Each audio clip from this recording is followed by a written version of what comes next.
I thought I would start it off with some good old blues tune, which is reminiscent to the times of Memorial Day.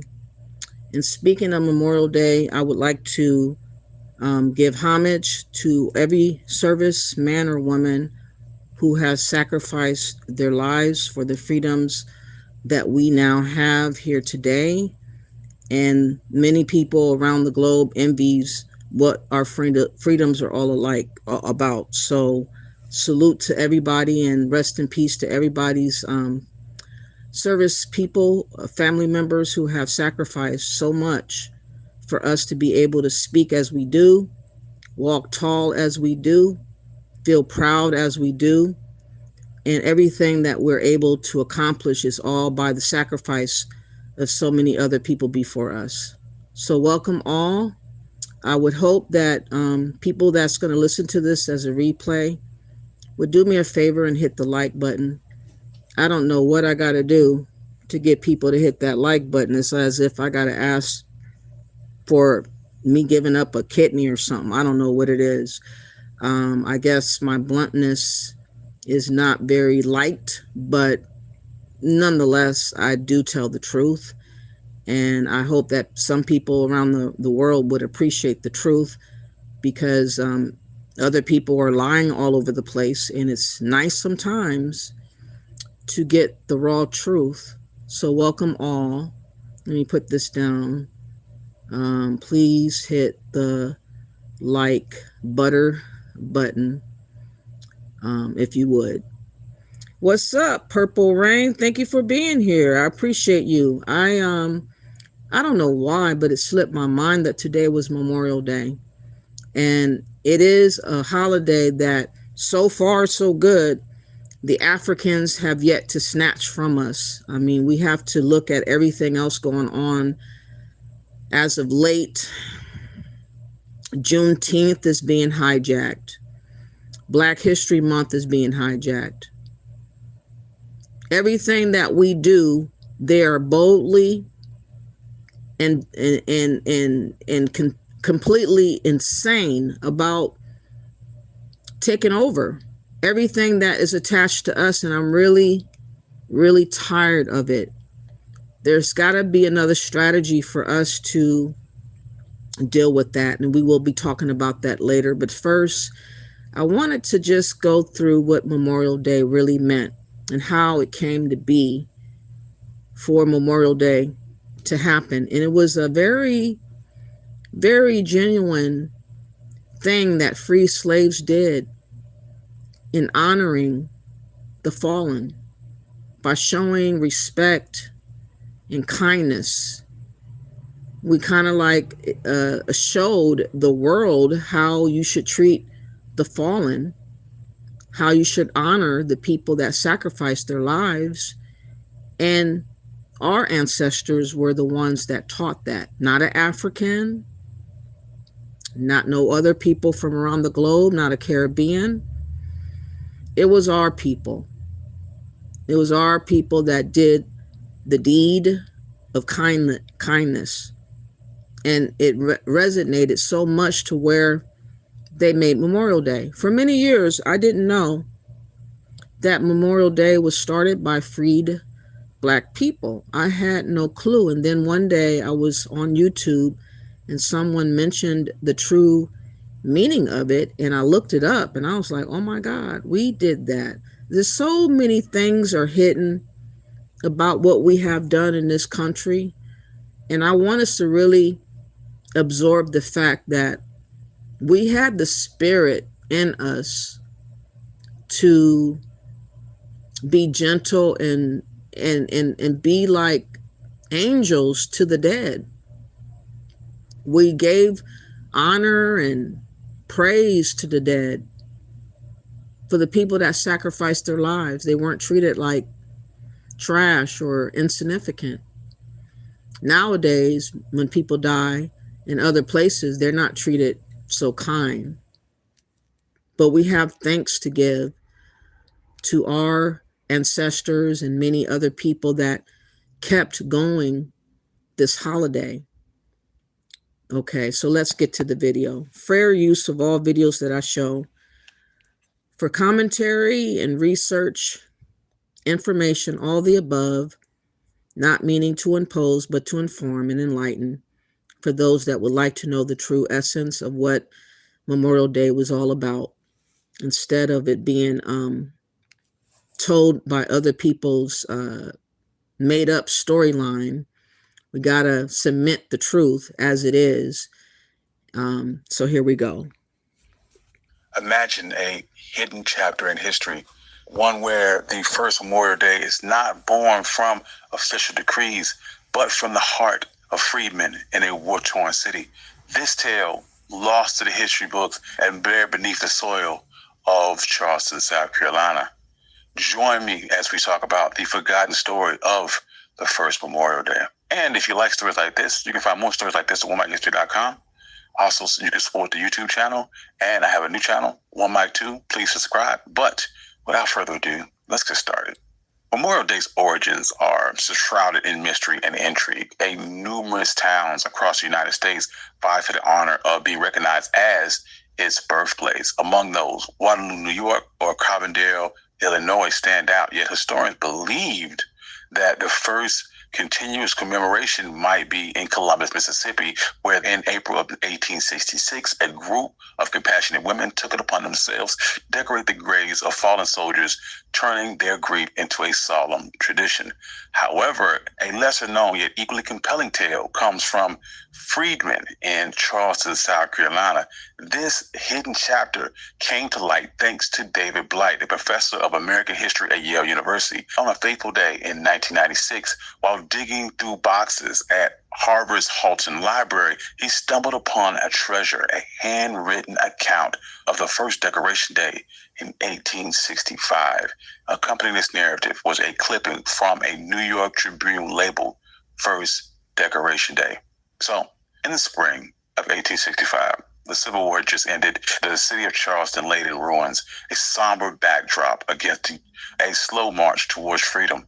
The war had left many scars, but none more profound than the makeshift prison at Washington's Racecourse and Jockey Club, a once lavish playground for the Southern elite, was now a stark reminder of cruelty and captivity. Here, in the open-air field of the racetrack, more than 260 Union soldiers perished, subjugated to disease and exposure, their bodies hastily buried into a mass grave. Once Confederate forces evacuated, leaving behind the battered city, an extraordinary event unfolded, initiated by the newly freed African Americans. These men and women who had just endured the shackles of enslavement stepped forward to honor those who laid unremembered in the makeshift graves. And as their first act of liberty was not one of celebration for themselves, but one of commemoration for the fallen. With meticulous care, they exhumed the mass graves, and over 10 days, they reburied each soldier, transforming the site into a dignified resting place. They erected a towering whitewashed fence around the newly sanctified ground, declaring it martyrs of the racecourse. This act was not just about giving the soldiers a proper burial, but it was a profound statement of humanity and grace from those who had long been denied it. And then, in April 1st, 1860. Just think about it. All the stuff that we have endured, somehow we were still able to be kind and find kindness and find godliness in the midst of devastating things that was taking place, with people falling and people all over the grounds unalived and bleeding all over the place, and all of that destruction of human life. And we saw the humanity in the people that, gave up their life, and we wanted to honor them and make them be remembered in a better light. That's what we always have come to do. And that's, unfortunately, in some ways, it has been our downfall, because people expect us to be nice to everyone all the time. And I know that is not something that people like to hear, us finally getting our backbone about ourselves. But it's time that we, start walking taller and speaking bolder. And also, find God in everything we do, but we just cannot be pushovers no more. I think people take our kindness for weakness. And that's why we're having the issue we're having today with various people taking, you know, advantage of us as a collective of people. And we'll get more into that a little bit later. I'm just thinking out loud. I'm kind of rambling, but I appreciate the fact that God put on us, decency, being humble, being kind, showing God's grace in the midst of very um, scary, scary times of civil war and war. But we were the first people to do what was right. We helped show other people what it was to do in times of unaliving or death and honoring the dead. And, we shouldn't take lightly military people leaving home, leaving their kids, leaving their wife or their husband, and taking a risk that most of us would never do. We would never want to put our neck on the line. So many people before us did exactly that. And it is very humbling to know that we had ancestors with that type of character. And I would hope that we would remember the essence of our ancestors and remember and never forget how they were and how we need to move at times, be more kind among ourselves to one another, be more grateful to what God has given us, being more appreciative of everything that we have, because everything in a blink of an eye could be snatched away, as you know. There can be hurricanes or floods or shootings, as we know is going on right now. We'll talk about that a little bit later. It's going to get very dangerous this summer. I'm predicting the most dangerous summer of all summers that I can recall in my lifetime because of what's going on around the world, especially here in America, and all eyes are on us. So we have to handle ourselves accordingly and also right by ourselves. We cannot allow people to dictate how we're going to be for them. We have to be for ourselves first, moving forward. So let's go. 5. What happened next was truly unprecedented. What can only be described as a collective moment of catharsis. Approximately 10,000 people, mostly black freedmen in Charleston, South Carolina, gathered at the race course. The day commemorates with a parade of 3,000 black school children who marched holding roses and singing John Brown's Body. They, followed by scores of adults from Aid Society for free black men and women. But these scenes were not about a somber mourning, but a peaceful celebration and a tribute to the spirit of the fallen and the declaration of a new beginning. Throughout the day, black pastors delivered moving sermons, led spiritual hymns, filled the air of hope and renewal, and families gathered for picnics under the warm spring air, sharing stories and dreams for the future. Patriotic songs echoed throughout the day, and as the afternoon wore on, black and white Union regiments marched around the grave sites in a powerful display of unity. The graves themselves were transformed with a tapestry of flowers filled with sweet scents mingled with the spring breeze, and the sight was said to have brought a tear of joy to many an eye.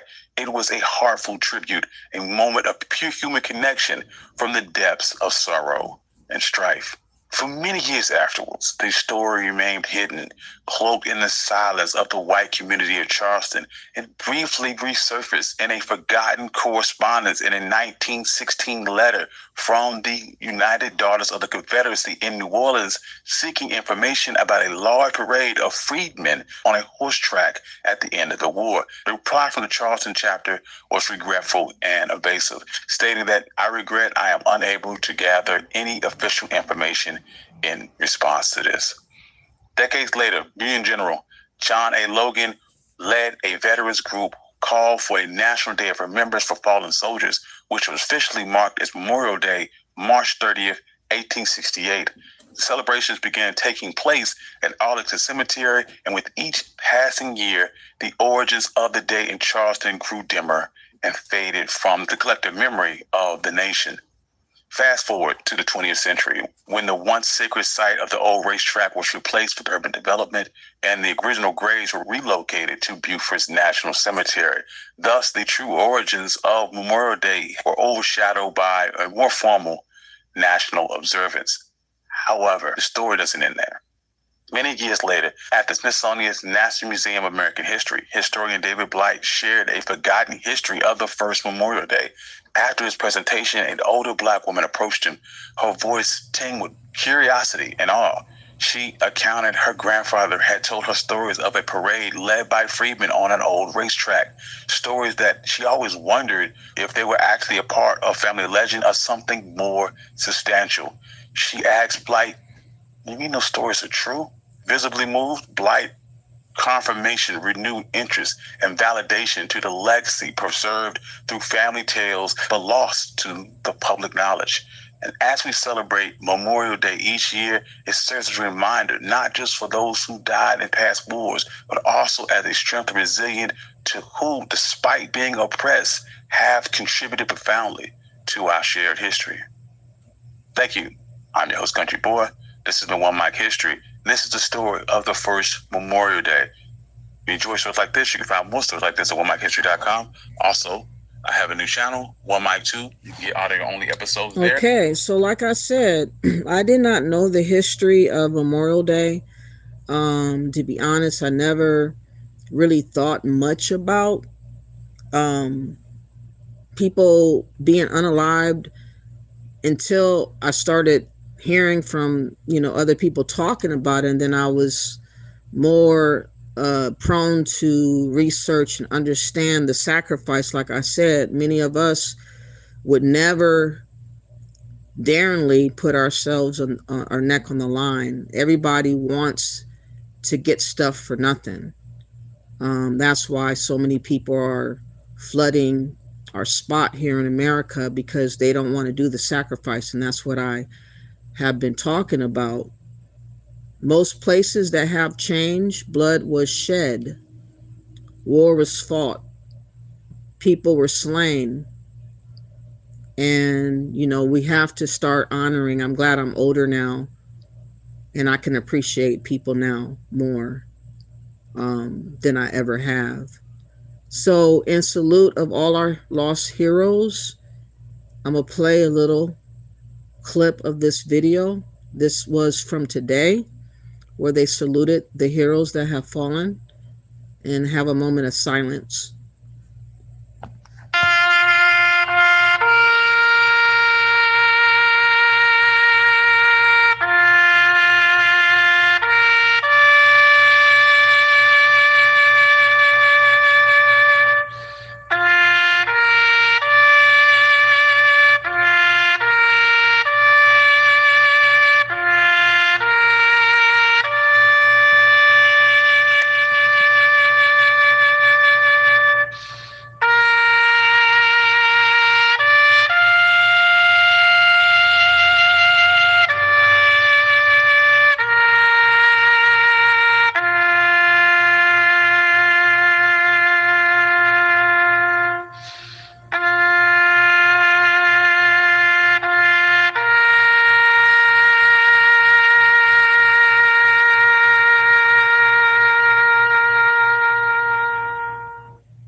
Again,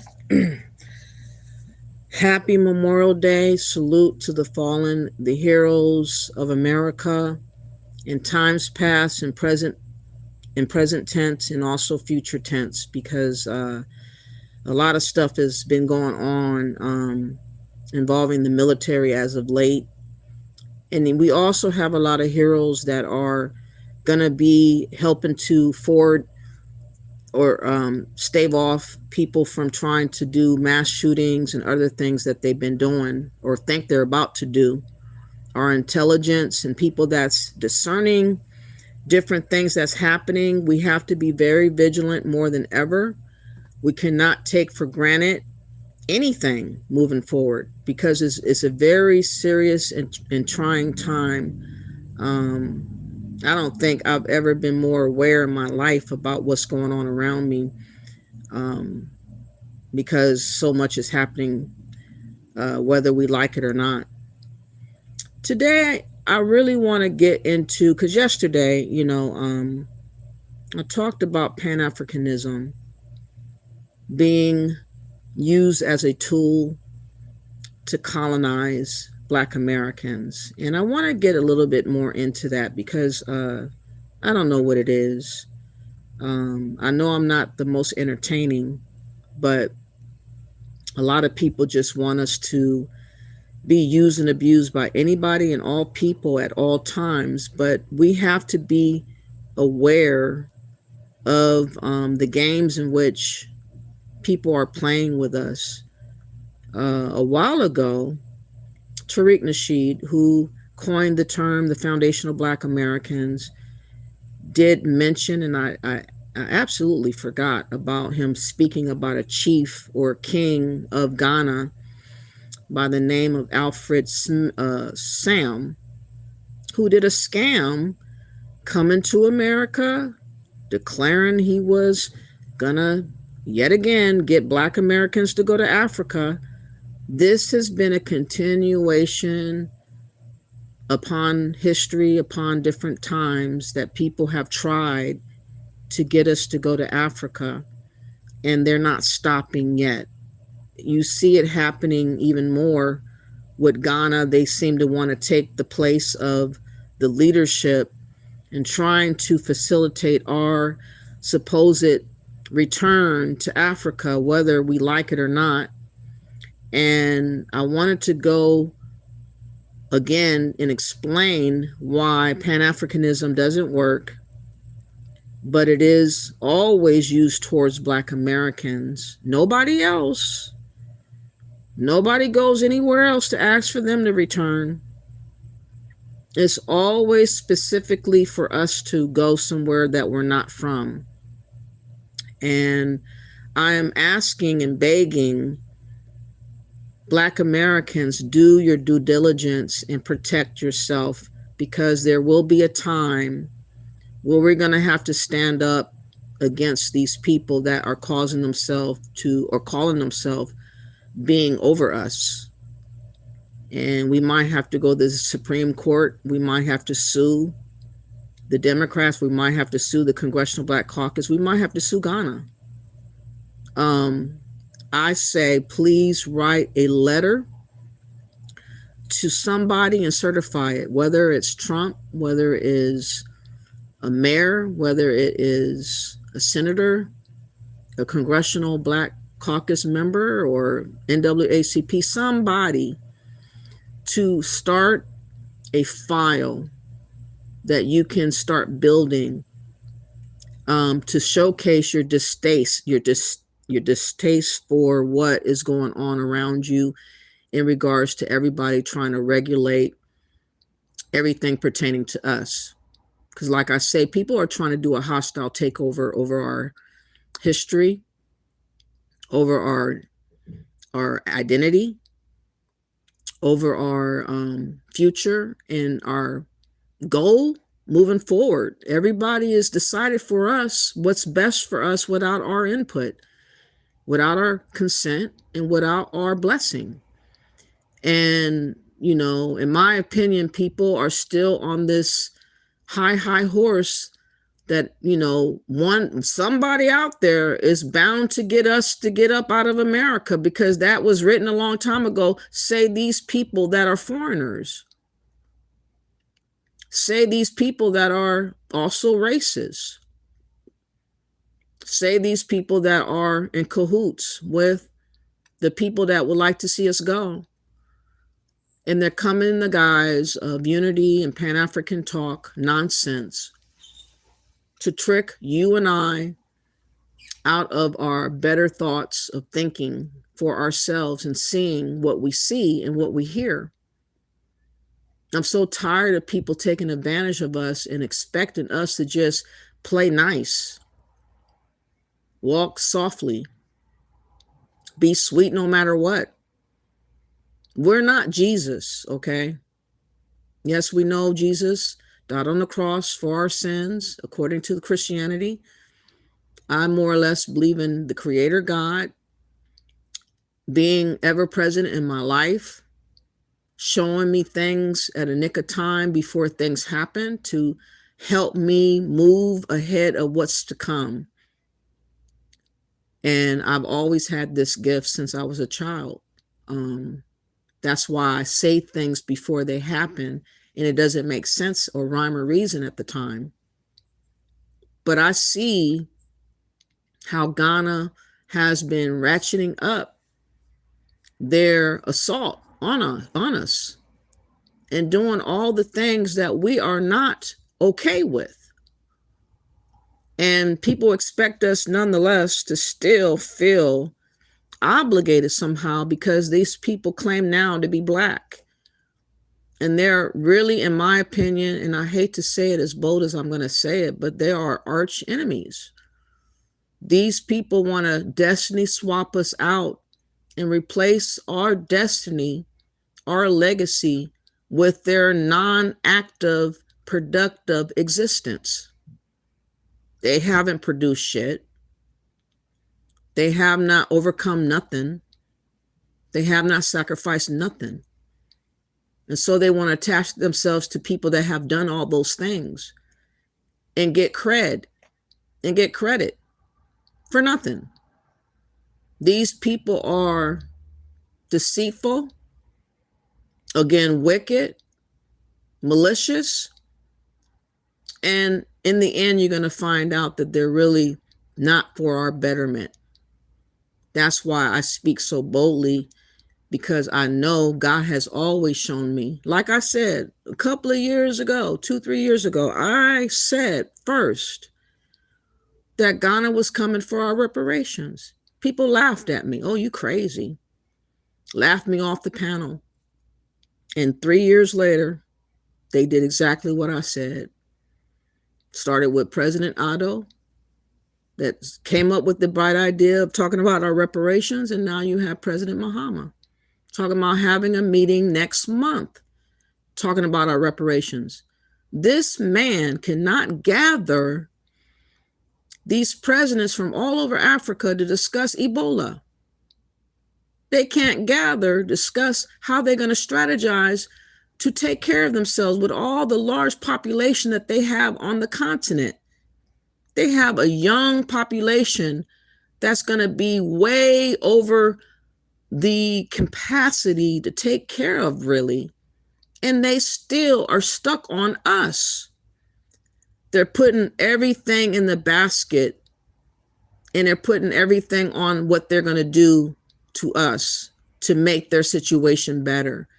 And this is why I'm against anybody that is coming against us, whether you guys take it as being, some people like to say, oh, it's just unity. Oh, we're trying to unify. No, you're trying to take over. You're trying to dictate. You're trying to have authority over us. You're trying to son us. You're very bold and disrespectful at that too. So anyway, so let's get back to a storyline. Let me read your comments first. You said, thank you, Anthony Reed. I really appreciate you. You said, I see it from here. I feel the U.S. will be fractioned states in the future.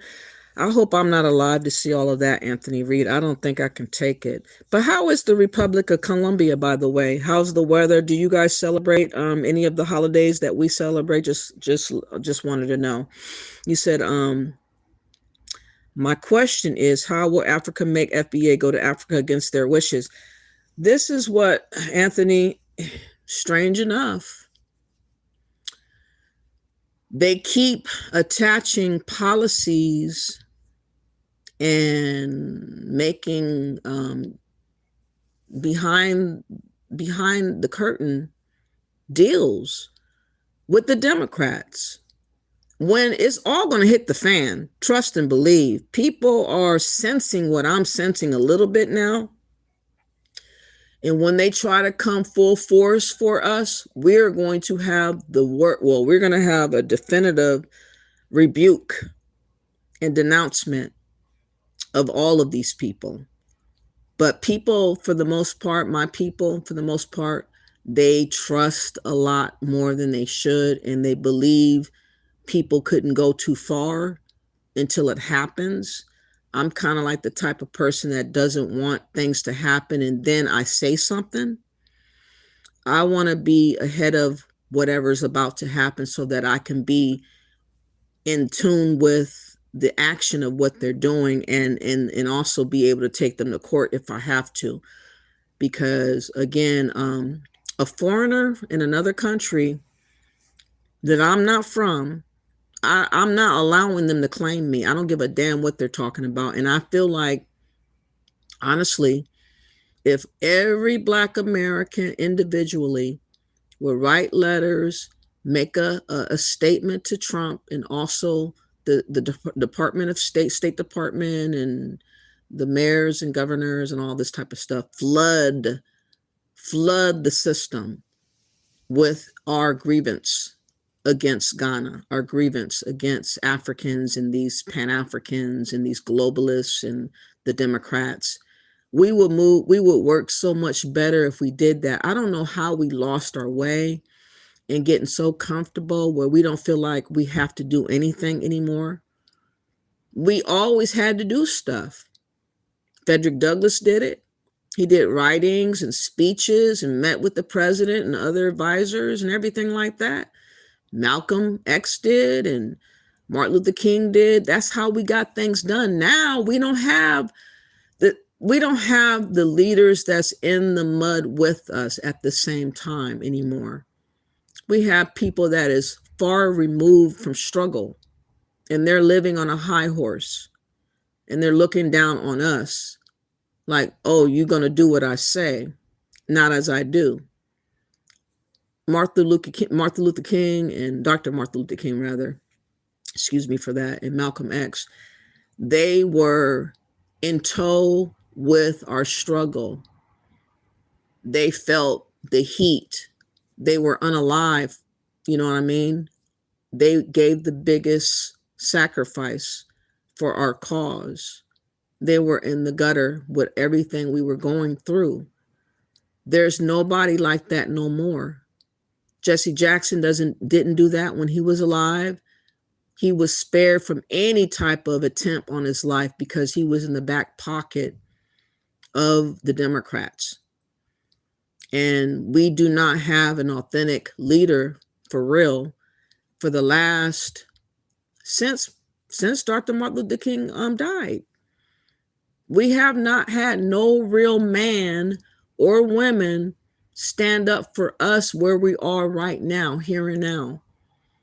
We have been fragmented and splintered to the point where it feels like we have nobody. And that's why these people are able to pick us off, so they think, by strategizing and working around us and making different things against what we want and just pressing it against us. Like I said, when they called us African American, I was a teenager. That was imposed on me without me being able to say no. Although I've never used the term, that term is still attached to our history, whether I like it or not. And I believe that they're going to try this mess again because they're so upset about us delineating. We've been delineating since 2019 and calling us everything else but anything associating with Africa, because we started feeling some kind of way. I started feeling it immediately. I was like, something is up with these people talking about go to Africa out of the blue. I mean, all these years you guys been over here in America with us, and you ain't uttered a word to us. You ain't so much as said, hello, how are you doing? And then all of a sudden come home 400 years. Come on, something's going on with that picture. And there we are. And here we are now. Okay, let me see. Purple Rain says they have the mentality that they are they are the shepherd and we are the sheep. That's exactly what I'm saying, Purple Rain. And I've been so upset sometimes. I have lost myself in saying some of the things that I probably wouldn't want to be heard saying, but at the time I really meant it. Like I said, I'm gonna pray that it floods on Juneteenth in Ghana, for real. Worse than it happened the last time, because I'm sick of people playing on our heads, playing with our ancestors and playing with our emotions. And they act like there's never going to be no consequence to what they do to us. So I hope that God makes up for what we cannot do ourselves, in all honesty. You said very interesting topic, Pan-African. Yeah, Anthony Reed, it was around since 1900. I believe it came from the Europeans or the UK and the people that colonized Africa, and somehow they slithered it into American language with the people that was associated with the crown or the king of that back in those days in the 1800. It just appeared from nowhere, and they just started floating around African American.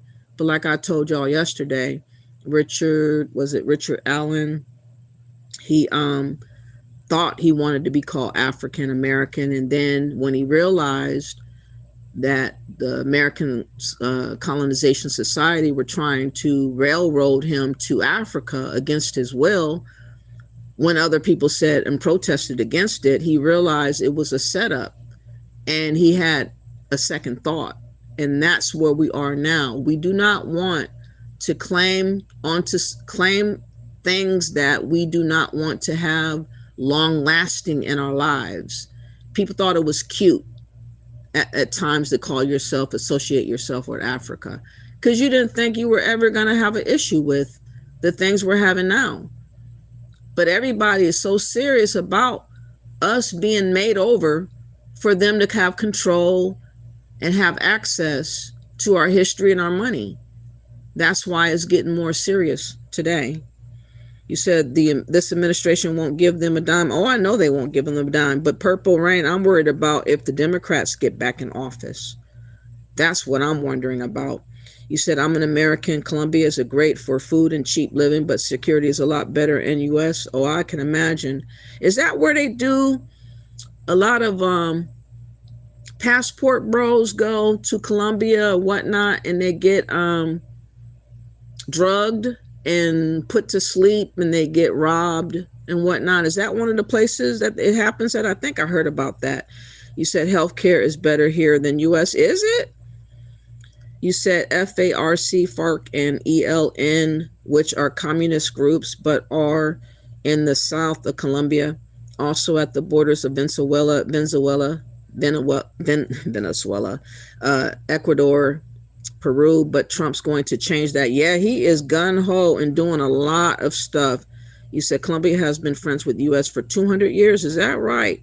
Trump's putting in the military bases in Peru and Ecuador, Venezuela to combat cartels. Wow.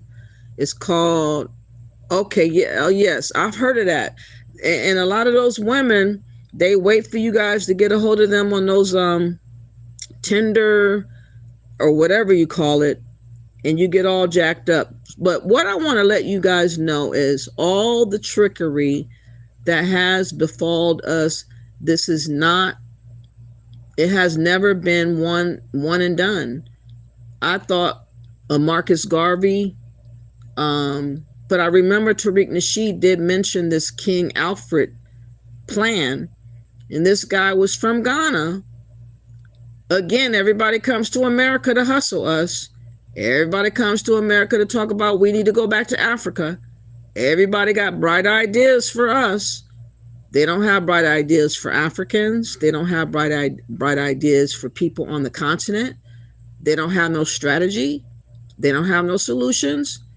And they don't have no thought to give for how they're going to figure out how to help themselves over there on their own soil.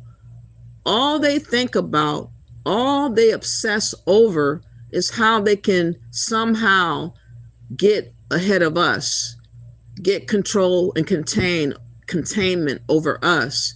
And this obsession is is really pissing me off, to be honest. And that's why I do what I do. But let's listen to what Tariq Nasheed had said about a year or so ago. No, this was actually 11 years ago he said this. But let's listen to this, and then we'll get into the specifics. Yeah, the knockout drug. Because a lot of people, when you talk about these things happening to black people continuously around the country, they like to divert into all of these other things. Well, it's not race, it's a police state. Well, if it ain't about race, how come they're not white teenagers getting shot 8 and 9 times and they're unarmed by cops almost every other day?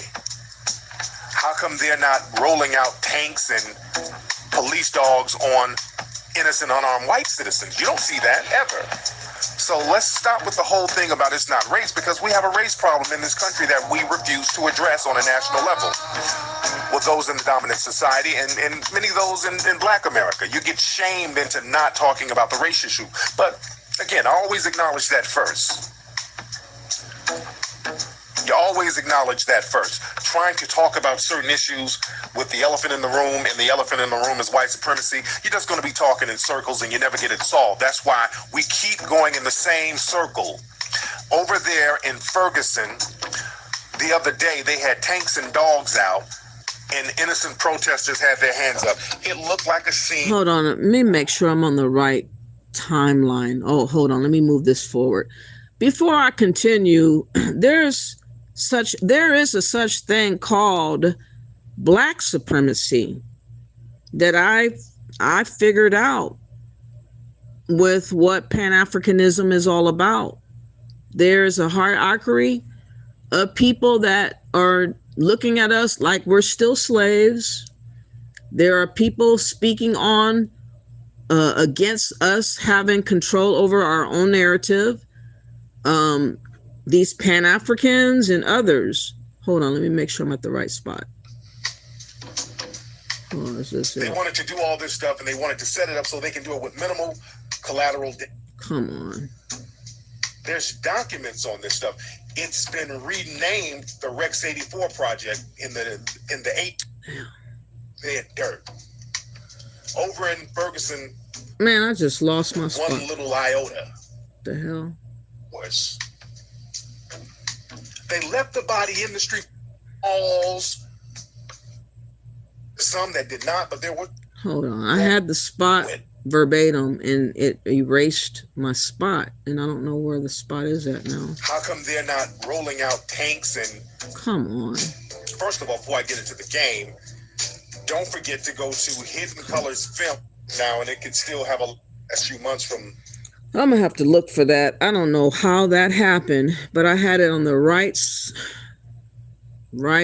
timeline or the time where it happened, and it took it off. Oh my God, why did it do that? Okay. Let me calm down.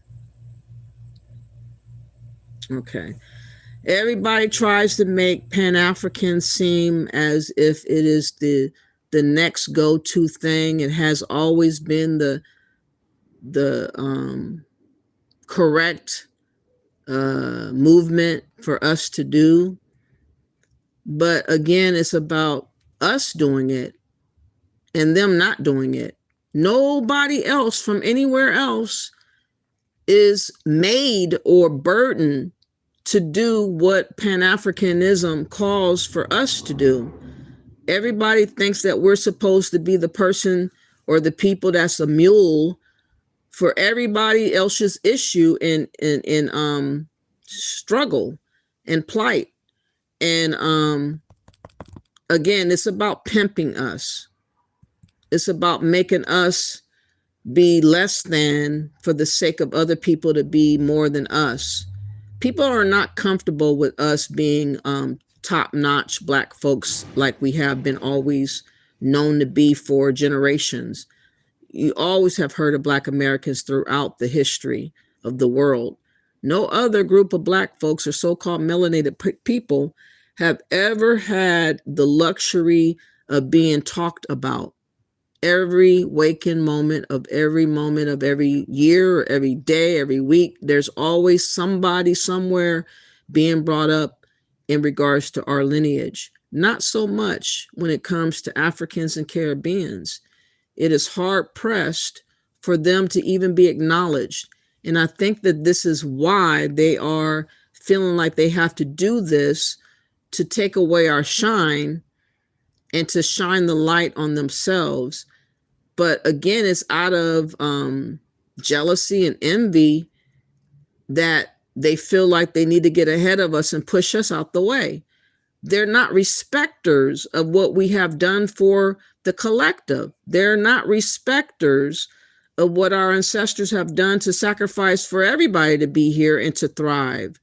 They feel like, oh, well, you needed to do that for the sake of so-called blackness. And hurry up and keep on sacrificing yourself for all of us type of attitude. And that's why a lot of us are turning a cold shoulder to these people, because we see that they're not respecting us as humans, let alone have an autonomy to ourselves. They're treating us as if we don't have an agency to our mind, our spirit, our body. They act like they have deliberate ownership over us. You know, I cannot tell the difference, the way they're coming at us. I cannot believe that I cannot find that spot. Oh my God, I'm gonna have to look that up. Okay, let me just move on to the next topic. I'll find that a little bit later. I'll look for that while I play this other video.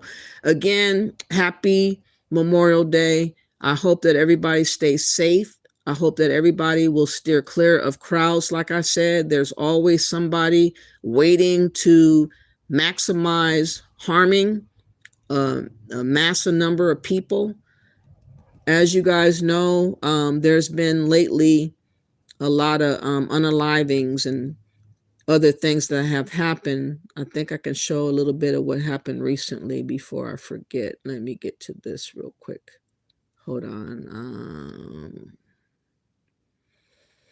Yeah, like for instance, the car can be used as a weapon. I'm gonna let you guys listen to this. This just happened 7 days ago, but we keep seeing this happen where people are using their vehicle to maul people over. And you just got to stay clear of a crowd, for real. A teenage driver could face a long list of charges after police say he drove into a group of people on a sidewalk in Oakland and took 3 lives. Thank you for joining us. I'm Cameron Bob. 3 people died and at least 3 others were injured when that car plowed through people standing on a sidewalk in East Oakland last night. Police did arrest the driver. They say they don't yet know if he intentionally drove onto the sidewalk or whether alcohol or drugs were a factor. Now, at the time of the crash, several people were talking outside a liquor store on 85th Avenue and International Boulevard. ABC 7 Eyewitness News reporter Suzanne Fahn has a look at what happened moments before those people were hit. So we're praying for him. He's going through surgery. Shedrick Henry is badly shaken up by the news that his childhood friend is in the hospital after a horrific crash Saturday night in East Oakland. Police say a driver plowed into a crowd of people standing outside East Bay Market and Liquor Store on International Boulevard and 85th Avenue. It's a nightmare for the community. Like, these are people, loved ones. Right now, we're going to have 4 DOAs, 2 criticals, waiting on 26 are getting on scene. This is surveillance video of the crash. Police say a driver was speeding on 85th Avenue and turned onto International, slammed into a parked car, and then hit several people on the sidewalk. After early indications that 4 people died, officials confirmed that 3 were killed. Paramedics took 3 others to the hospital. All you heard was tires screeching. Then all of a sudden you heard a loud bang. Michael Turner was hanging out with friends across the street from where the crash happened. His nephew and friends were struck after the driver hit a parked car. When he hit the first car, it sounded like he stepped on the gas even harder. He hit the first car, stepped on the gas, you heard the engine roar, and he just took off straight down the sidewalk. Late Saturday night, we heard from another witness. Cornelius Reed was there and saw it happen. That was an ugly scene. And I know all those people, man. We grew up together. The driver leaving the scene after the crash. Well, he was going fast. But once he hit that car, he went even faster. Reed says people nearby stopped and detained him. Police say the driver was also taken to the hospital to be treated for minor injuries. The driver, who's under the age of 18, has been arrested. On this Sunday, Councilman Noel Gallo says Oakland needs more police officers on the streets. It's very clear what we need to do to strengthen Oakland when it comes to public safety. We need more officers Monday through Sunday, daytime and nighttime, especially at nighttime. Mayor Barbara Lee releasing this statement Sunday saying, quote, Oakland is mourning the lives lost in last night's tragic crash. Our hearts are with the victims, their families, loved ones, and all of those impacted. In Oakland, Suzanne Fawn, ABC 7 Eyewitness News. I mean, what type of person knowingly gets in a vehicle and slams the gas and just mulls people over like that? You have to be very diabolical, very wicked, with a lot of emotional issues, or again, you feel entitled about what's going on with your status here as an American. I want to know if that person was illegal or not. There's a lot of different ways in which you can be harmed in these crowds. That's why I'm so glad that I never trusted crowds to begin with. I've been kind of phobic against crowds, especially in a building and people are trying to get out and you feel smothered and overwhelmed. I just never have liked that feeling at basketball games or concerts. I very rarely went to a concert unless it was jazz or something that you sat down and had a glass of wine or something like that. Something where it's going to get hot and filled with people yelling and screaming everywhere. Oh no, I don't do that. I don't know how people can contain their nerves to deal with that. But I did find the portion of this video I hope is going to play on point. Listen to this. Sometimes now, when the dominant society, when they roll out the coon train, it's gotten to the point where people are openly rejecting the coon train. And they've tried the coon train a couple of times and people are rejecting that. They done rolled out a couple of black folks. Oh, we need to stop now. It's all about, what about black on black crime? Everybody, they done rolled out those type of niggas. And people are rejecting them. They're saying no. But let's get deeper, as my man Zoe Williams would say. Let's go deeper. This is what we call the King Alfred Plan. We talked about this, the King Alfred Plan. I've talked about it on my show before. And we talked about the King Alfred Plan in the movie Hidden Colors 2, which you should buy at Amazon or hiddencolorsfilm.com. No bootleg. Now, what's the Hidden Colors? What's the King Alfred Plan? The King Alfred Plan was a public policy implemented in the late 60s where the government wanted to set up a mechanism where they could militarize lower income black areas around the country in case of an emergency. In case they needed to purge black people in these areas, they could do it swiftly and effectively with minimal collateral damage. They wanted to do all this stuff and they wanted to set it up so they can do it with minimal collateral damage. Now, when you look up information about the King Alfred Plan, now some places will try to say that it's a hoax. It was from a book from the 1960s, that it was just some type of science fiction. But everything in the whole program has come true. There's documents on this stuff. It's been renamed. This is not what I was expecting. I thought he was talking about the chief or the King Alfred or Sam. Let me look him up and let me just go to God. Basically, it was a leader or a king or a chief of Ghana that devised a plan to take his ass to America in the early 1900s with the Return to Africa scheme, and it ended up becoming to be a scam as usual, and nobody really talks about it. Everybody kind of like forgets about all the scams that have come to America on the behalf of Pan-Africanism, but everywhere you turn, you see a continuation of the same scam in Marcus Garvey, now Umar Johnson, and now Ghana. I mean, everybody has their way when it comes to us, and I'm sick of it. I want us to pretty much boycott every event that is ran by Africans and let it burn, like Usher said in the song, let it burn. Let it burn to the point where these people have to look up and acknowledge the fact that we are human, acknowledge the fact that we're freed people, acknowledge the fact that we have the last say, because they are taking us for a loop. Let me read what happened. Now, this was, it says key historical video context. The featured video outlines how Chief Alfred Sam's repatriation campaign, is always the repatriation hustle campaign, struggled under structural barriers. The movement faced massive friction from British colonial rule, limited capital, health crises like malaria, and a total lack of political protection from large-scale Black settlement.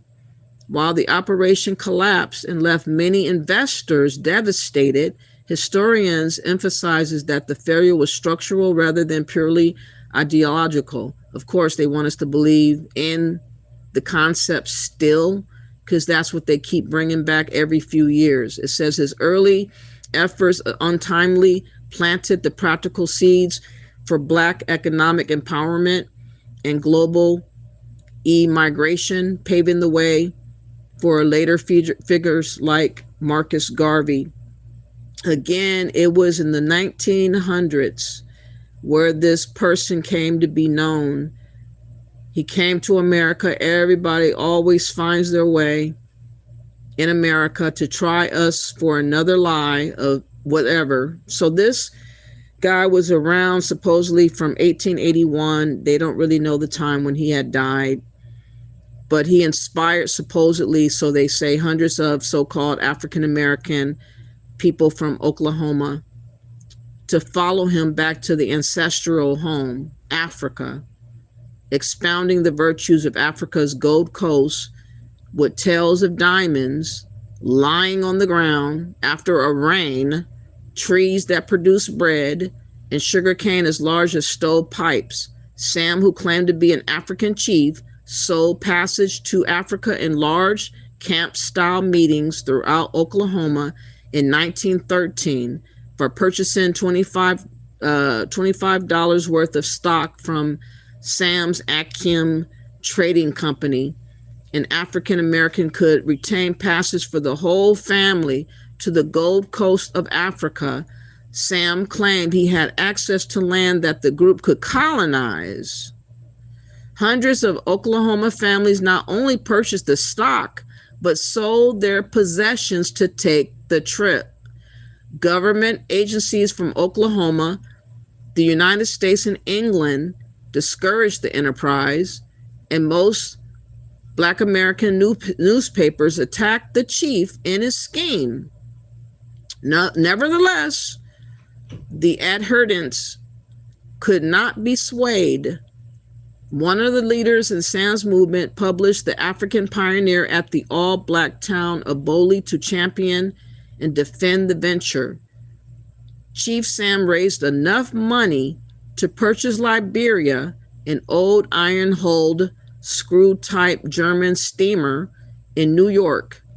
While Sam traveled there to purchase the vessel and have it repaired in Portland, Maine, approximately 600 Blacks established camps near Welika, where they prepared for the trek to Galveston to meet the ship. Unfortunately, the residents of these Gold Coast camps had to endure a cold Oklahoma winter. While Chief Sam ran into economic and legal delays, many left and joined hundreds of other Sam followers in Galveston to await passage. In June 1914, the Liberia arrived in Galveston. On August 20 of 1914, 60 delegates chosen for the first trip sailed with Chief Sam. After a stopover in Barbados, the ship traveled on to Mayo Island. Before it left the island, British authorities detained it and rerouted it to Sierra Leone. There they investigated Sam and verified the vessel's ownership. This delay lasted 45 days, during which Sam's constituent used up most of their provisions. When the group finally reached the Gold Coast, they were warmly welcomed. However, Africa and its culture confounded the immigrants. Many of them suffered and perished from sickness. Others were discouraged by the primitive agriculture, and all believed they had been misled. The tribe or powerful families controlled the land and prohibited American ownership. Again, they prohibited American ownership. Many of Sam's followers left and found work in the larger cities, migrated to Liberia. Eventually, a number of the travelers made it back to Oklahoma. Chief Sam Back to Africa movement consisted of that one ill-fated trip. Sam moved to Liberia and spent the rest of his life as a cocoa buyer. My point is, what is up with everybody with bright ideas concerning us? We got to nip this shit in the bud, y'all. This is 2026. We should not allow nobody to come around us with bright ideas that they're not trying out on their own people in their own soil. If they're not doing it over there, we should say, hell no. We should not be sacrificing ourselves, because what you heard is that they gave up all their possessions. They gave up all their hope and faith into this man that appeared from nowhere, from Ghana, claiming to send them to the promised land there in Africa.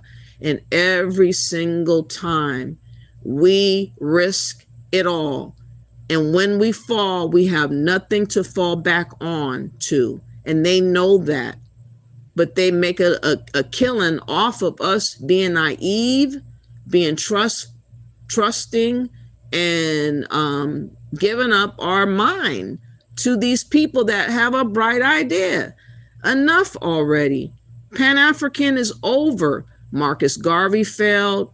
This chief Alfred Sam failed.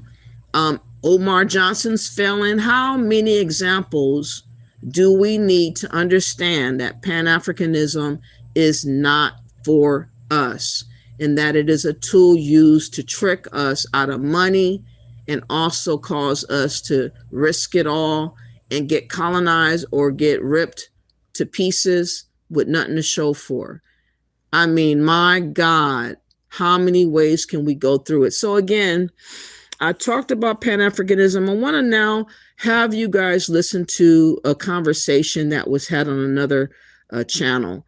Again, I've been on TikTok. I've been listening to a lot of Africans desperately seeking approval from us, desperately seeking conversations with us, to the point where it's really, really scary. They're acting so desperate. They're acting like they have nothing else to gravitate to. They're acting like we're the only thing left for them to try. And that is very dangerous if you really think about it.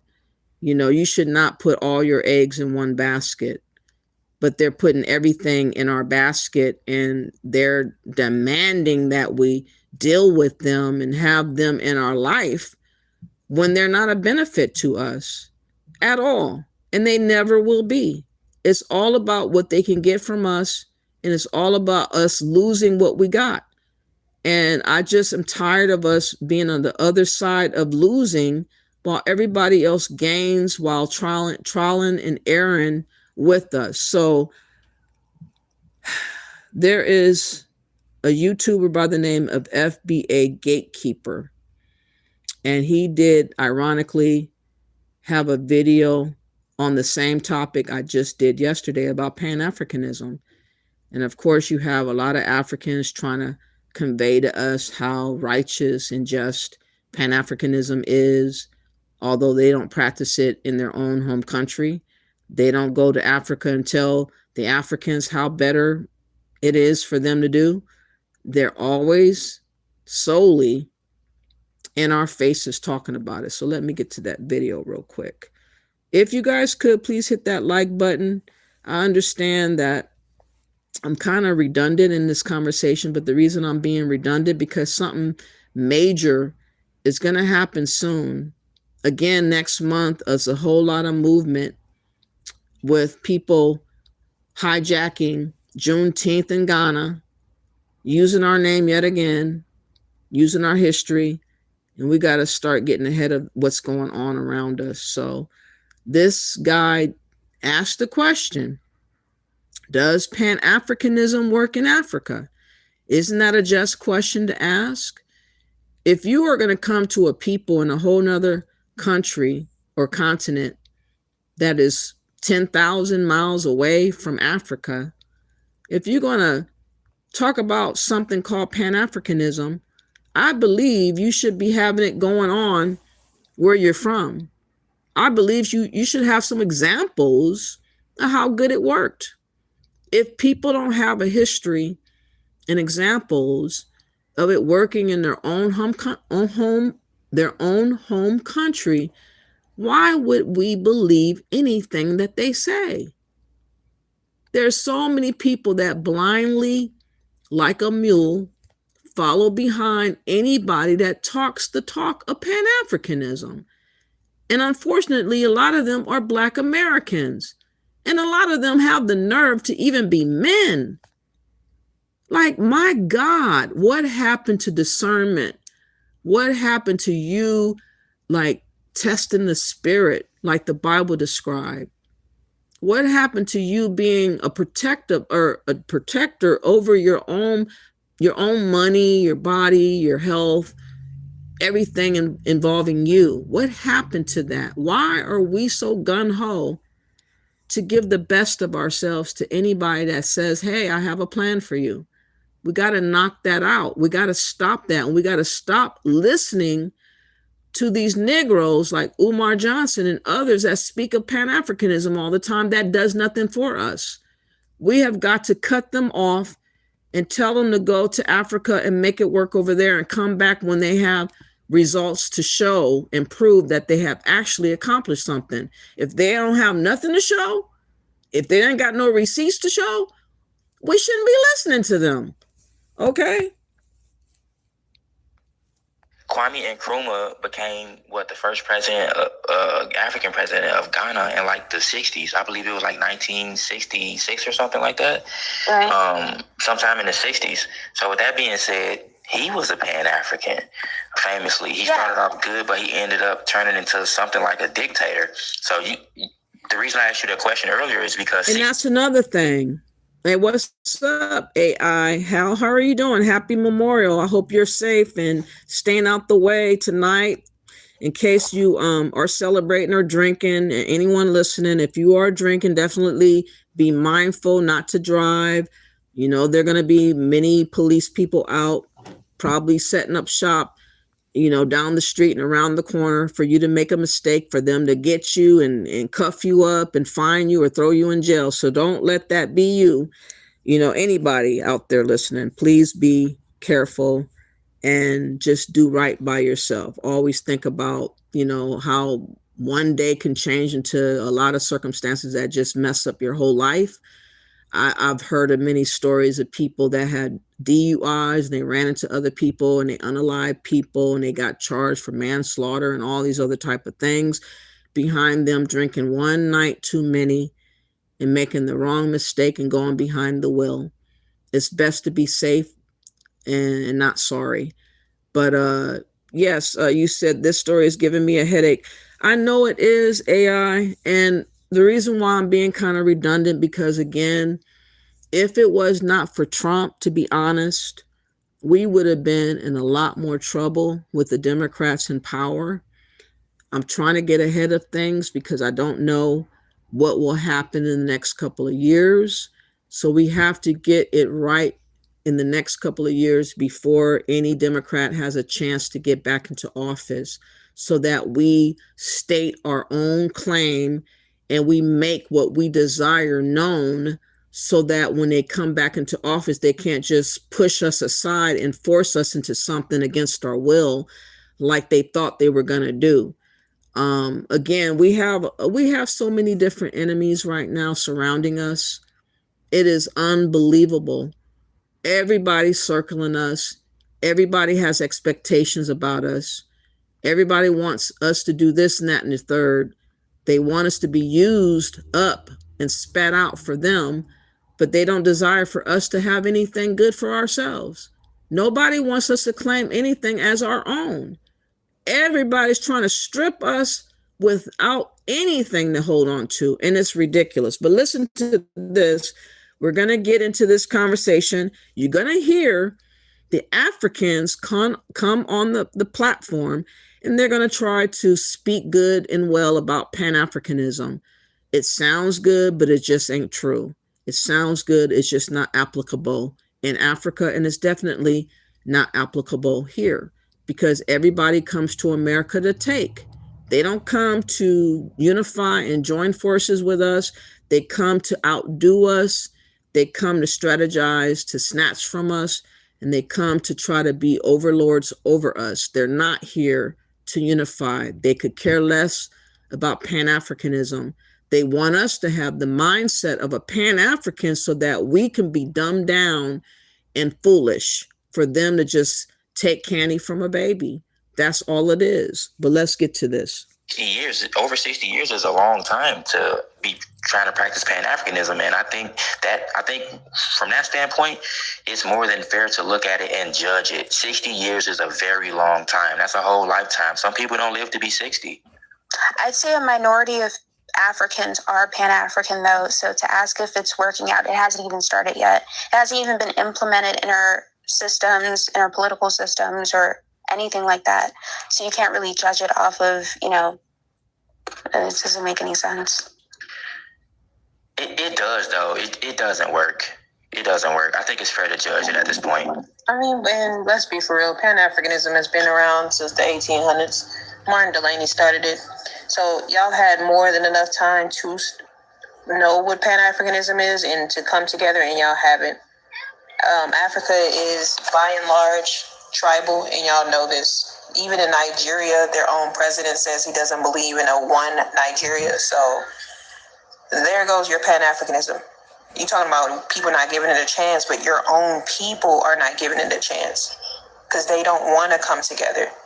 We talk to Africans all day long. North Africans don't believe that they're African at all. They don't want to unite with anybody else, not even the East Africans. East Africans believe that West Africans are not them. West Africans believe that North and East Africans aren't really real Africans. Like, we hear this stuff all day long. They mixtures, and y'all are the true Africans. Like, how can y'all expect to come together? South Africans don't want to mess with nobody in Africa, not Central, North, South, none of y'all. East, West. They don't think they any of y'all. So again, it is literally the same. And no, Somali soul, there is no tribalism in America like ATL in Chicago. Is you cool? We literally have family in all of these states and cities. We can go and see our people. It's not the same. I'm good in any city that I go in this country. You cannot say the same, though, as a Somalian. Because there's people that's going to want you out of their country and their city. So, no, it's never going to work. I mean, all of the most notable Pan-Africanists never really went to Africa. Martin Delaney didn't stay. Marcus Garbage went to the UK. The dude in Trinidad, he stayed in America. So, do y'all really believe in it? That's a good point, sis. Somali Soul, it's on you next.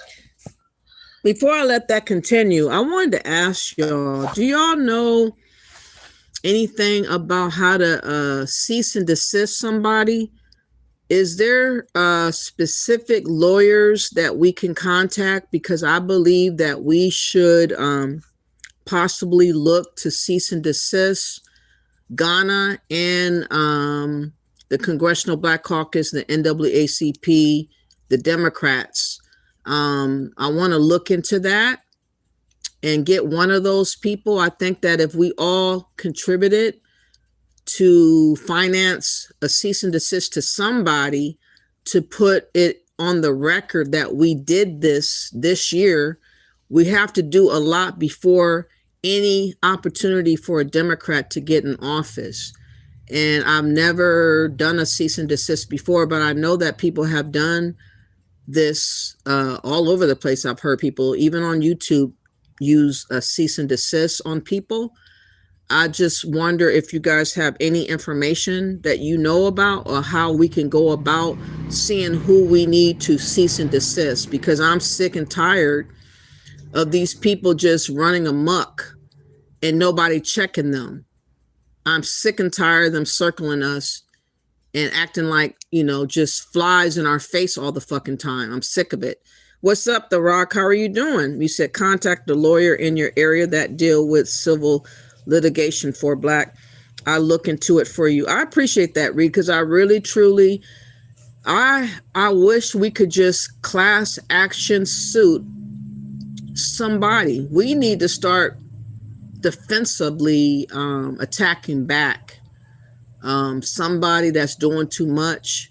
Out of all those people I just named, any of them will be a good start, especially the Congressional Black Caucus and the Democrats, or Ghana, those three, to cease and desist and tell him that we don't want to have nothing to do with him.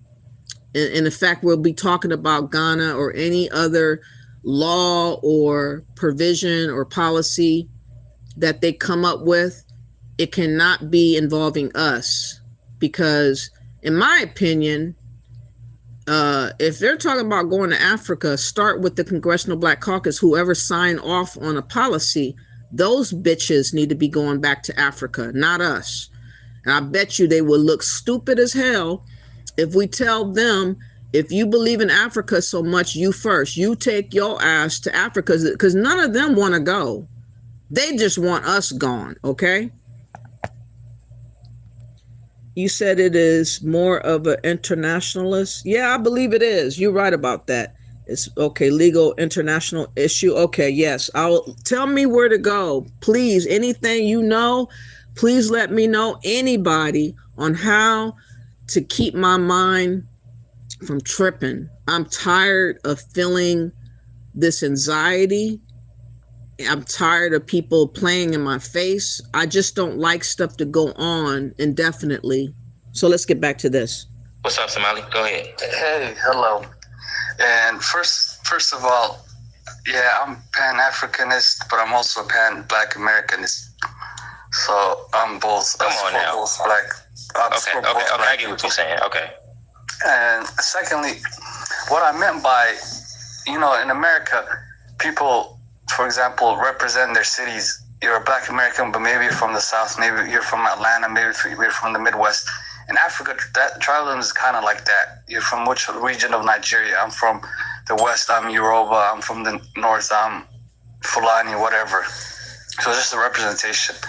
But Pan-Africanism, it worked because it's what gave us our freedoms. We're just peaceful people living on our continent. Then Europeans came and colonized us. Then we became Pan-Africanist. We used our resources, we used our minds, we used our whatever God gave us, and then we freed ourselves. So Pan-Africanism has worked. It's what created these countries we have today. Then when we freed ourselves from these people, we just lived peacefully amongst ourselves again. Then new form of colonialism came and extraction for resources. Then now Pan-Africanism is starting again. You see what's happening in West Africa, in Mali, and Niger. The big three you mentioned. And like the Miami Heat, all these other teams. So we're coming back again. And one of the reasons it doesn't work sometimes is Black Americans don't want to work with us. If they joined us and helped us or supported us or at least gave us encouragement, we would be doing even better. Because on the continent, we support Black Americans. We look up to Black Americans. We want to see them successful. We want them to have what they're fighting for. When it was civil rights in the 1960s, when it was against segregation, when it's for Sorry, everybody got 2 minutes, okay? It's gonna cut you off at 2. Go ahead, Retro. Please respond to what he was saying. I kind of tuned out because I know it's all cap, what he was saying. They don't want no Pan-Africanism over there for real. And the problem is, all this whole fake unity they're talking. Listen, y'all wasn't talking that 10 years ago. See, the problem is you're at a disadvantage now. You threw the people under the bus that actually had your best interest, which is foundational Black Americans. We had your best interest. And now that's all falling flat because we now know how y'all really feel about us. We all know now that you guys, y'all not unified in your own land, so how can y'all unify with us? Y'all here, because at this point, really, Pan-Africanism, even though it was started by us, it never benefited us. Because it doesn't even work on the continent, so how is it going to work among us? So I don't want to hear that noise about y'all just full of crap, man. Y'all full of crap. Y'all ain't got nothing really popping like that. So it's kind of pointless. Like I literally heard South Africans say, "No, I don't want to do no unification with the rest of the continent." Heard East Africans say the same thing. North Africans, I heard you all say the same thing. So. You're not pulling a fast one on us. Y'all can't even fix what's going on where y'all from, man. Y'all could have been dominating the world right now, but y'all just refused because y'all so tribal. I remember Julius Malemo was trying to work on something where he was trying to unify, South Africa, and they still was practicing tribalism. And he was just like, what are y'all talking about? So it's just a waste of time, y'all. That was a good take, brother. Shout out to you, Retro, but shout out to the family. Go ahead, brother. Esawu. I think Pan-Africanism works, but it has to be a unified front. I think it's funny how you brought up the South Africans, and now the South Africans are saying they want to, become independent and they want to do their own thing. But it's funny, when they were being supported through the apartheid system and had billions of dollars, funneled through to help break the apartheid system, they didn't know about wanting to be on their own. When Nigeria was supporting them, Ghana was supporting them, all in the means of supporting their African brothers, Pan-Africanism, they didn't know they want to be on their own. The reason why, I think the sister brought up, it's a good point, is the reason why it hasn't worked is because it hasn't been allowed to, right? There hasn't been a unified front, right? And I think that the influence, when the influence of the West is undermined in Africa, essentially the quality of life, or not the quality of life, sorry, but the economic exploitation that they actually have, right, will be reduced. So when you have countries like, Nigeria, Ghana, Congo, especially Egypt, Morocco, all these countries, self-determined, all these countries saying, we want to take our resources and we want to trade it ourselves and back it by our own currency or whatever. And that's exactly why they keep harassing and stalking us. They want to have access to our money to be applied to Africa. They're not thinking about us doing well here in America. They're thinking about us being subordinates and being enslaved or servants to Africans. That's why they only are rallying around Pan-African talk on platforms with their feet kicked up on a couch in America somewhere, talking this bullshit to us specifically. And I'm sick and tired of all these clowns thinking that we're going to play their little dumb role and play, oh, really? Yeah, we're going to unify. I don't give a damn how nice and articulate you sound or any of that. I see the game behind it. In fact, there was a video earlier. I got to show this video now to reign true on what they're really like. A Nigerian woman was pocket watching, and basically, a lot of Indians are claiming us or claiming our ancestry to indigenous heritage.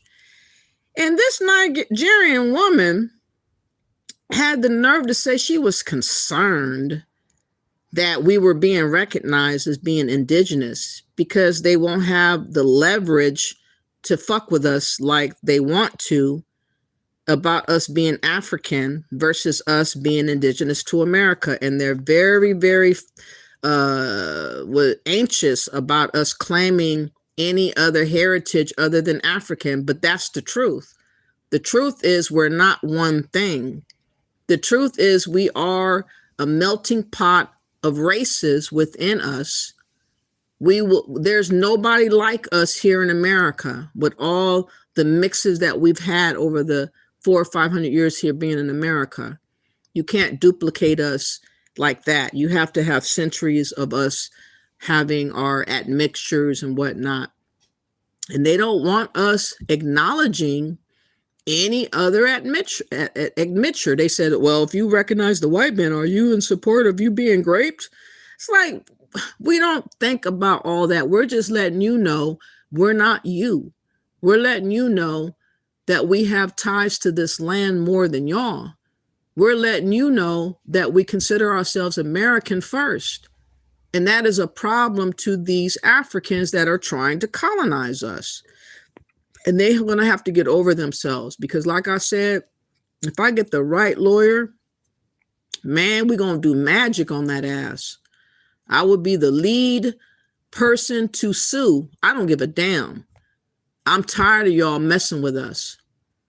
And I'll have other people fall in line with the suit that I do. If I am blessed, I'm going to pray on it. I'm going to pray that some lawyer out there is going to get the gist of what I'm saying, is going to be willing to work with me, Bono. Is going to be willing to send out what needs to be sent out for us to create more of a file against these people that are orchestrating these, what do you call it? Manipulations on our heritage and on our name. Because ain't nobody else have to deal with this but us. And I'm sick of people taking us for a fool and for a ride. But yeah, this Nigerian woman, I want you to hear what she's mad about. The nerve of her to be so concerned about our identity. Why is a Nigerian so consumed about what we call ourselves? I want you guys to really listen to what she had to say. She's young and she has these motivations of thoughts. So if she has them, you know damn well the older ones have it a lot worse than her. So just take a listen to this mess. Peace, family. It's your brother Shane back at you again with another reaction. And by the way, his channel is Foundational Black American History. His name is Chase. I think he's very articulate. I like him. And he finds a lot of clips that I've never found. So I like to refer to him from time to time. But yeah, check him out. He's an author. He writes books. And he's about to break this down for y'all. And check it out. As you can see by the title below, we're back again to do a little bit of straightening. This time on a Nigerian over there living in the UK.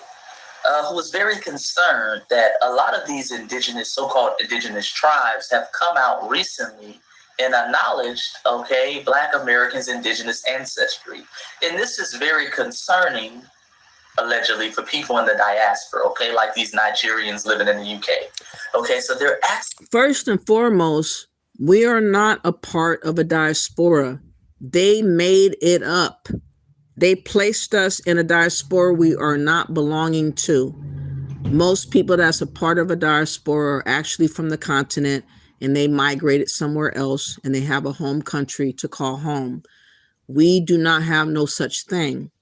Ghana's trying to be that diaspora spot, location, to ring himself around our necks and claim us to be that location, whether we like it or not. And this is why we're going to have to fight back against these type of wicked colonizers, because that's what he is. He's a wannabe Black supremacist. He sees us very weakened right now with no leadership, nobody that has authority that we respect right now. And the Democrats are allowing him just to slide on in and act the part of a leader that we did not ask for and we do not want. And this is why we're going to have to do something about this president of Ghana. And I told y'all long ago that they were our enemies, and here we are today. And us, foundational Black Americans, some pivotal questions. So we're going to see if we can provide some answers to kind of mellow out the concern, all right? But before we do all that, family, remember, I have started a new channel, Foundational Black American Archives. Please, please, please make sure you go ahead and subscribe to that channel, and also get my two newest books, When Black Americans Stop Singing and Start Swinging, and Old Black Money, because as you can see by this video right here, it is a must. We tell our side of the story, family. It's a must. With that being said, let's jump straight into the straight. So guys, get this right. After hundreds of years, the Cherokee Nation recently ruled and acknowledged past exclusion of freedmen families, descendants of people once enslaved by the tribe, promised citizenship in the 1866 treaty, then later cut out and reclassified as Black. Now, generations later, they're saying, guys, sorry, we were wrong. You do belong. And it's not just Cherokee. In July 2025, the Muskogee Creek Nation Supreme Court also ruled that freedmen descendants are entitled to citizenship under the 1866 treaty. So the question is, who decides this today and why now? Let me be clear from early, right? It is not. Did you guys hear that? Who decides today? She's talking about what we declare ourselves to be a part of. And she has the nerve to say who decides today. This is what I mean about the mentality of too many Africans that think that they should be having authority over us. This is a woman that lives all the way in the UK, keeping in tow with all the news pertaining to us, because she's overwhelmed with trying to keep track of what's happening with us, because they have everything, like I said, on us in their basket. They're banking on everything we say and do to be diverted to them.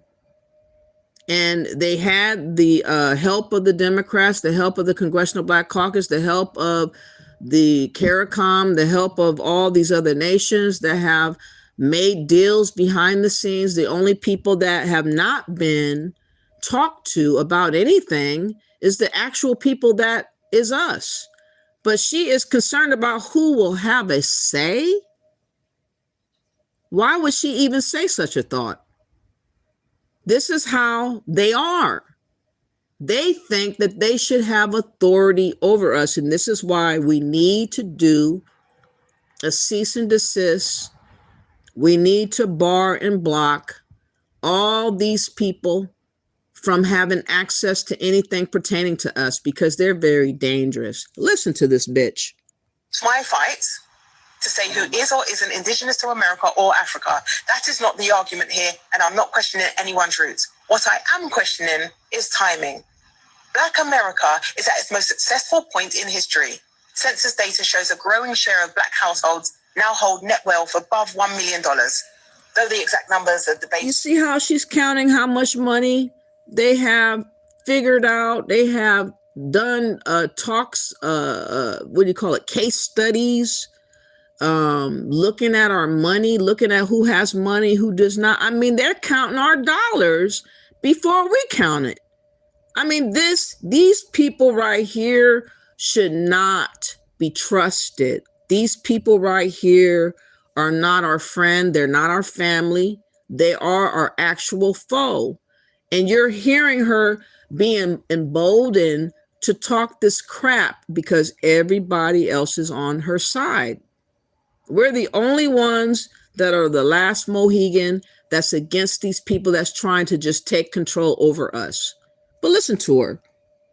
I don't know them, right? But it's far more than past decades. Wealth, influence, culture, global. At the same time, Africa is rising. The population is projected to reach 2.5 billion by 2050. And the continent holds around 30% of the world's. She's saying it's going to be 2.5 billion, which they cannot afford now with the 1.4 or 5 billion that they have. And as I said, if they were real serious about Pan-Africanism, they will be talking to the people who have fled Africa for decades, 20, 30, 40 years, with all the expertise to help mobilize and help uplift their continent.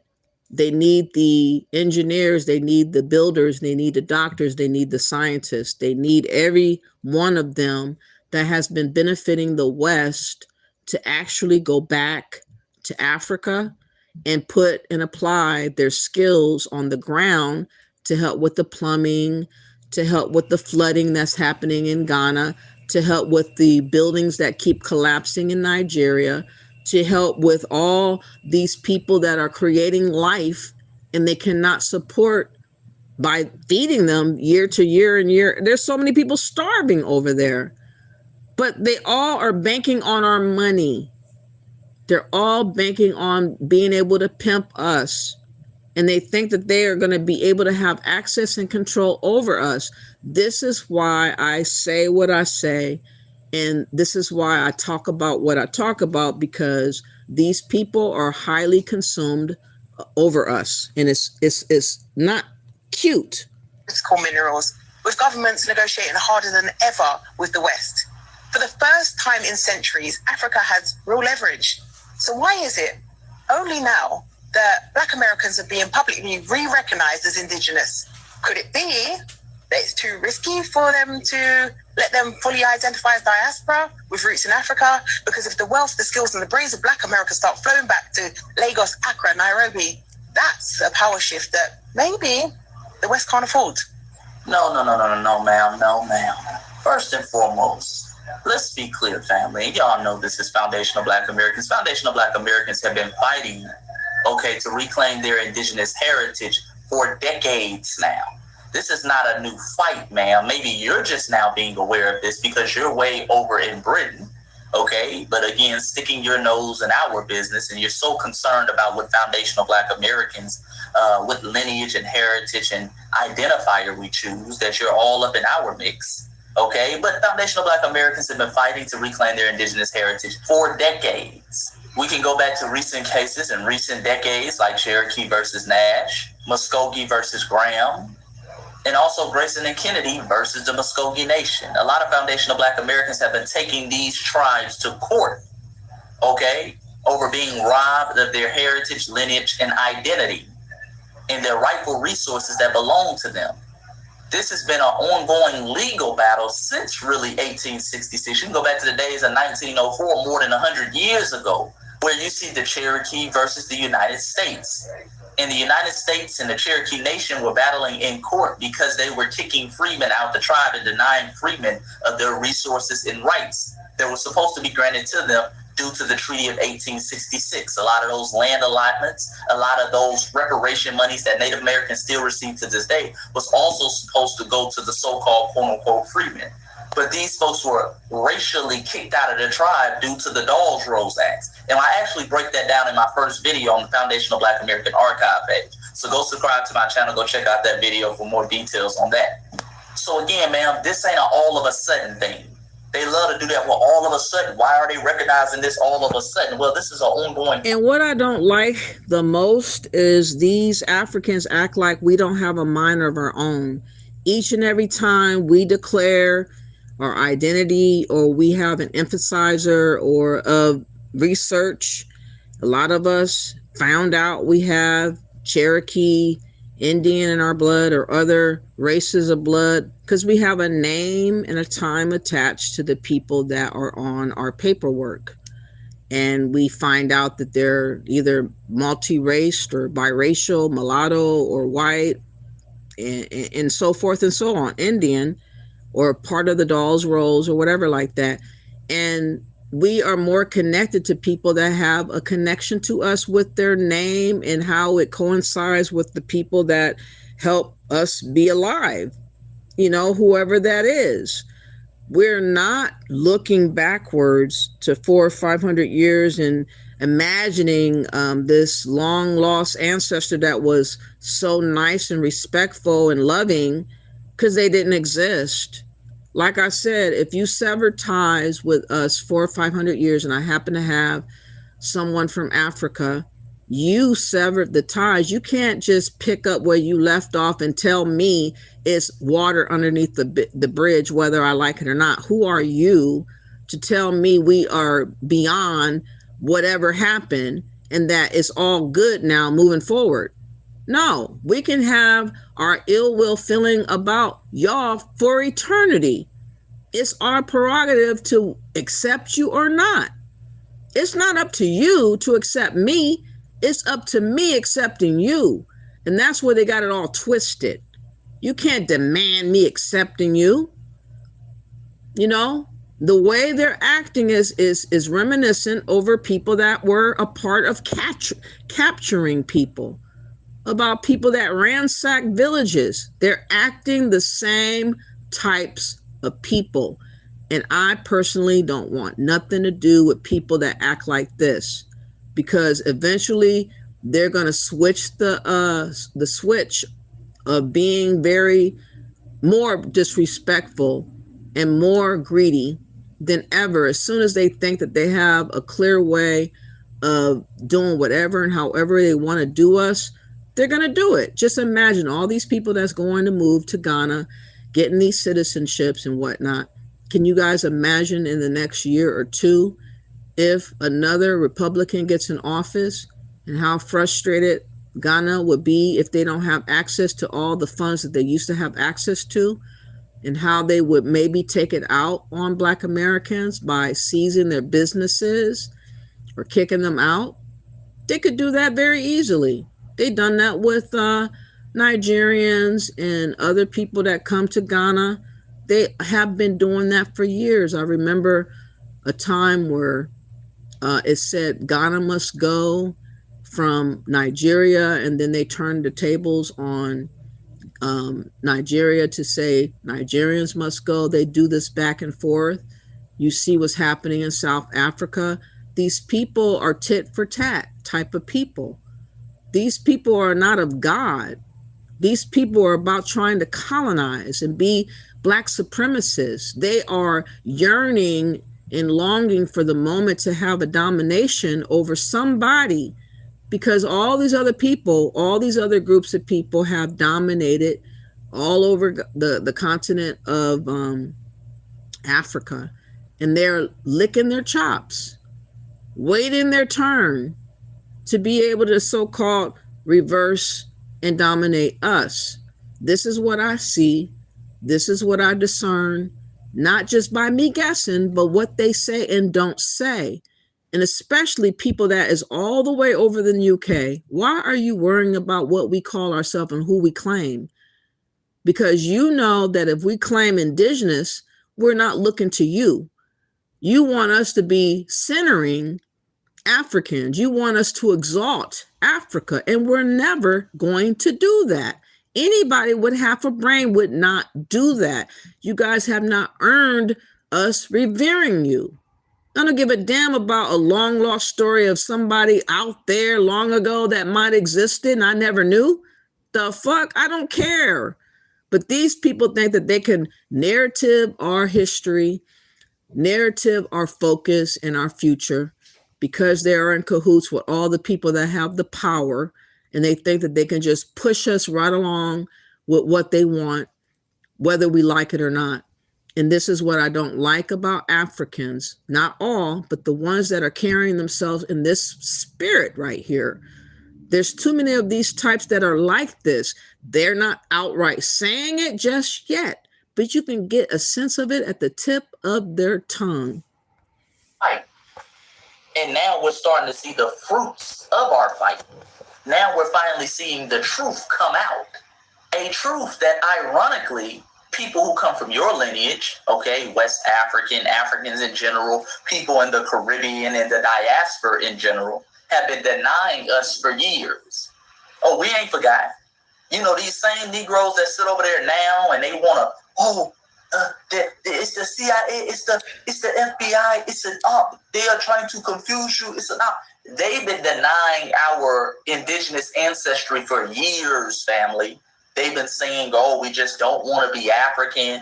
We're self-hating Africans. We're just ashamed of our true heritage and identity.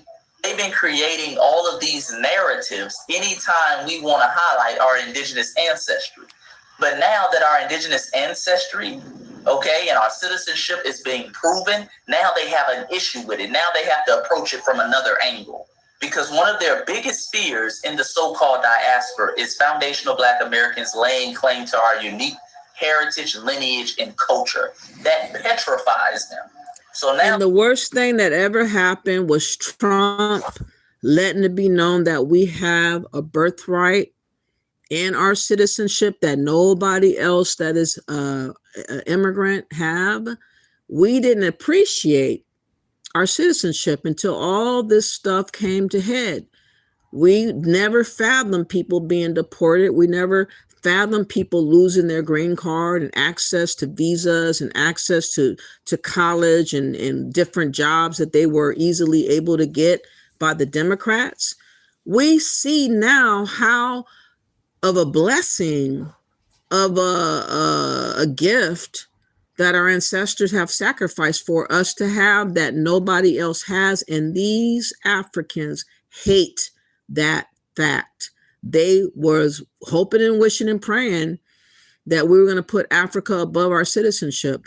I remember hearing Umar Johnson maybe a year and a half ago talking about he wants people to renounce their citizenship, but he didn't do it. But he instructed people to renounce their citizenship. He went and got a citizenship over there in Ghana.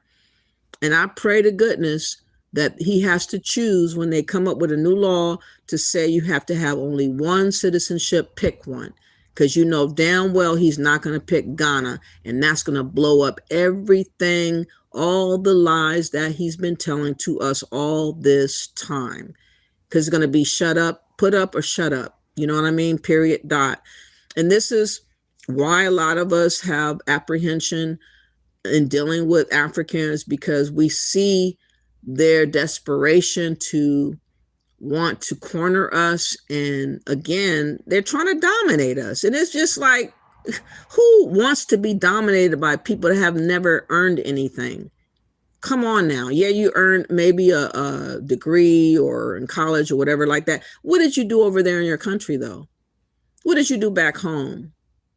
What did you do to make things be renownedly remembered?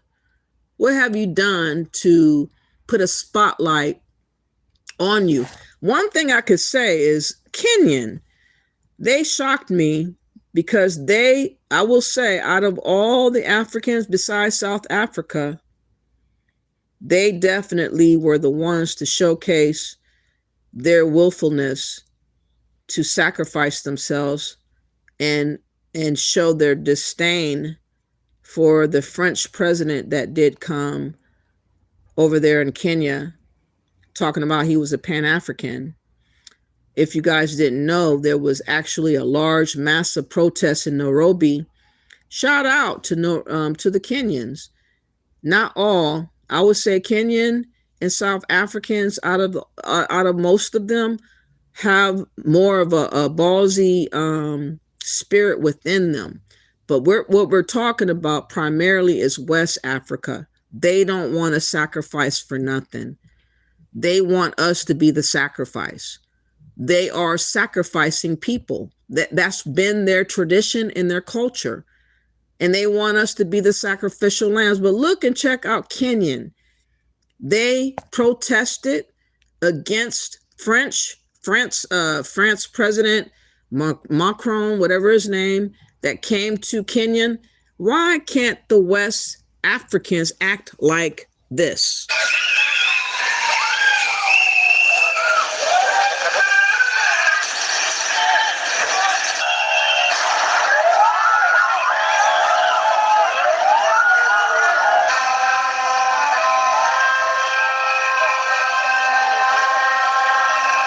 The majority of the Western Hemisphere are the responsible for the destruction of our mother planet. So they cannot tell us that coming to lecture us about tree planting, while every time they are destroying our planet.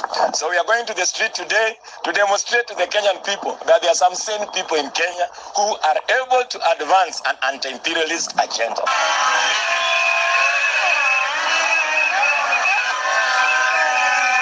Where is this at in Nigeria? Where is this at in Ghana? Where is this at in West Africa? Kenyans have a heart. South Africans have a heart. So I stand corrected. Let me correct myself. Mostly all Africans of West African don't have a bone in their body that resembles courage. They think that they should be able to dictate to other people to stand for them in their place. The Kenyans get on the ground. I remember when, was it the President Ruto of Kenya? He had something he was doing that they didn't like. And protesters actually lost their life about a year ago. What was that about again? I can't remember right now, Lord. But actual protesters lost their life fighting against what the President Ruto was trying to do a couple of years. I think raise taxes or something he was trying to do. But they're back on the street saying, hell no, we're not having France colonize us through your weak ass President Ruto. They at least stood up and said, we're not happy with what you're doing. Nobody in Nigeria or Ghana act like this because these people think that they are special. They think they're royalty. They think somebody should be on their bended knees serving them. And this is why West Africa is losing, because while they're waiting for us to rescue them, we ain't coming. Most of us ain't going nowhere. And the minute you guys show your true face of what I'm seeing, you're going to see us rock America with our resounding hell fucking no.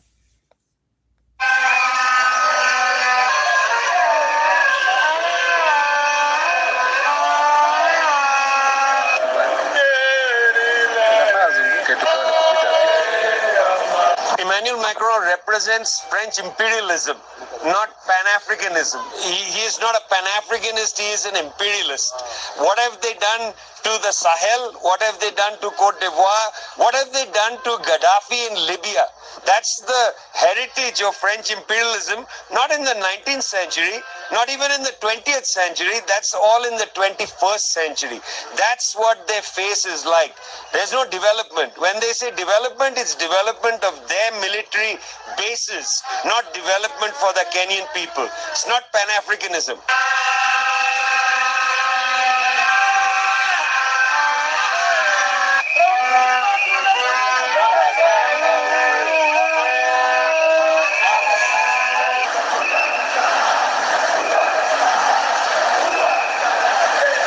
Therefore, it means you owe us another visit.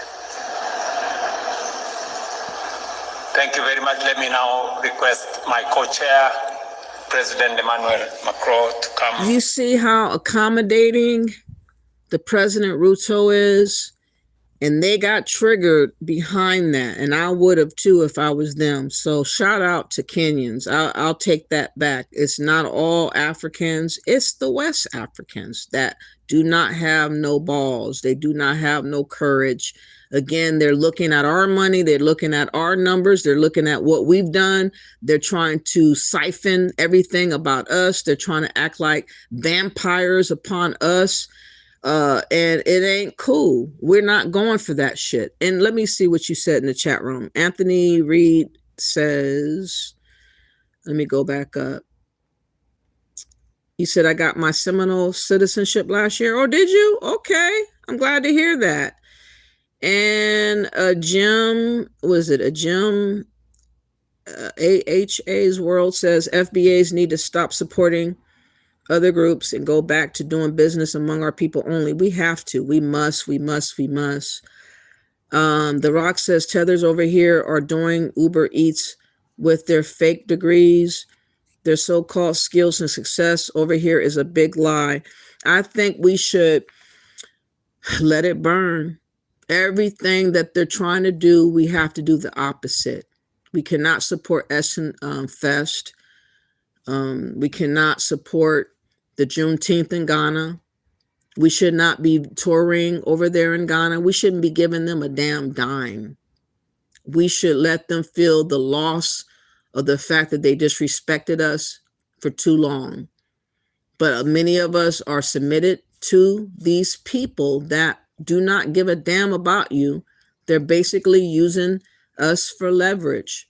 They're trying to get as many people to visit and to get land and buy properties and build this and that, businesses and all that, to build a case to claim us.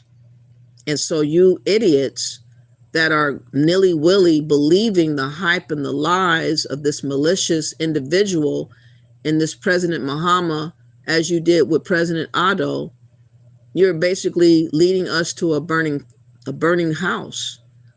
These people don't care nothing about us. They just want what we got. They want to steal from us and act like they did it by themselves. And they ain't never did shit. Okay, let me see. You said last. Okay. Cease and desist, Anthony Reed says, hire local attorney letter written in target country's language. Oh, okay. Letter tailored to foreign laws. Okay. AGY also says Africans worship white men and women. They hate on FBAs because we are true warriors. I think they hate on us because we are freed people. There is no black face having dominion and control over us, and they do not like that.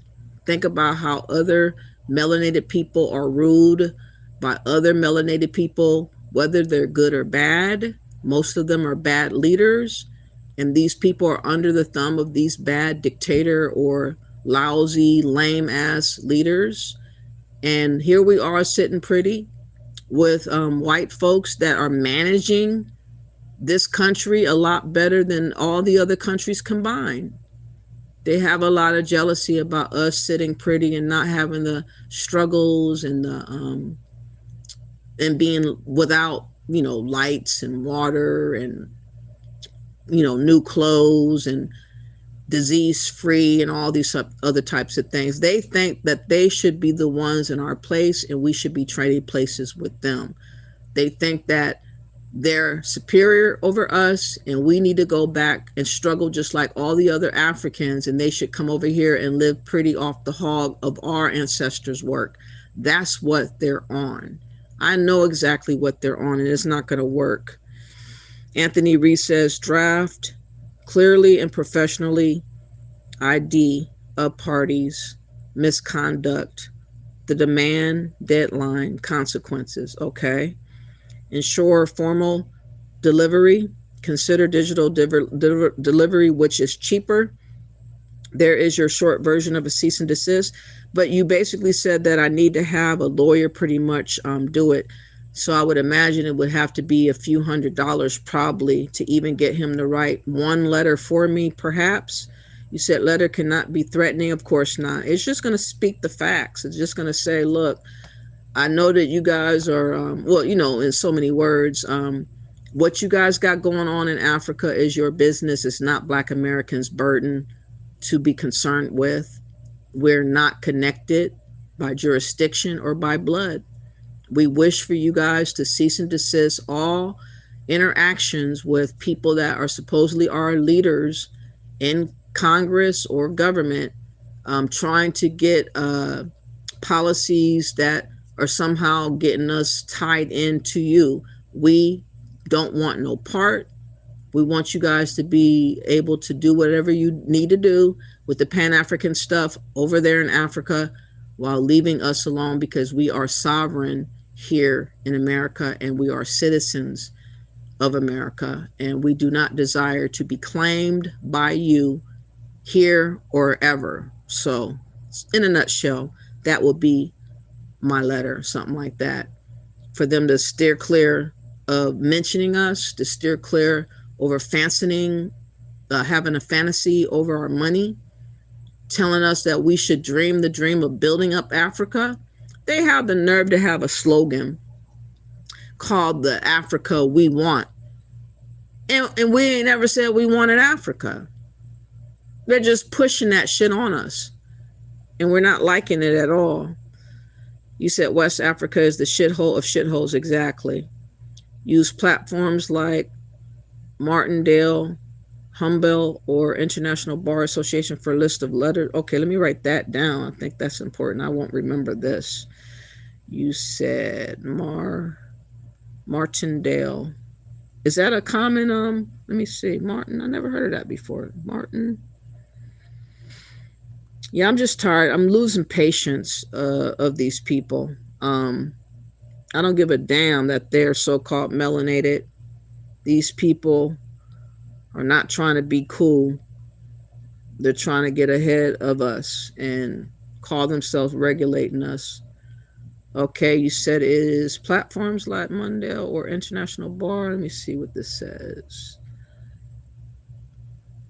Okay, I'm going to just put this in my phone to remember and look it up later. But thank you. I really appreciate you looking it up. I did hear from one lawyer that it has to be an international lawyer. I got kind of discouraged because they put me on hold for so long, and I kind of got discouraged, but I just want to have a direct contact number to officially call somebody. You said some Nigerians are calling for the British to come back and recolonize them. Yeah, I heard that. Read format in chat for cease and desist. Okay. Probably be better to go through a Republican in U.S. Congress to absorb some of the costs. You're right about that. Maybe I'll go to a attorney general. Maybe I'll contact an attorney general that is a Republican. You're right about that. I could look into that. I think that's what I'm going to try to do starting next month. But in any case, y'all, it is getting very serious out here. These people are putting everything in our lap for us to be involved with them come what may. I do not like to be bullied. I do not like people trying to pimp us and all that. So let's get back to this video of this Nigerian woman in the UK highly concerned about us claiming to be indigenous because, again, they have an ulterior motive of trying to claim us so that we can be beholden to them and their bullshit. And I'm just letting y'all know, as a Black American, I'm not trying to be rude, but you guys have been too rude to us first. And that's why I'm coming off with heavy hands and not kind of caring about how I'm saying it. Because for years, I've been listening to y'all be more and more aggressive about how you are talking to us. You're talking at us. You're talking as if you are telling us what to do. You're acting as if we don't have a brain or any power to resist. And you're gonna have a fight with dealing with somebody like me. I'm gonna tell you that right now. Biggest fears in the so-called diaspora is foundational Black Americans laying claim to our unique heritage, lineage, and culture that petrifies them. So now the same people have been asking for proof. Oh, prove you're indigenous. Prove it. Prove that. Why don't the Native Americans say you're indigenous? Why don't they say that? This and that. This and that. Now all of a sudden, now that they're saying it, is it really because Africa's on the rise? This mythological Africa's on the rise. You know, Africa's always on the rise with them. It's always on the rise. It should give it 10 more years, give it 20 more years, give it 30 more years. Meanwhile, Africa's on the rise, and she's sitting over there with a British accent wearing a New York hat. But Africa's on the rise. She ain't rising in Africa. She rising over in England. But Africa's on the rise. So understand the games they play, family, and don't let these folks confuse you and bamboozle you. Okay? But let's continue. Here's the lesson, right? Identity is also economics. Whoever controls the story controls the land, the resources, the wealth that follows. And this isn't about denying anyone's history. It's about questioning why this story gets spotlighted at this exact moment. One side may call it justice and another will call it erasure. But the real question is this, right? Is this about correcting history or about containing Black power? Because history shifts when power shifts. And we are living through that shift right now. Let's talk in the comment section. Did you hear her say who controls the narrative and the identity controls everything? That's precisely my point. They do not want us self-declaring our own identity. Imagine, Anthony, and everybody listening. For hundreds of years, we have never, ever labeled ourselves after our names have been stripped from us until recently. Now we have been empowered by saying, hey, you know what? America's not so bad after all. We've been looking at America way worse than we should. We got all these people, all these vagabonds around the world coming over here in America to enjoy the freedom and speech and liberty and justice that we fought for. Why would we just willy-nilly walk away from that and give it away to people that didn't earn it? We started understanding with more clarity, especially as the deportations were happening. It was a mind-opening experience. It's like, oh my God, wait a minute. All this time I was talking shit about America and, you know, saying to hell to the flag. Well, not me, but people in general would speak that way. And, you know, blasphemy this and F that and all that. And then shit hit the fan. And we started seeing who's really in charge and who's really in control and who's really blessed. We are blessed to have a birthright. People are vying and envious of our birthright. They would have us to renounce our citizenship, sacrifice ourselves, throw ourselves upon a sword for a fake unity that's never realized in Africa at all, that they would never do themselves. These prissy people, like this Nigerian, is comfortable in UK. She's not on the ground in Nigeria fighting the fight. She's not even talking about the grape festival that happened over there in Nigeria. But she is wagging her fingers at the notion of us self-declaring our indigenous heritage. This is what I mean, why we can't unify with people that are not unifying. These people want to be vampiring conquerors. They want to colonize us. We are the freed Black people of the world. No other melanated person has the liberties upon birth that we've had here in America. Yes, it's been strained at times. Yes, it's been hard fought back and forth. I wish and pray that that stuff would be resolved, that white people would finally accept the fact that we have been here and we've earned our rights and our place here in America. Maybe half won't ever, but I would appreciate if many other white people would stand in the gap and speak up for us and say, hey, they are American. We have to, because if y'all think about it, if white people would have given us our due, if they would have given us without all this back and forth and tug of war, there would have been a chance for all these foreigners to have their way in coming in and taking advantage over America. You guys dropped the ball. Many of you racist people that are listening, you guys dropped the ball because you weren't looking for the right enemies.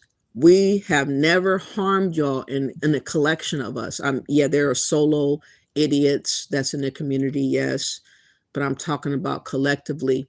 We've been harmless. We have never, ever like traded ideas or secrets with other countries. We have never,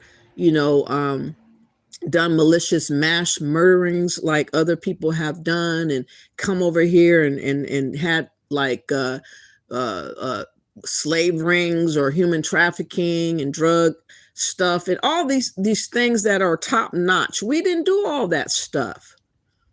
Had you guys just given us a little break and said, let them breathe, a lot of this stuff that has happened in the last 10 years or so probably wouldn't even be here, because we would have been, feeling comfortable in our own skin to go for other positions, on a local level or even Congress level or something to help America from being where it's at now. Now we're under attack by everybody wanting to take over. Every country from around the world is trying to have their hands on America and snatching it from all of us now. And a lot of that is y'all fault for dropping the ball and making us an hyper enemy to y'all versus looking at the people that was robbing the bin. All these people with birth tourism is like Chinese people and people that's been scheming and scamming Medicare and all this other stuff, taking billions and billions of dollars like Minnesota, Elahan, Omar, and all these other foreigners that should have never seen the light of day in office. They should never touch down in office. And you guys made it easier for them, trusting them, those agencies to other countries. Y'all put more trust in them, and now look at America. We have to undo all the mess that Joe Biden and all the Democrats have been allowing to have happen on purpose on our watch. Like, damn, this is crazy. You said, let me go back up. Thank y'all for comments. I really appreciate that. You said it's really more of an international politically issue, and I would use the power of the U.S. Congress to push the issue. Yeah, I'm going to contact somebody. I don't know if you heard, but I did write a petition to Donald Trump about a month ago or so. It was a very good, I must say, petition I wrote to him, and I did that with, making an effort to make a petition to let the courts know if I have to go to court about where my mindset was. Not influenced by no white people, not influenced by anybody. This is my own thoughts. I have my own mind. These Nigerians and other Africans like to play this game of white supremacy told you. They're regulating you, all this other bullshit, because they don't have access to regulate us. So everything that we do on our own must be by the white man. It's ridiculous at this point. You said, I want to know who gonna stop me from claiming my Seminole lineage and identity. I'm telling you, it's gonna be a fight from hell. Bureau of Indian Affairs, which is the federal agency. Is that right? He said, I'm white and I agree with the cause. Thank you so much. I appreciate that, Anthony. It's a relief to know that there are some people out there that's not, like me, that can relate a little bit, because this is coming from my heart. You know what I mean? I am before the time, before stuff is going to hit the fan. I'm always ahead. But trust me, if you pay attention in the next year or two, after this election of 2028 happens, if the Republicans do not win, it's going to be some shit that's going to pop off in 2028 for sure. For sure. You said, I just live in Columbia. I'm glad you found somewhere to be content. That's great for you. But I'm native born in Western North Carolina. Oh, yeah. I've been in North Carolina a couple of times. I've been to Raleigh, North Carolina as a girl, and also Wilmington, North Carolina. I was at 2 different reunions. And man, they had the best fish fry. That's the first time I ate hush puppies, and I had the best barbecue. Man, it was so good. I can still taste it as if it just happened. You said East Indians are replacing white Americans. Yes, they are. And that's what I mean. You guys put too much trust in foreign born or people that just got over here. You gave them the keys to run America. Like, come on. Black Americans would never have harmed America like these people that are first generation or who are not born from here are doing, for sure. What's up, Nikki? Thank you for coming back. I appreciate seeing you.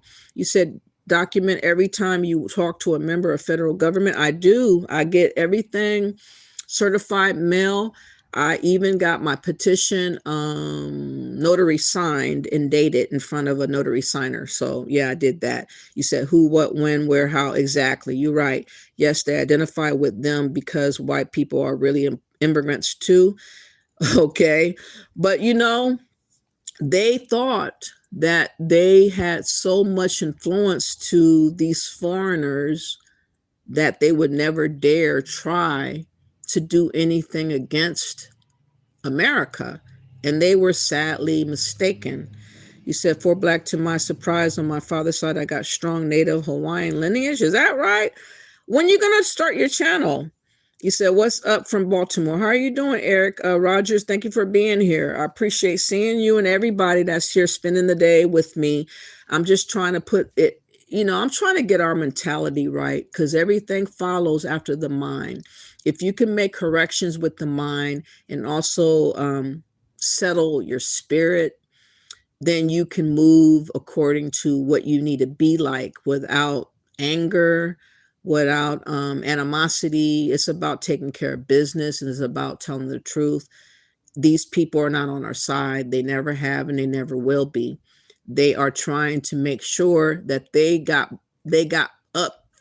necks. They got necks. They want to have necks, and they want to be what we've been for generations, which has been the face of Blackness. These people that's in power think it's their turn, and all they got to do is kick us down and snatch away everything that's attached to us and run to the hills with the power. But they didn't earn nothing, and they're not ordained by God. So they're going to have a big problem, period. You said July, okay, or August. Okay, here we go. Oh, Lord, and that's the end of the video, and she said a lot of nothing, but here's where I do agree with you. I do agree that she said whoever controls our identity controls the narratives and they control the economics, summarizing what she said. I do agree with that. Here's the facts, family. The reason why many of these continental Africans and Caribbeans, they're very concerned about indigenous tribes coming out here and saying, yeah, Black Americans do have Native American heritage and lineage. They're concerned about courts ruling in our favor, okay? Courts stamping something that we've been going on and saying for centuries, that we have indigenous ties to this land. They're concerned about it because now they can't control our identity. They can't be in control of our narrative, okay? Our history, our culture, our lineage, and how we identify. Therefore, the economics gets messed up. Understand, family, these folks make billions of dollars every year off foundational Black Americans identifying and seeing themselves as some type of long-lost generic African. How much money and nobody else anywhere around the world does not have this issue that we are facing. I mean, if y'all didn't understand what Black Americans are up against, you should be understanding by now. There has never been a time that I ever had to look behind my back. There's never been a time I had to look and follow the news and see what people are doing behind the scenes until now. I've been on this trail since 2020. I noticed a shift, a change. Stuff was not sitting right in my spirit. I was like, man, every time I go to YouTube, all I keep hearing about is arguments about what we're calling ourselves. And I start to thinking about something is happening or something is being attempted about our identity. And people were like, oh, you're overthinking. Oh, they just want us to have a unity and unify. I said, no. Because if you want to unify, it's not by force. It's every side collectively, comfortably coming together, like you want to hold hands with one another and walk down the street together. It's not forced. There's no manipulation. There's no deceit.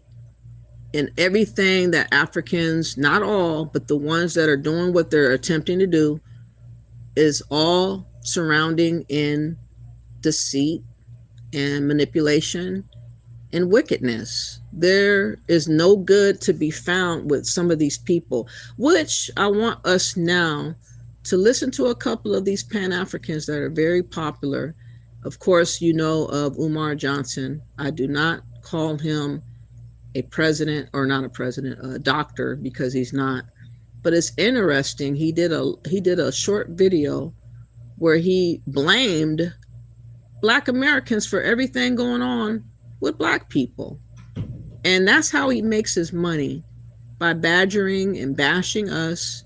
This is the same man that over 10 plus years, he's been claiming he's going to have a boys' school, and he has yet to materialize this school. He bought a mildewy school that's not operational after all this time, but he's collected millions and millions of dollars talking the same garbage day in and day out. And that garbage is about ridiculing Black Americans and trying to make us feel as if we are obligated to everybody around the world. And these same people don't have the same burden. It's like, do as I say, not as I do. Oh, I can just screw off, marry other people. I can pretend to be a Pan-African, but I ain't never got to go to Africa. I ain't got to go say nothing to the Africans. I ain't got to unify and correct myself with tribalism or anything. But you, Black American, you got to be all forgiving, all loving. You got to pretend like you're Jesus on the cross and take all the sins for all Blackness and put it on your back and burden and carry. And we're not doing that. I want y'all to understand we are not going to do that. I know that I'm not a big channel, but I'm a mighty person in God. God has always had my back, and he's always directed my steps. And I know what I know without even explaining it. And I'm trying to let y'all know that nobody has our back but us. We got to shake off all these Pan-Africans, all these Africans, all these people that's trying to put everything on us and tell them to go to hell. We got to boycott Ghana, boycott the Essence Fest, boycott Juneteenth instead of marching in the street. Keep it in the backyard, man. You know what they're trying to do? Did y'all hear? Oh my God. They're trying to turn Juneteenth coupled with Pride, the LGBTQ. They're trying to mix Juneteenth with Pride. Come on now. Nobody is showing us no kind of respect nowhere. So I'm just saying that we're going to have to reinvent ourselves. We got to kind of like just let this year go and let it burn, crash and burn. Don't give no money to nobody. Don't support them, because all they're going to do is use that money to take from us and replace us. That's all they're planning to do. Your governor knows you don't want to organize. Congressional Black Caucus knows you don't want to organize. The Black bourgeoisie know you don't want to organize. Chinese are in pursuit of power. Arabs are in pursuit of power. East Indians are in pursuit of power. Latinos are in pursuit of power. Anglo-Saxons are in pursuit of power. And Africans are in pursuit of power. They are in pursuit of dominion over Black Americans. This is why they're hyper focused on us, and they will not leave us the fuck alone. We're going to have to get them off of us. We're going to have to be very aggressive in dealing with them, because they think that we're sweet and we're pushovers because of how we've been moving in the last 20, 30 years. And we have this dud right here, this milk dud right here, that's just basically showcasing why there's an issue. Everybody thinks we're supposed to be submitted under the thumb of Africans. For what? What have they done for us? What can we trust in them? Nothing. They need to go get their own people to put it out there for Pan-Africanism, the sacrifice, come what may, and see how it goes. They cannot expect us to be those go-to people to do what it is that they refuse to do. We refuse to be their replacement. Period. Black American, North American Negroes are in pursuit of pleasure and comfort. I'm going to say it again. We suffer from the disease of irresponsibility. We're in pursuit of being at peace, and we're in pursuit of not having nobody regulate us or dictate to us nothing. Okay? We don't have real leaders in you. We don't have real leaders in anybody right now. I'm praying that a man that is of our ilk and of our heritage will raise up and come and let himself be known and seen and understood, that he's the real leader to direct us better, but he has to know what's been going on and have to say the right words and understand exactly what's happening. He cannot be delusional. He cannot be faith-filled in belief of everybody that's speaking to him, that's going to throw him a couple of dollars. We got to hope and pray that we're going to get sick and tired of all these things happening to us. I don't know when it's going to happen, but something's about to happen in the next couple of years, right in 2028. It's got to happen. Let's go. We want no responsibility for our own survival. We want no responsibility for our own redemption. We want no responsibility for our own longevity.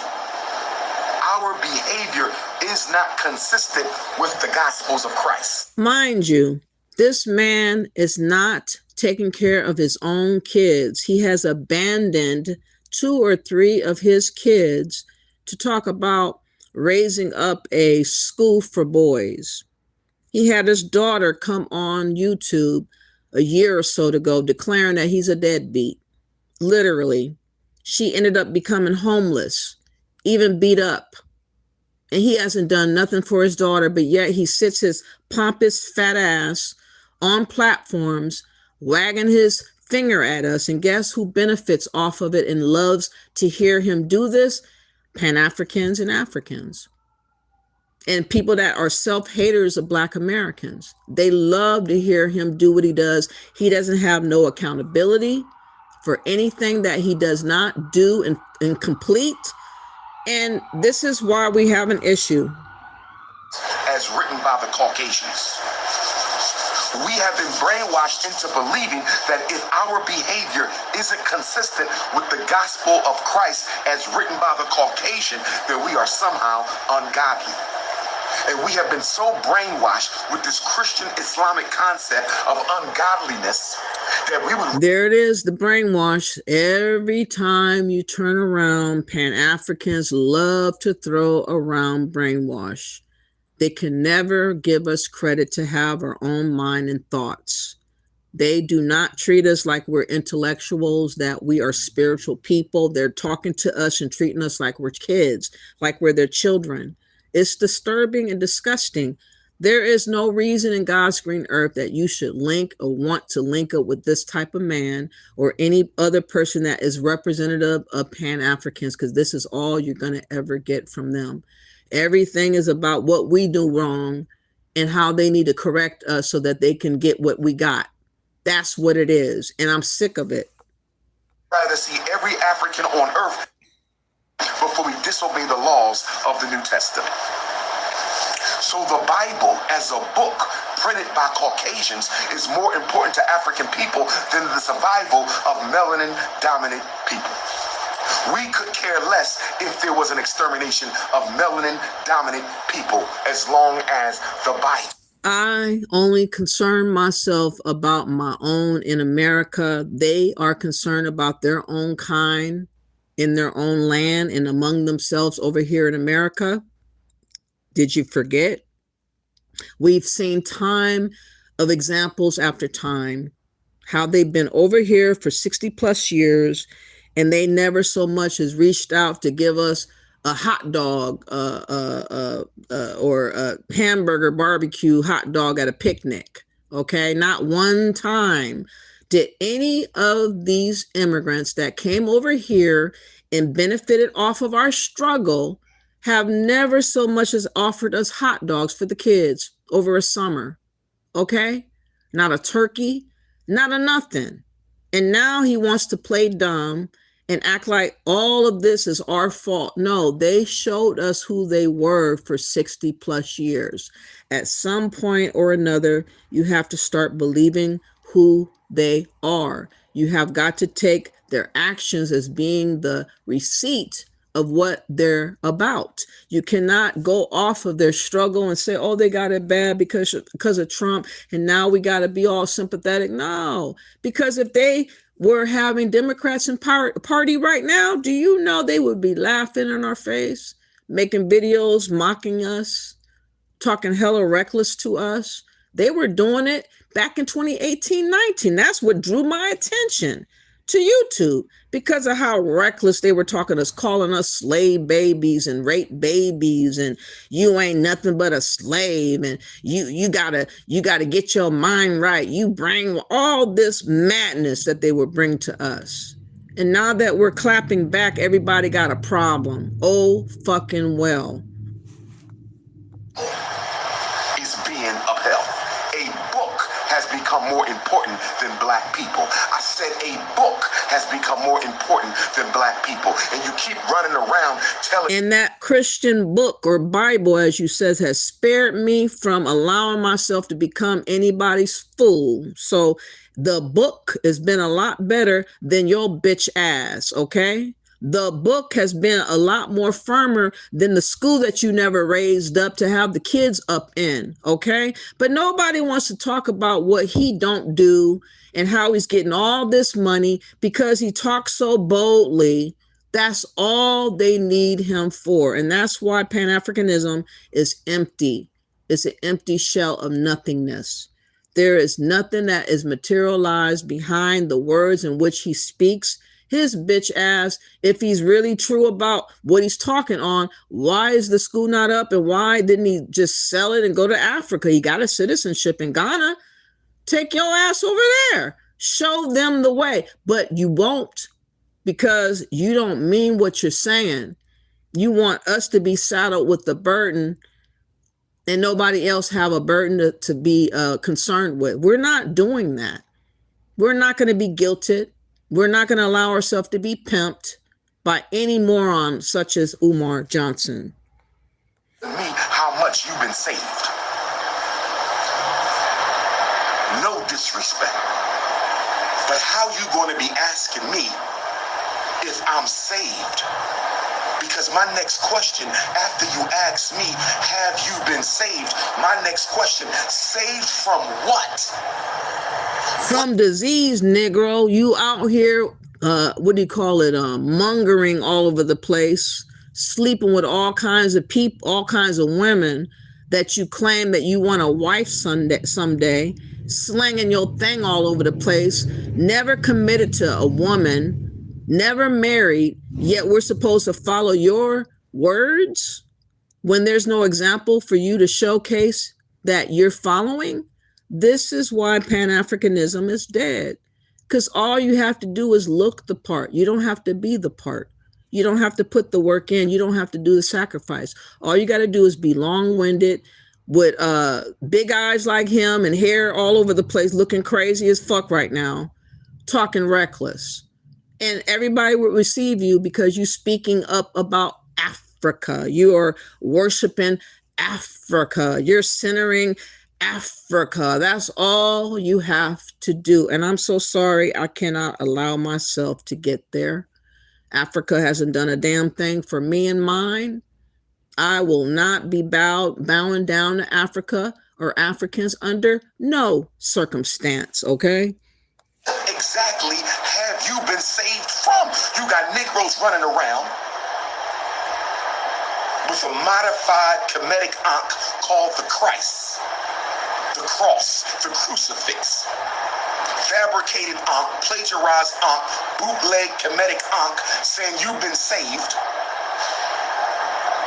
And I'm trying to find out for the life of me, and I love all of you, but for the life of Ifatunde, for the life of Dr. Oguntade, can somebody explain to me what exactly have you been saved from? Because you keep telling me you've been saved. Have you been saved from... We've been saved from your bitch ass. We've been saved from globalists. We've been saved from Pan-Africans. We're not buying and taking the bait of the lie that you're selling, and you're mad. Let me go back up and see what you guys have to say. Thank y'all for being here. I appreciate everybody for all the comments that you make. Nikki says Umar ideology, or what is it?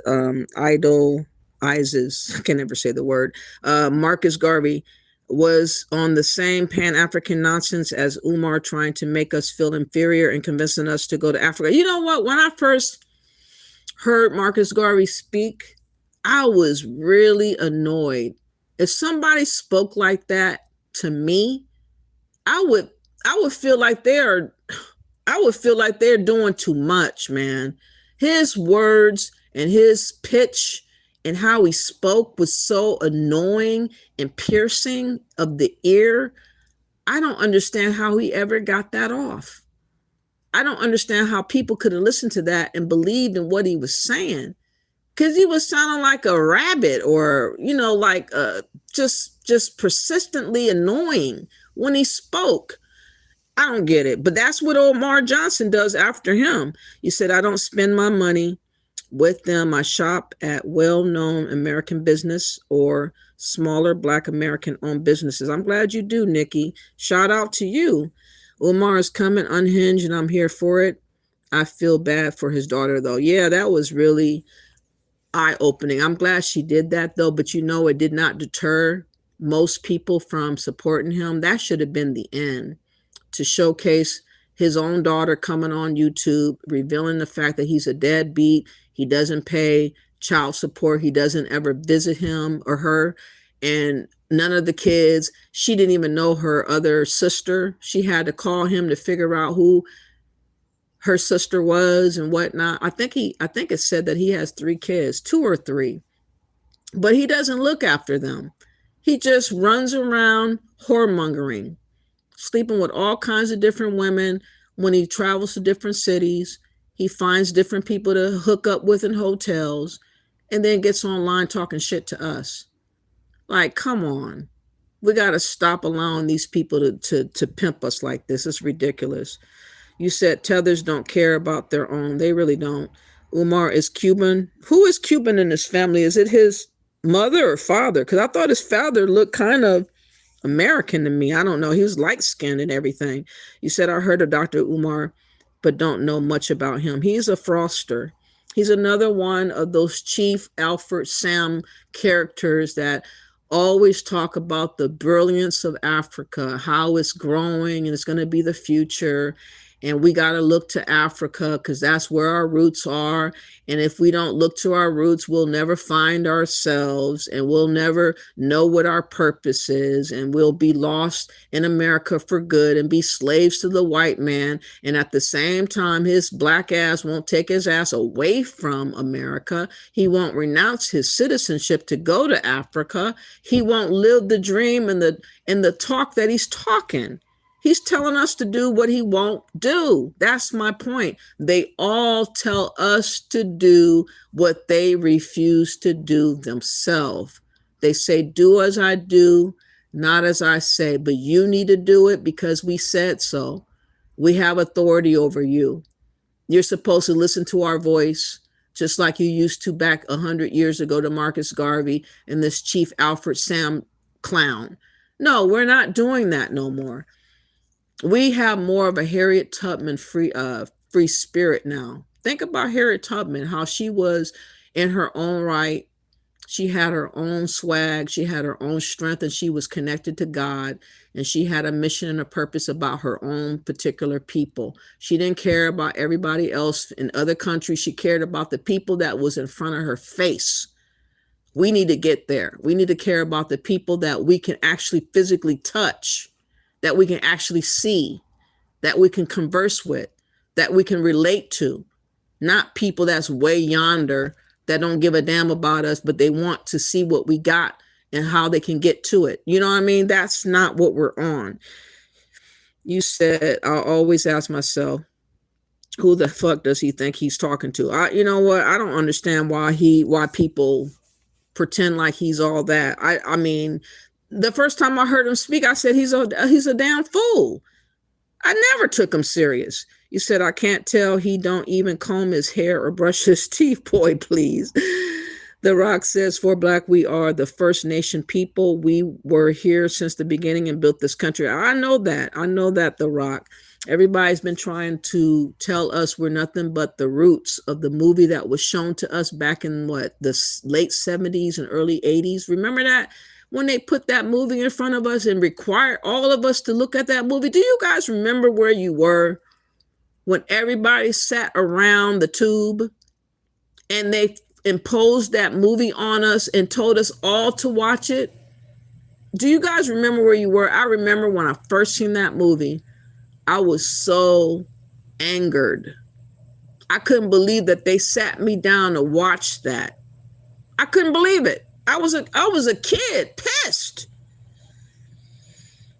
You said, Nikki says they come here to take, and they're very hostile and arrogant about it. Yes, they are. Speaking of which, I'm glad you said that. Remember I told you about the Essen Festival, about the guy from Liberia?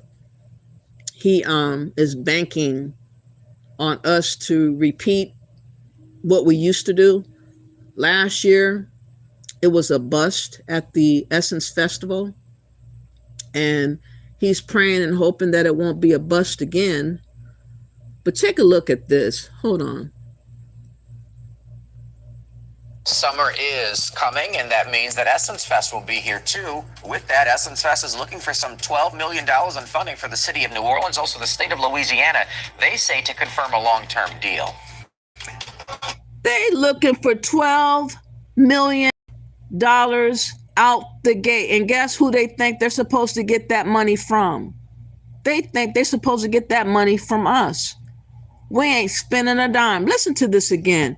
This motherfucker is out the gate asking before the Essence Festival even starts for $12 million. Coming, and that means that Essence Fest will be here too. With that, Essence Fest is looking for some $12 million in funding for the city of New Orleans, also the state of Louisiana. They say to confirm a long-term deal. The festival's 7-year contract ends in September. Our partners at NOLA.com report Essence sent over a 5-page proposal outlining its vision for year-round programming. Now, part of that proposal, $10 to $12 million in subsidies from the city and state, other partners too. Programming would expand beyond downtown to other parts of the state, including Baton Rouge, as part of that proposal.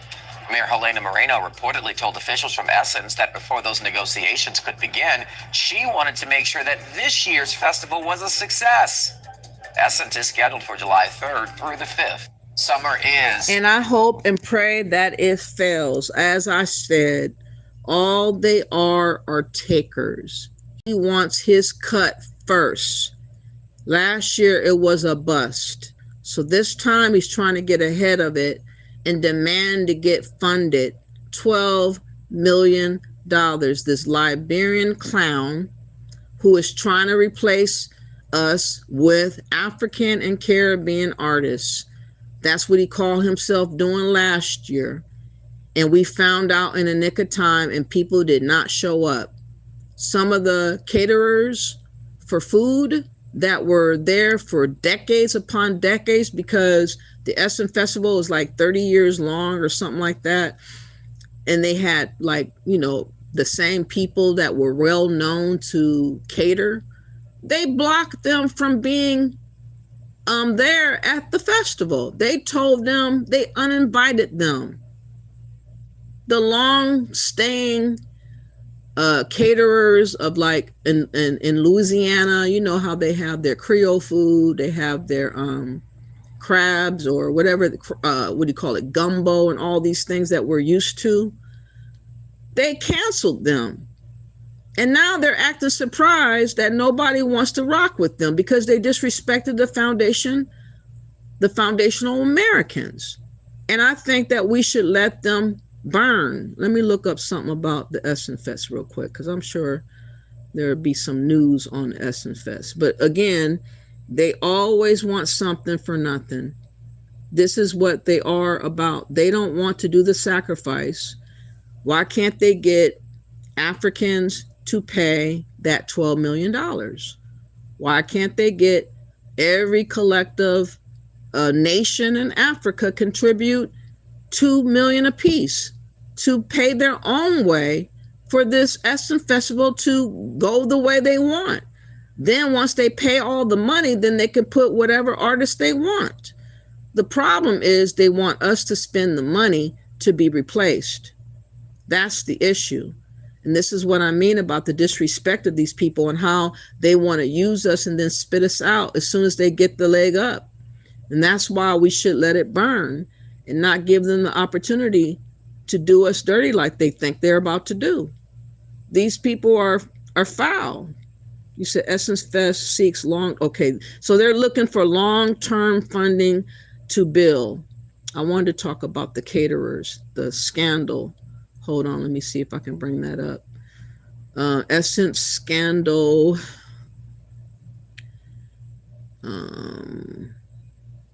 With food caterers and see if it comes up, because I know somebody did mention it. It was talked about. Okay, let me see.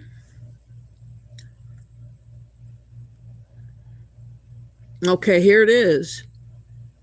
Okay, let me look it up. This is only talking about in Sacramento, which is weird. What? I don't think it was in Sacramento. Anyways, I'm going to read this tidbit. It says the Essence scandal with food caterers primarily refers to the fraud and financial mismanagement of Sacramento County's pandemic-era dine-in 2-meal program, which was operated by the Sacramento NAACP. The scandal unfolded with the following details. The Sacramento NAACP received county funding to hire local caterers and restaurants to deliver meal kits to food insecure families during the pandemic. Oh, that's not the same one I'm talking about. But this, again, NAACP, they got their hands all in the cookie jar. Every vow individual that we are having issues with today, such as the NAACP or the Congressional Black Caucus, I want to say, last year in Louisiana. Let's see if something comes up. Okay.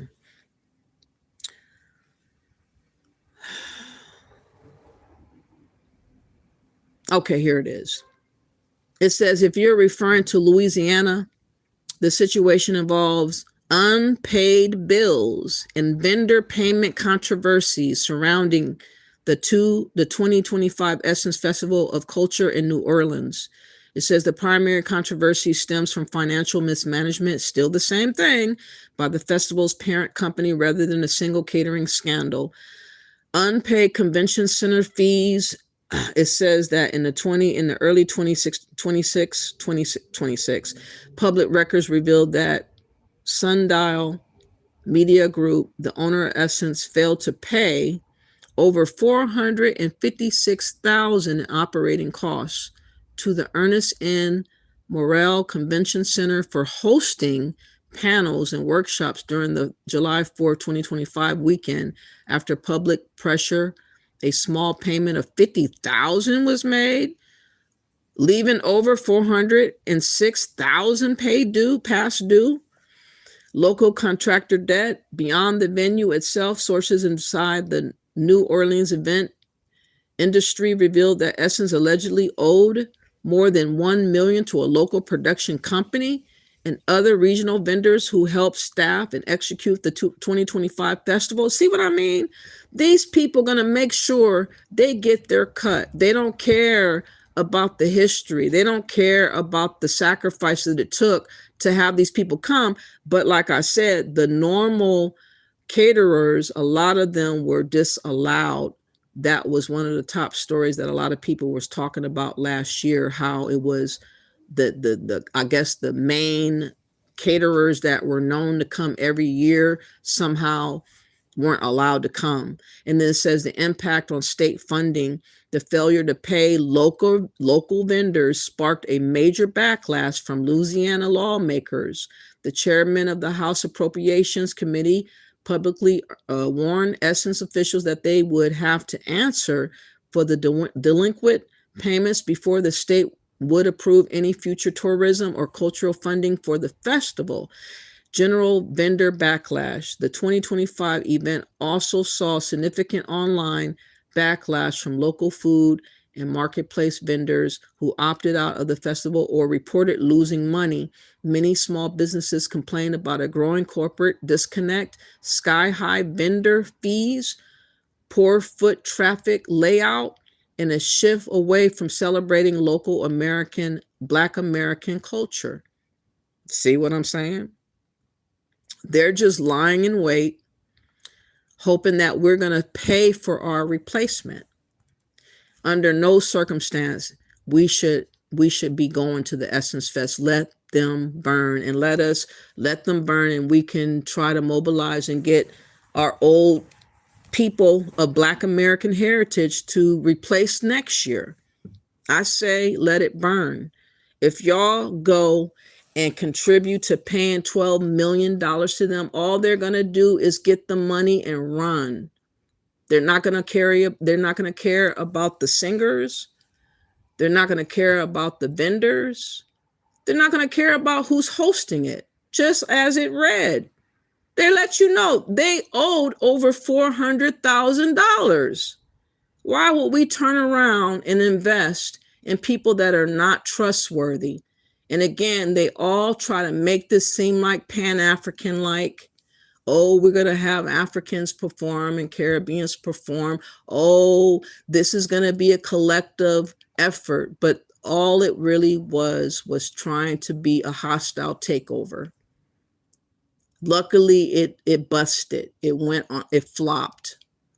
And hopefully people will remember how they felt about how they were treated, and they will not sign up for that shit no more. And hopefully most of y'all that's listening will tell your family and others to stand clear away from the Essence Fest. Let them pay their own shit. Let the Africans prop up their own bullshit to push their own agenda.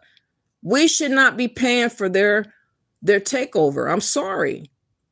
Please get a backbone, people. Please. So yeah, that's a mess, y'all. Let me go back down. Okay. Yeah, they come to take. Very hostile and arrogant about it, like I say. And then they wonder why we don't want to fuck with them. Because we see how you guys move. You guys move just like snakes. You slither around. You try to camouflage yourself and hide behind stuff. And all along, you have an extra agenda that you don't let us in on until after you get your money. And then we realize what you did as you're running to the hills. We don't need to deal with people like that. That's why this Pan-African talk is never going to work, because these are the types of people that are in our faces. Takers. These people don't know nothing else but how to take. You said we have to deal with people like him wagging his finger at us on top of the xenophobic from these tethers. Exactly. And like I said, I never in my heart of hearts have ever had a dislike for a group of people before. I didn't even think it was possible for me to dislike people. But I will say, I definitely dislike their behavior. I am not down for how they're treating us. I'm not down how they're putting all these expectations onto us, which involves us paying for everything as they take everything and we get nothing in return. That is not something we can work with. So we need to just let it burn. You said they love trying to take our spirituality from us and tell us we don't need our religion. Exactly. Our spirituality warns us about these types of people, though. They want us to worship them or whatever deity they worship. Do you know, Nikki, in all honesty, I know a lot of them have been performing juju and witchcraft on us. I would bet you that they have spent ample time doing juju and rituals on us. And so far, God has had our back. He's alerted us to what they've been up to. I mean, in a lot of ways, Trump has been a blessing to expose everything that was hidden. Because if the Democrats was in office, we would have been too busy tripping off of what the Democrats were allowing the immigrants to get away with. We wouldn't have known all how hard they've been working on deceiving us. Now Trump, what he's done is he slowed down stuff. And he's exposed things and opened up everything, opened up all the curtains and let us see everything collectively where nobody is hiding. And that was the worst thing that these Pan-Africans and Africans never thought and expected to ever happen. You said that's why he's losing his mind. Exactly. Exactly. What is this? Yes, my spiritual discernment would never allow me to follow this foolishness. Exactly. Anthony Reed says the FBA really needs strong, honest leaders, unbiased for internal issues and take back communities. They really do. I mean, I really wish I could put my spirit in some of these men, Anthony. I'll be honest with you, because I got the heart of a giant. If they had my mentality, man, we'd be like Samson, getting our hands on the pillars and making everything collapse. I'm telling you, we need to go there. We need to let it all collapse on its head and let them, be buried in debt, be buried with all the expectation they thought they were going to get from us and have nothing come from us, and them looking stupid and realize that they cannot get away with nothing no more. That's what I want, the spirit of Samson to come upon us and collapse these bitches is what I want. Yeah, Al Sharpton is not one of them. What do you mean? Yes, he's definitely not a strong leader. Anthony Reed, if Al Sharpton passed today, I will go and celebrate like you would. I'm going to have the fieriest live if that motherfucker ever dies. I swear to God. Kind of like all those free Palestine that won't go to Palestine. Exactly. Protest free Palestine but won't go. Exactly. They never will. Democratic. Exactly. I do remember I was seventh grade. Okay. That movie was entirely fictional, but they presented to us like it was 100% fact. I know. Were you told that you had to watch the movie? Because it seemed like everybody was given the word to watch Roots. And I remember everybody like clamoring together, and they put that shit on. And we were like, what the fuck? It was so shocking. It was traumatic. And they did that shit on purpose to kids. That wasn't even cool. You said we don't need another Jollof competition. I was not impressed. Let me tell you, Nikki, I went to this Liberian restaurant. I've been hearing so long about how good African food was. And I said, I ain't never going to Africa. But if they ever show up in California where I'm at, I definitely would try it out. And lo and behold, it was a new one that opened up like 4 or 5 months ago. I went in there. I went and got the fish, the jollof, and the plantain. The plantain was oily. The fish was burnt. The rice was unseasoned. I was like, really? I spent $30 for crap. I sent the fish back because it was too burnt. And they made another one. And it kind of looked like the same fish that just a little bit lighter. I was like, oh my God, I'm never coming back to this place before. But I was not impressed. I mean, you watch all these TV shows of people eating food, having their experience at the catering trucks and restaurants and all that, and you can see all the layout of the food, and it's all fresh and hot and steamy and looking all eloquent. Man, I was expecting that experience, and I did not get nothing remotely like that. I was like, oh my God, I'll never do this again.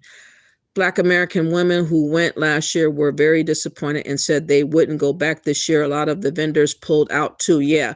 And I heard that they waited in a line to get free stuff, and they kind of like made them wait for a long time and also charged them extra money to be able to be in this line, something that they were doing. They extra charged them on top of that. That's all Africans, for the most part, know how to do, is trying to find other ways of trying to capitalize and take advantage of people. And then they're surprised that they don't have continual customers because of the way they're trying to hurry up and grift and just squeeze out every morsel of everything you have. And there's no satisfaction, and you want to go back. So yeah, we got to let it burn.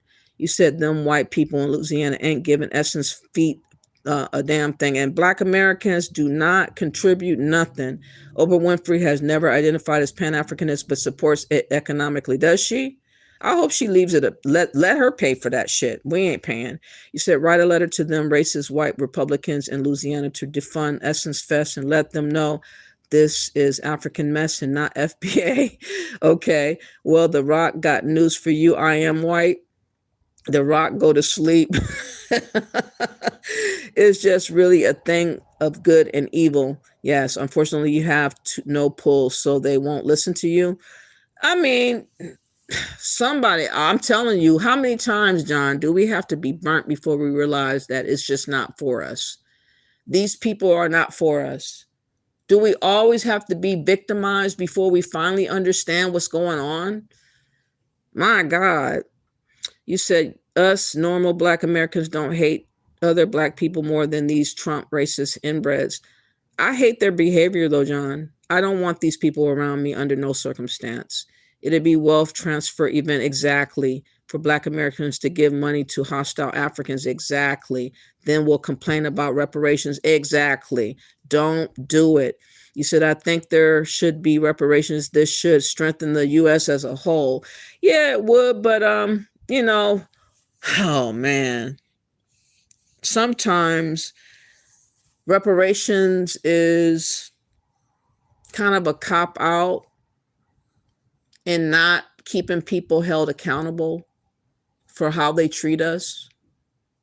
You know what I'm saying? It's kind of like we're looking at the carrot and we're not paying attention to how people overall are treating us as a collective. And that kind of bothers me sometimes. You said, why are you so jealous of Africans? I'm not jealous of Africans. Please give me a break. I work with them, a lot of them, and they are successful, not complaining. You are, whatever. You can get the fuck gone. How about that? Bye, bitch. Let me help you out. Bye, ho. Okay? You need to be here early enough to listen to what the fuck was said. Okay? You said, I'm sure they have been throwing work at us. I wouldn't put it past them at all. Trump was a wild card. Yes, he was, but he revealed a lot to us, unbeknownst to us. But it should only go to FBA only, exactly. Yes, they force-fed us the movie. They can't cook. Man, that shit was whack, man. He said, I learned from Africans on Twitter, they don't season their meat. Really?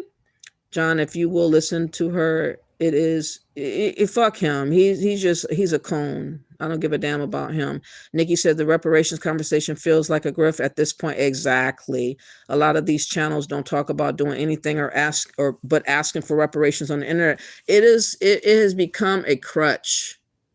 It's become a crutch to put everything on the line on reparations, and you don't have to address the real enemies in the background. You don't have to stand up to the boogeymen, the real boogeymans, So yeah, it's really a trip, y'all. Let me get to another video I wanted to show you. But John, go suck an egg and choke, okay? You don't know what the hell you're talking about. I've been dealing with Africans online since 2018. I know what the hell I'm talking about.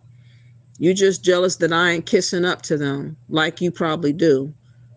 Worshiping every word they have leaked from their mouth. I ain't doing that bullshit. Now, what was this video at? Okay, let's birth centers. Oh yeah, I wanted to play this.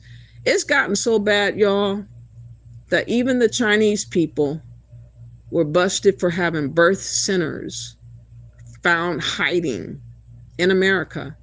Not only that, Chinese people have police stations in America that was founded out. They've been doing all kinds of stuff right here in America, and ain't nobody talked about it until Trump. Ain't nobody would have known none of this stuff until he blew all this stuff out of the water. So salute to President Trump. I really appreciate him for wising us up and making us understand that we have a lot of clearing up to do, for real. Hold on, let me show y'all this. Y'all won't believe this. Chinese birth tourism, the Texas loophole. These people have been just taking advantage of us from all over the world. And it's so sad that we're playing catch up now. Filed a lawsuit against Di Postpartum Care Center, stating that the Houston area business is unlawfully facilitating the invasion of Chinese nationals into Texas for the sole purpose of birthing children and obtaining birthright citizenship. We went to check it out in person.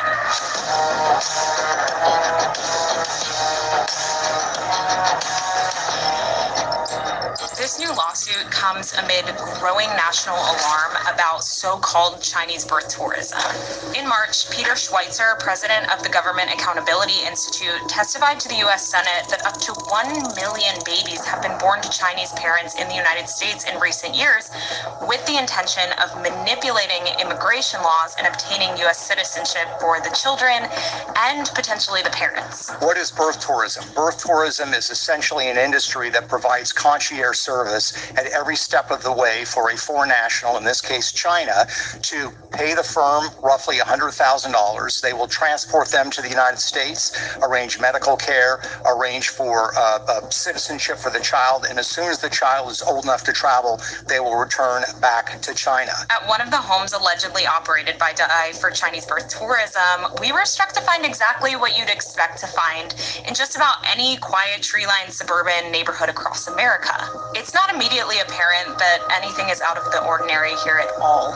We did speak to a neighbor, David, who told us that he did think there was something kind of weird going on. He's seen a lot of different people going in and out, and kind of never really interacted with the neighbors, and everyone here kind of knows each other, and so that was a little weird to him. According to the Paxton lawsuit, the center has been operating at multiple Houston area locations for nearly 20 years and has been boasting in marketing materials that it has successfully produced 1,000 plus American-born babies. They're being encouraged to get their tourist visas before they get pregnant, allegedly, and then they're being told, come here, we have everything set up for you, allegedly, and come to one of these homes, we'll take care of your stay, we'll take you around, even take you to tourist sites. The lawsuit says the center targets Chinese nationals living abroad, including using popular Chinese social media apps, and coaches them to manipulate U.S. immigration law. Just this week, the mayor of Arcadia, California, Eileen Wang, pleaded guilty to acting as an illegal agent of the Chinese government. The specter of a million sleeper U.S. citizens growing up abroad and someday returning, quote, home to the United States to, say, swing a close election or access America's generous public benefit system has elected a... I mean, come on. What in the world were y'all thinking about? Not thinking about what foreigners would be willing to do to access power over here. There's a lot of people that has just been running amok.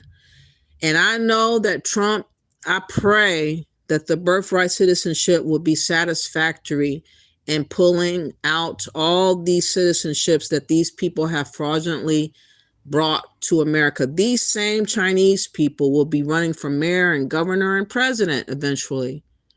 Come on, y'all. It's unbelievable. Officials and the public racing to figure out the scope of this birth tourism problem. But have no fear, Trump is here, and I already know if it's not satisfactory to whatever it is that he's looking for, he's already planning a backup plan. For instance, people are now being told that if you want a green card, you gotta go home to apply there. He's only going to allow the key essential green card holders pretty much to be able to stay. But the other ones that are not essential to us, they all have to go back home. I mean, it's brilliant. Wow. I never imagined somebody even thinking those thoughts. But I mean, desperate times calls for desperate measures. And I'm not feeling sorry for people that swindled the system. I'm not feeling sorry for people that were willfully trying to overtake our government and have access of power against us. So I do not feel any type of feeling. Let me see if I can find that video that's going to break it down for you in case y'all missed it. Yeah, Trump is not playing around, and I appreciate that. As bad as people try to make him out for, at least he speaks whatever he's about to do ahead of time. He tells you how it's going to go before he does it. He does not leave you in the dark, confused on what's about to happen. And he has warned these people for over a year now, while he was actually 2 years now, because he was in the campaign trail for almost a year, and then he became president. So it's been about 2 years, a little bit shy of 2 years, that he let it be known that he is going to do what he got to do to get rid of illegals. And people thought he was playing. I don't know why they took it. I don't know why they took him for granted and thinking that he was playing games, but he was not playing games. Here's one of the things that Trump is saying. For people that are still illegally here hanging out, he's saying if he gets his hands on y'all, he is going to charge $18,000 fine. And I believe that's the right thing to do, because they have more than enough time to understand he wasn't playing games. Everybody knows the news. Everybody heard about all these deportations and all the ICE that's been running around, snatching up people and all of that. If you manage to still be here like 2 years later, you should be charged. The American President Donald Trump's administration is preparing for a fresh crackdown on undocumented immigrants in the country under a proposed new policy. Now, thousands of migrants could in fact soon face fines of up to $18,000 to cover the cost of their detention and deportation. Under the proposed policy by the Department of Homeland Security, the migrants could in fact be fined nearly about $18,000 to recover the cost of arresting, detaining, and deporting them. The proposed fines will mainly target aliens, as the Trump administration, or rather the American administration, calls these undocumented immigrants who missed their immigration court hearings. In absentia, court had passed orders to deport the said immigrants. Reports now suggest that more than 23,000 people could be impacted by this move. The Congress had ordered the DHS last year to charge fines aimed at encouraging undocumented immigrants to voluntarily leave the country. But the DHS is now proposing to raise the amount from $5,130 to $18,000. The proposed increase comes after the US government had raised concerns over growing deportation and detention expenses. However, according to a recent report by USA Today, immigrant advocacy groups have slammed this move, accusing the Trump administration of targeting vulnerable communities. I mean, they act like we are not sovereign anymore. That's the part that's really unsettling. These people that have no claim to this soil, to this history, to the sacrifice of everything that we helped build, and they are acting entitled, having advocacy groups, having lawyers arguing with the Supreme Court as if they have claim to America, and we cannot do the same thing. And can you imagine going to China and doing and pulling the stuff that Chinese people have been pulling over here? Having a police station that they found out about, or police stations, I should say. Did y'all hear about that? Police stations that they brought here to America, Chinese people. Let me see if I had a video about that. Okay, while I look for that, here is another wonderful idea by Nancy Mace. I believe she is a senator, but she is trying to get a law passed to disallow foreign-born people from having access to having power, being allowed to be in power, which I thought was like that. But now we know that United States dropped the ball and they were allowing anybody from anywhere to have power in America. I mean, how can you be number one for a long period of time past 250 years with the availability allowing people that's from foreign countries to have access to the same power as anybody that's American. I mean, it's a non-brainer. But she's suggesting no more of that, y'all. And now to this. The Southern Poverty Law Center is back in the hot seat this week. The House Judiciary Committee holding an explosive hearing, looking into claims the group funneled more than $3 million to fund the same violent extremist groups they claimed to be fighting against. The SPLC became part of the weaponized effort of the Garland, Biden, Justice Department against the American people. In November of 2010, SPLC shifted its focus beyond violent groups and began targeting Christian organizations. The Southern Poverty Law Center does not merely track. I hate when it's labeled one thing and they have a whole nother story that was not about that in front of it. Hold on, let me fast forward it. My God. Man, false advertising. For any communications with the Biden-Harris administration. Let's bring in South Carolina Congresswoman Nancy Mace. She is, of course, also running for governor in her state. Congresswoman, it is great to have you here this Memorial Day weekend. Thank you so much. Explain to me, what do you believe is the single most egregious act carried out by the SPLC among many accusations? Well, first of all, I want to thank our veterans for their service this Memorial Day weekend. And then to answer your question, literally the SPLC, the left, it is one giant grift. We now know that they were funding racism, paying for racism, grifting off of racism. It was one giant grift, I believe, in concert with the Democrats and the Biden administration. And they were going after Christians. They were going after American patriots, American citizens, making this country more divisive than it's ever been because of their hatred. And they need to be held account. They should probably all be sitting in prison. And I look forward to Jim Jordan getting to the bottom of this. And if the head of the SPLC will not show up on his own, he needs to be subpoenaed, given a date, and he should show up or he should be behind bars. Is it fair to say, Congresswoman, that the SPLC was stoking hatred almost to justify their own existence as an organization supposedly fighting hatred? Oh, 100%. They were funding it. That was the sole purpose of their existence. If they don't have, if they can't portray people as racist, they don't have a reason to exist. And this is wrong. This is illegal. And every single one of them should go to jail. I want to turn to another subject, Congresswoman, that I know is close to your heart as we look at some of the numbers that the SPLC is accused of funneling to various organizations there. But to this other subject, foreign-born lawmakers, you don't believe that anybody born outside of the United States should be allowed to serve in Congress? Tell our viewers about your thoughts on that.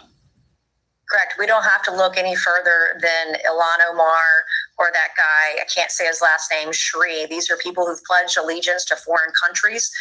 They are influenced, I believe, by their foreign allegiance to other countries. And we want to make sure that America is run by American patriots.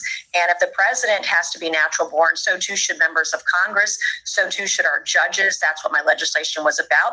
But we shouldn't stop there in Congress. Every single state across the country should ban foreigners or foreign-born individuals from being governor, from being lieutenant governor, from serving in state legislatures. We're seeing what's happening right now in real time to Europe, and we want to make sure that doesn't happen here, because once you're gone, there's no coming back from that. And in fact, in the governor's race, we've got someone who's foreign-born. I don't think he should be able to run for governor. We don't know what his influences are, and I want to make sure that natural-born citizens like the President of the United States, that they're from here and serving our nation's interests. Man. So would that be retroactive, Congresswoman, in your view? This is common sense. Praise God for Mace. This is common sense. This is not xenophobia.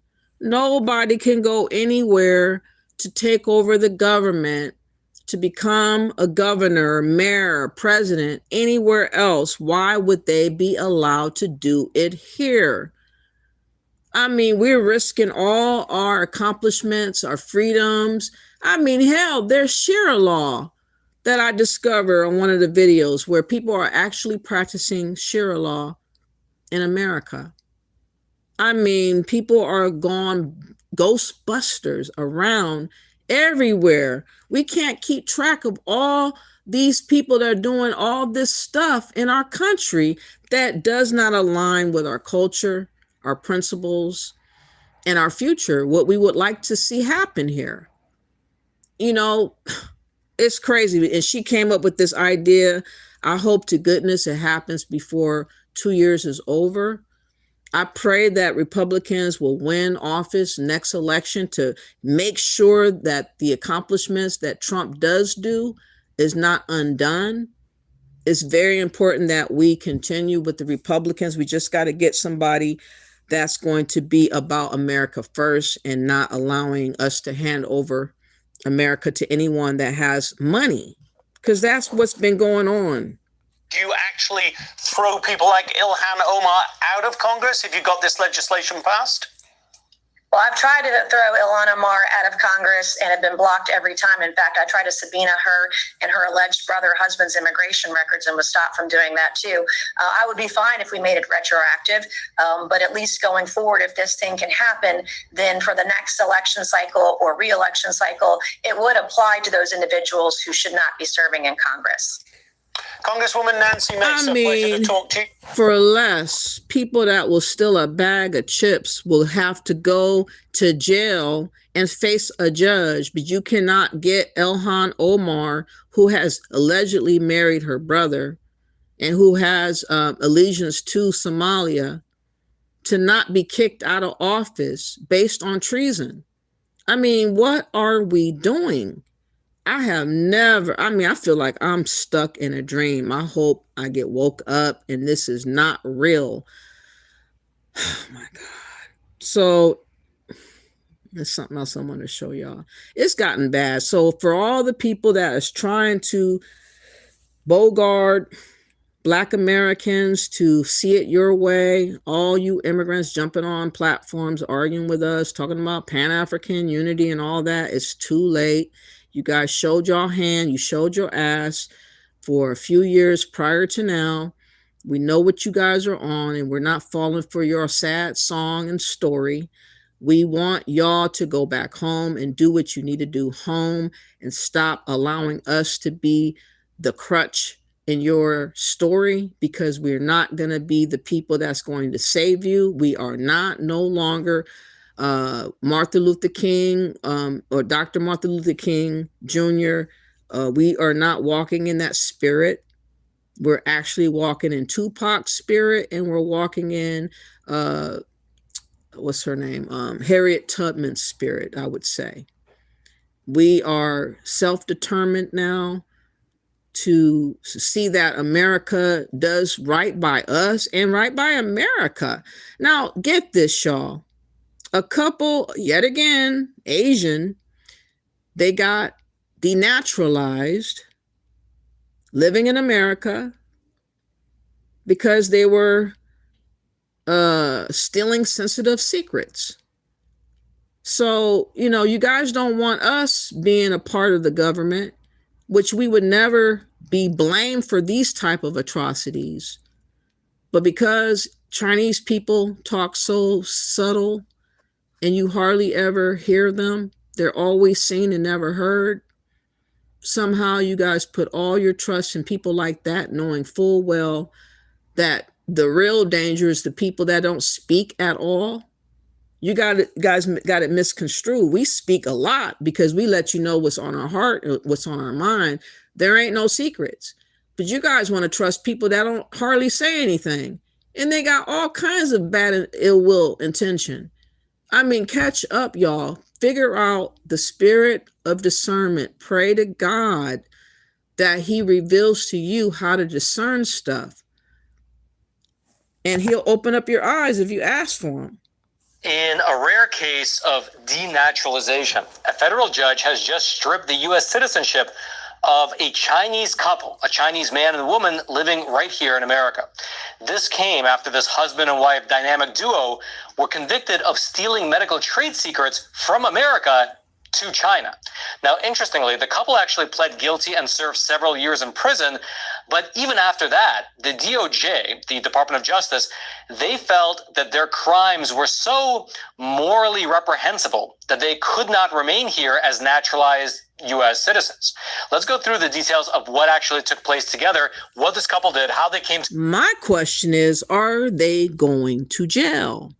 If they traded secrets with their alleged home country of China, we don't want them sent home all automatically. We want them to suffer in jail like we have to suffer in jail. Like I said, you can be jail walking across the street and police will harass you and mess with you. And if you don't show your ID or something, I've seen videos of it escalating and a black person going to jail on account that they refuse to show their ID. Now you have a real live secret espionage couple that is doing the most with highly intelligent secrets.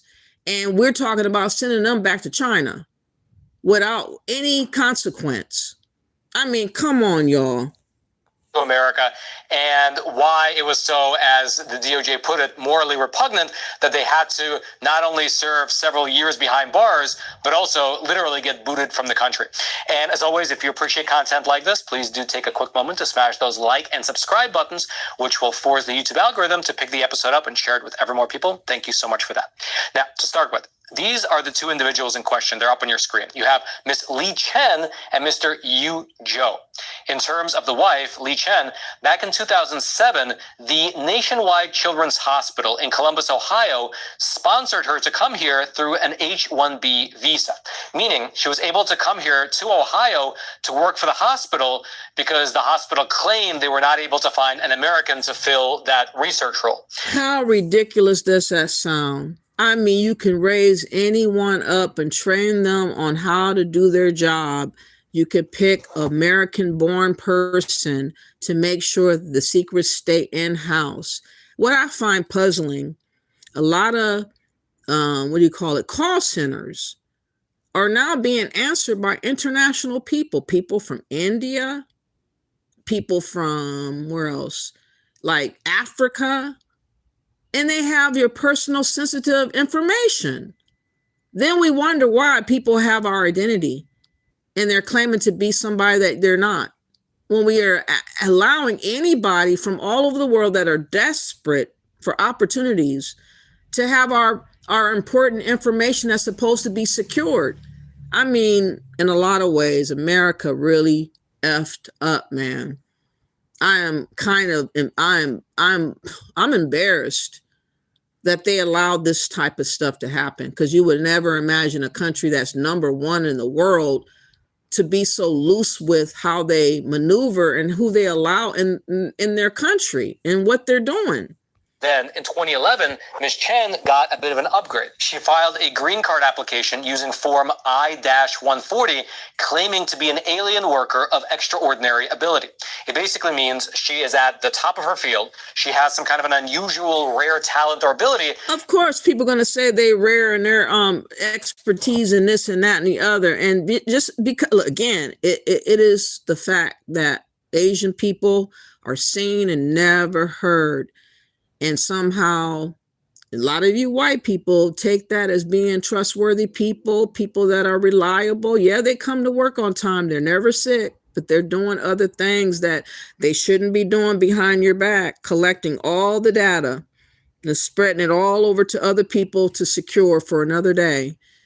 And y'all really have to look at how you view who is good and who is not. I mean, I know that, a lot of people get frightened by loud, boisterous types of people. I do too.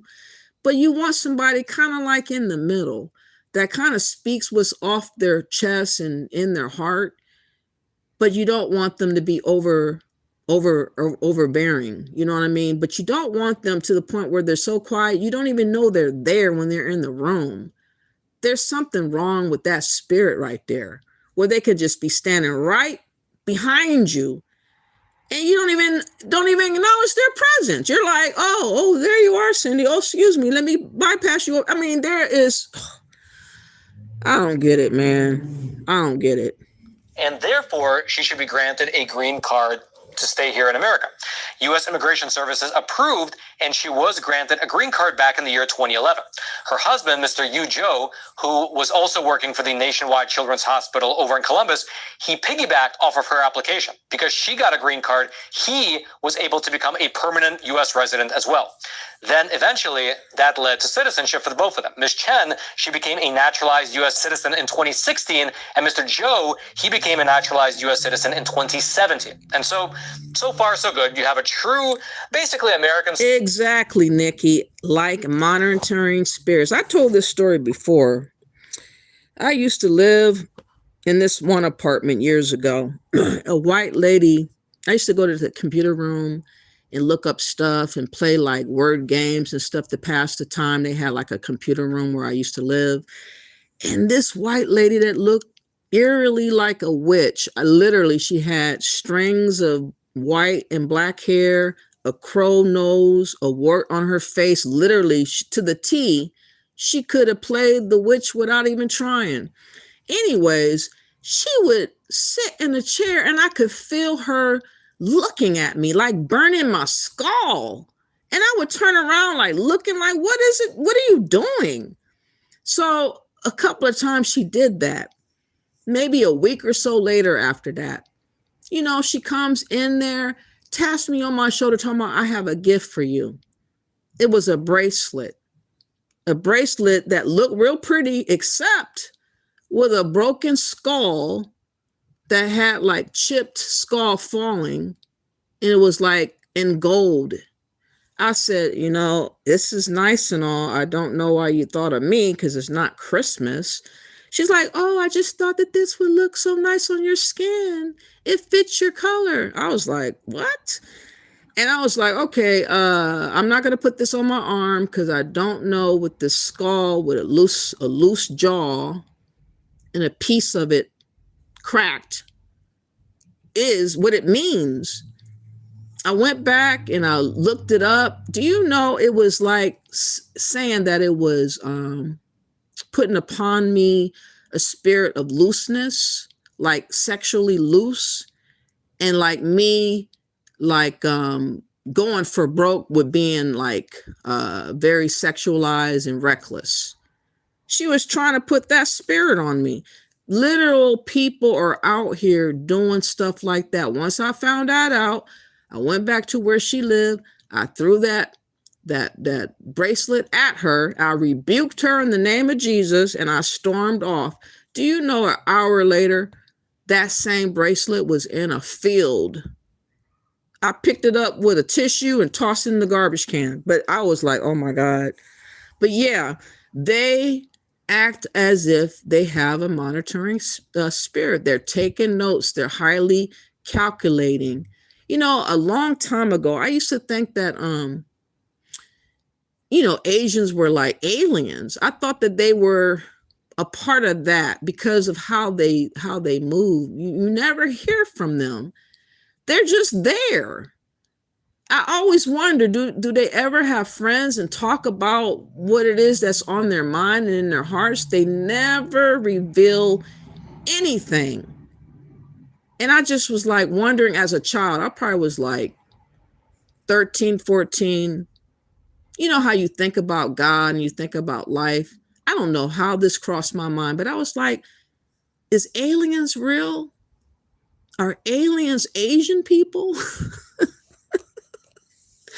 I really thought that they were a part of the alien class. And I still subconsciously kind of feel that way because remember, aliens came, they were spotted. There's all these secrets where it's buried, where aliens are among us. What if they are a part of Asian, Chinese or whatever? I mean, it's just a thought that crossed my mind. Has it ever crossed your mind? Am I the only one that thought that? I don't know. Anyways, let me read these comments. I'm speaking my mind. But anyways, that's what I thought as a kid. I was really like unsure of why they never spoke. I was just like, they don't act like humans like we do. They don't really express themselves ever. You said America comes first. Exactly. You said, ever notice Democrats get Hollywood to endorse their agenda? Yes, they do, Anthony. And all of us need to finally understand. I understand that Republicans are not perfect. I'm not saying that there's nothing to complain about the Republicans. They have definitely done us dirty a lot of times, Black folks.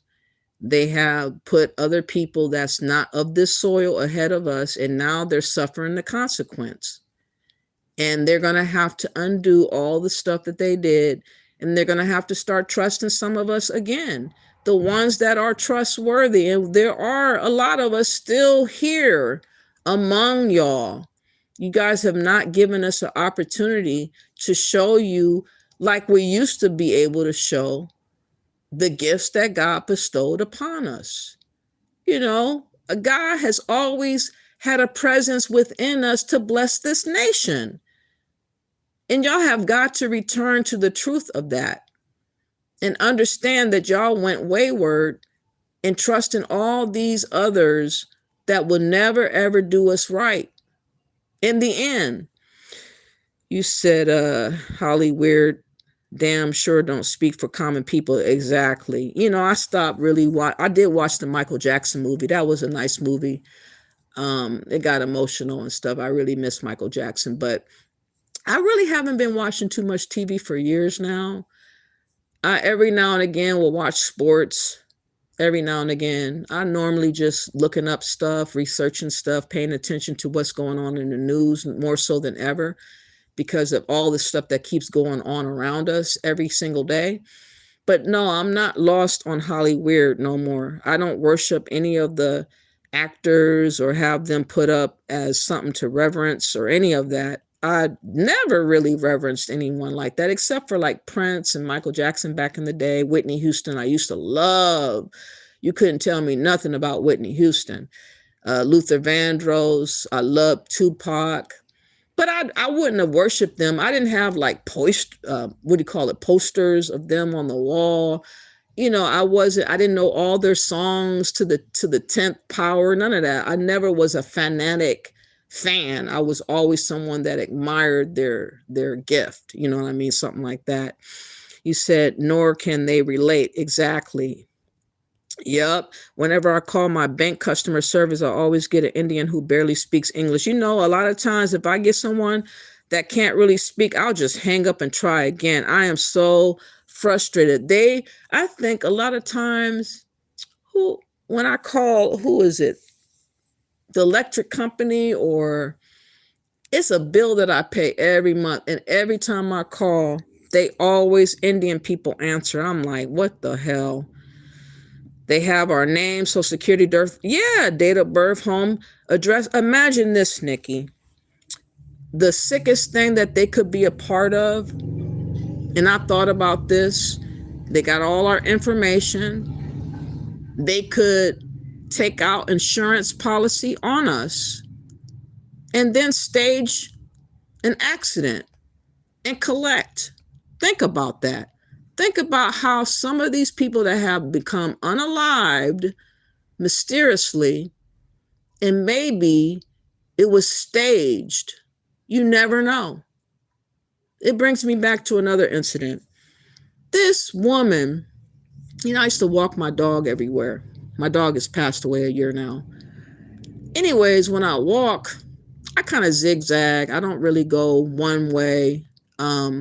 I pretty much abruptly stop and do stuff. I don't really continue a long way without stopping.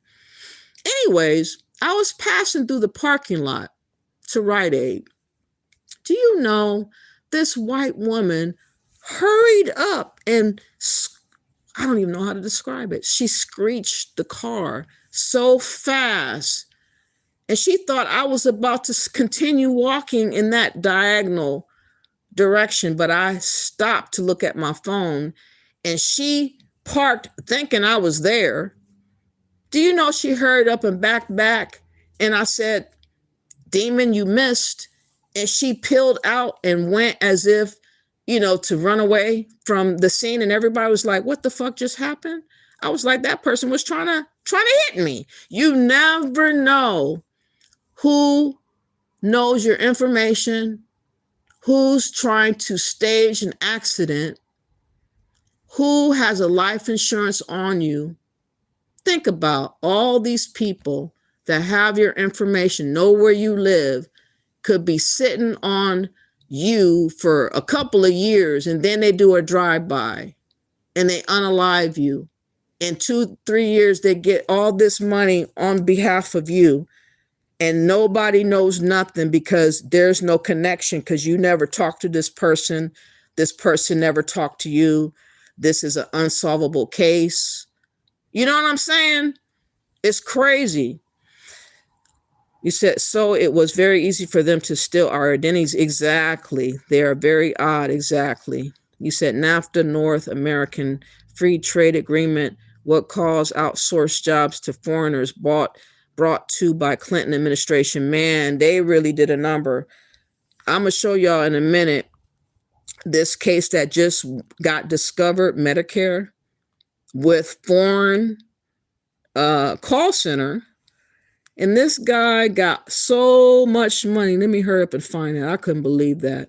I mean, it's just so many ways to hit us up, man. And I don't understand how America ever allowed themselves to be wide open like that. But people got loose on the job. They got careless and they got too greedy, apparently. You said, yes. And Ross Perot, I remember that little skinny guy, warned against NAFTA. Ross warned of a big vacuum of suction of jobs from U.S. Did he?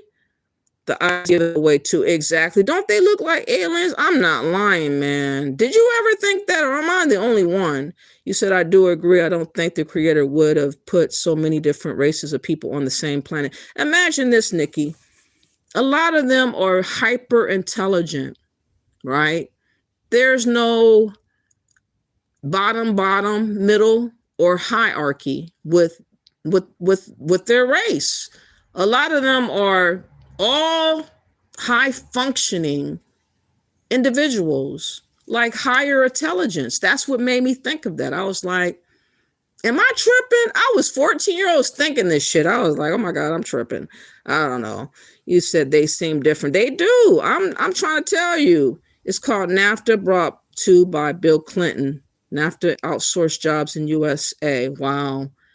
Let me show y'all this. This gonna really blow your mind. And that's why they need to stop these outsourcing of call centers, of all these different people taking advantage of us, man. We're just like being vultured. You know, there's so many vultures all over the world, and they're coming to get from us.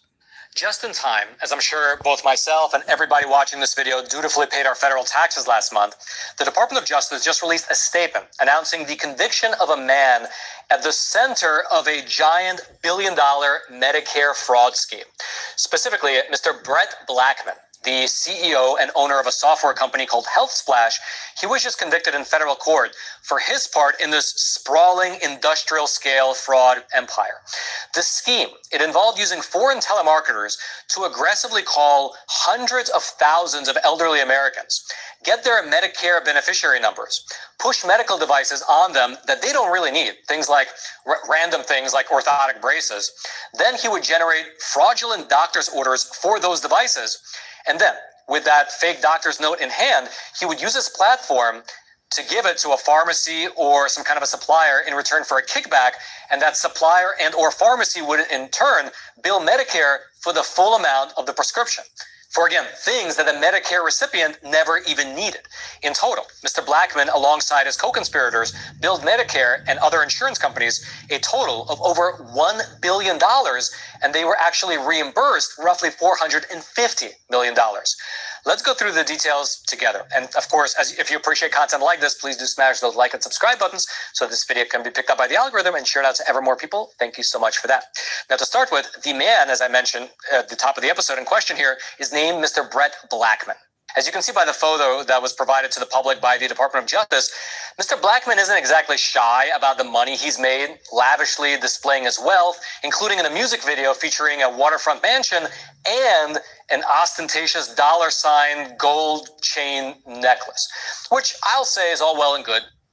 That's the American way to make your money, to show it off without any issue. The only problem with his wealth is that it appeared to have come from a giant industrial grade scam. According to the court documents, as well as the evidence presented at the actual trial, Mr. Blackman was the CEO and the owner of a company called Health Splash. It's a healthcare software company. And in September of 2017, Health Splash acquired another company, this one called Power Mobility Doctor RX. It's also known within the court documents by the acronym DME-RX, which stands for Durable Medical Equipment RX prescription. And this company had a very interesting business model. It was basically an internet platform that people could use to get a real doctor's prescription for medical devices that they might need, things like orthotic braces. However, that convenience of being able to do it online was then taken advantage of by Mr. Blackman and his co-conspirators, who used it as a platform to generate fake prescription orders without the doctor ever having seen the patient. Quote, DME-RX was an internet-based platform that generated false and fraudulent doctor's orders for durable medical equipment, DME, and prescriptions for other items. As a part of the scheme, Blackman and his co-conspirators connected pharmacies, durable medical equipment suppliers, and marketers with telemedicine companies that would accept illegal kickbacks and bribes in exchange for signed doctor's orders created using the DME-RX platform. Blackman and his co-conspirators took a cut for themselves in exchange for the referrals. And so essentially, Mr. Blackman served as something of a middleman in this whole enterprise. He basically owned the platform that could be used to generate these extremely valuable doctor's notes. Then he would go out on the back end and find telemarketing doctors who are willing to do it, as well as the pharmacies and orthotic suppliers that were willing to give kickbacks for these valuable notes. And he would be able to pocket a portion of that difference. And that was all on the back end. On the front end, in order to actually get real Americans with real Medicaid beneficiary numbers into the platform, he enlisted the help of foreign telemarketers who would spam nonstop elderly Americans here in the country. Quote, Brett Blackman and his co-conspirators aggressively targeted hundreds of thousands of Medicare beneficiaries to get them to accept medically unnecessary orthotic braces and other items. They then arranged for purported telemedicine doctors to sign bogus prescription orders for these items so that their co-conspirators could bill Medicare for them. The fraudulent doctor's orders and prescriptions generated by DME-RX falsely represented that a doctor had actually examined and treated the Medicare beneficiaries, when in fact, the doctors were simply paid to sign orders and prescriptions without any meaningful interaction with the beneficiary, and in some cases, no interaction at all. Doctors signed these orders and prescriptions without regard to whether the equipment was medically necessary. In short, Mr. Blackman, like a true American entrepreneur, found what appeared to be a good arbitrage opportunity. You call enough elderly Americans, you get enough of them to tentatively agree and give you their Medicaid beneficiary number. You can then use that to generate fake scripts for them for some device that they don't need using your online platform. You can then sell that prescription to a pharmacy or a supplier who gives an illegal kickback for it, and then they bill Medicaid for the full price of the prescription. So for them, for the suppliers and the pharmacies, basically between the kickback they pay and the amount they bill Medicaid, that is a fairly nice profit margin. And in this whole scheme, there did appear to be a good amount of profit. Quote, the durable medical equipment suppliers and pharmacies that were paying illegal kickbacks for these orders billed Medicare and other insurers for more than $1 billion. Medicare and the other insurers. You guys understand why? Man, we've been taken as fools. Oh my God. It's freaking real. That's why Trump has the hardest job, the hardest presidency of all time, I would imagine, is right now. Because there's so many unknowns among us. There's so many people that has been doing stuff for decades among us. A lot of people have a lot to lose with losing birthrights, citizenship, with losing the green card availability, visas, going to school and whatnot. There's going to be a whole host of a lot of desperate people here in America. And I believe summertime will be the summer of all. I really pray that we don't have a 9/11. And worst of all, I fear having like synchronized attacks, like somebody in New York, someone in Chicago, someone in California, 3, 4, or 5 different places at the same time. They got more than enough people that could pull that off. And all we have to thank for is the Democrats for allowing us to be so vulnerable by their greed and wickedness. They are nothing but of the devil, for real. All they see is power and money for themselves. And now we're playing catch up. And unfortunately, doing what's right for America doesn't feel good to others that's having to be dealt with. And a lot of people is assuming that, that's human rights type of violation. But you guys violated America first for many years. So how do you get to twist that into you being violated with human rights? I don't get that. We don't go to other countries and take advantage. I mean, there's places you can go. I think there was a black basketball player somewhere overseas, and he had some gummy weed ingested, like edible gummy bears or something with weed in it. Do you know he's in jail for maybe 2 to 5 years behind being sent that package? I forgot where it was. Was it Japan? Let me see if I can find that guy. Basketball player. Yeah, but they don't play where they're from. They don't play where they're from. We're the only people playing. We gotta be harsh like everybody else. Because these things normally don't happen in their home country. Gummies with weed in jail. Let's see where that ends up. Maybe it is Japan. I don't have the best memory. I'll be watching so many different articles and reading up on stuff all the time. Yeah. He you know what? He's facing the death penalty. Oh my God. I said a couple of years. 7 months ago, an American basketball player possibly faces the death penalty, y'all, or a lengthy prison sentence after being arrested in Indonesia, that's where it was, on a drug charge. Let me let y'all hear this. This is what I'm talking about. We take for granted our freedoms and liberties here in America. And we have been so loose with protecting our liberties and freedoms. Nowhere else you can go and get away with this crap. Not anywhere such as, I don't even know nothing about Indonesia, but this guy right here got deliverable gummies, I believe. Let's listen to this, y'all. Come on. An American basketball player possibly faces the death penalty or a lengthy prison sentence after being arrested in Indonesia on drug charges.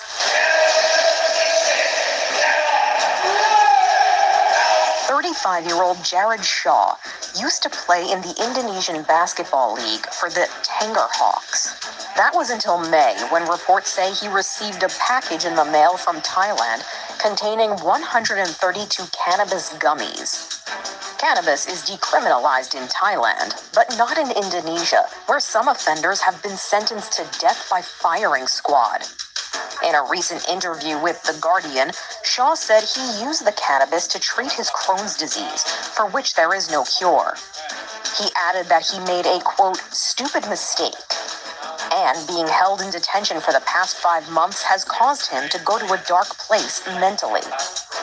After the arrest, Shaw's contract was terminated by the Tanger Hawks, which said in a statement he violated the league's strict no drug use policy in his contract. The team also found him guilty of violating professional ethics and discipline standards. The case is eerily similar to that of Brittany Griner, the American basketball player sentenced to prison in Russia after she was found with vape cartridges in her luggage at an airport. She was returned to the U.S. in a prisoner swap after 10 months in detention. A friend has set up a GoFundMe page to help Shaw get legal representation. For Ringside Edition Digital, I'm Mara Montalbano. I mean, you guys feel me? We can't get away with nothing. Gummies, death penalty or lengthy jail sentence. And we let people steal secrets. We talk about deporting them. Easy exchange. They don't have to suffer. There ain't no consequence. Thinking about all these illegals that have been caught and sent home, and they come back and they come back. They get sent home. They come back. They don't suffer consequences. Now it's time to be, draw the line in the sand and say, we're not accepting nothing no more. And that's why Trump needed to be president. I know a lot of people hate me saying that. And I know that a lot of y'all would like to refer to me as a coon, but I'm home and you're not. The ones that think I'm a coon, you have not done the sacrifice in your homeland to have this talk that I'm having and having the opinion that I'm having. My ancestors paved the way. We went through civil war and other wars and strife and struggle to be able to have the liberties to sit up here and say what my opinion is, whether you like it or not. You can't do that overseas. You can't do that in Africa. You can't do that in China. You can't do that nowhere. But people want to flock over here, change our laws to what they resemble at home, which they chose to leave their home to flee from the atrocities of their homeland. And they still bring the mindset to America and try to apply that shit to us. And now we're looking silly. We're looking around and we're looking at all these races of people, looking at us, looking at them, looking at them, looking at us, on who's in charge of America now. It is truly unbelievable. Oh my life. Lord God, please get this straightened. Please fix it. All I say, God can use anyone to fix what's wrong, whether or not you believe Trump is a good guy or not. Sometimes somebody that you least expect can play the part that needs to be played for a time to correct what is going on wrong. And what's going on in America is outrageous. We have too many people that is doing the most, and we got fools and clowns in front of Black Americans' face all day long. I mean, at some point, this has got to end. Like, come on. But anyways, I've been on here enough, but let me see what you guys have to say. I'm seeing if there's anything else I want to show. Again, there's a whole lot of shootings. There was an Austin shooting spree of 3 suspects arrested in Austin. If you want to hear that, I'll play that. I didn't really hear that. That was 6 days ago, but there's an awful lot of unalivings. I think Memorial Weekend in Chicago, there was a whole host of unalivings that also happened. And it is a sad. Let me bring some positive news, because something I bet y'all didn't expect. Before I go on with the bad news, let me read your comment, and then I want to play this happy video. Something totally unexpected, because I've been saying too many negatives, I guess, in this live. Let me see. You said Chinese are not stupid. CCP was built on stolen technology. President Trump is focusing on Greenland and South America so Chinese don't take over. He got to do something. I mean, he is fighting to. I never thought that Trump would have the energy that he has. I ain't gonna lie, that man moves around like he's 35 years old. I know a lot of people are speculating he has like signs of dementia, or his hand sometimes looks bruised or something like that. And they're insinuating that he's not going to be around much longer, or they're hoping that he won't be around much longer. But that man is really determined to fix what's broken. He's not perfect. I'm not saying this man is without blemish, but he is trying to reset the errors of what has been going on wrong for decades. And we should be appreciative of what he's doing, because to lose America to foreign hands in our lifetime, come on, y'all. Y'all should not ever want that to be. Anthony Reed says CCP likes to inflate poor economies with enticement of infrastructure building. China gets resources in return, leaving country when it's used up its resources, leaving country with deflated economies. I know already, Anthony Reed, that they already have their claws in Africa. And that's one of the reasons why Africans are so adamant about being involved with us, because they want us to be debt slaves to their debt. I thought this back in 2020. You know, debt slavery is real. You can take a loan out, for instance. There's some Indian people that took a loan out, for instance, for their marriage from a rich guy. And they were told that they told the rich guy they were going to pay back plus interest on a certain time and day. And they couldn't. And they ended up becoming enslaved to building blocks of bricks out of mud or whatever for years. Their father, mother, kids, babies that grew up forever, debt slavery. This is what Africa envisions for us. They envision for us to be partakers in helping them pay back the debt that they owe. But they have to make it sound better by saying building up the Africa that you want, we want. How do we want it if we're not living over there? How do we want it if we didn't say we want it? Again, they're trying to trick us into being involved with them for the sake of having access to our money, having access to us being dumbed down and worshiping this fantasy of Africa being so wonderful way back when, to a land, a time that nobody ever knew.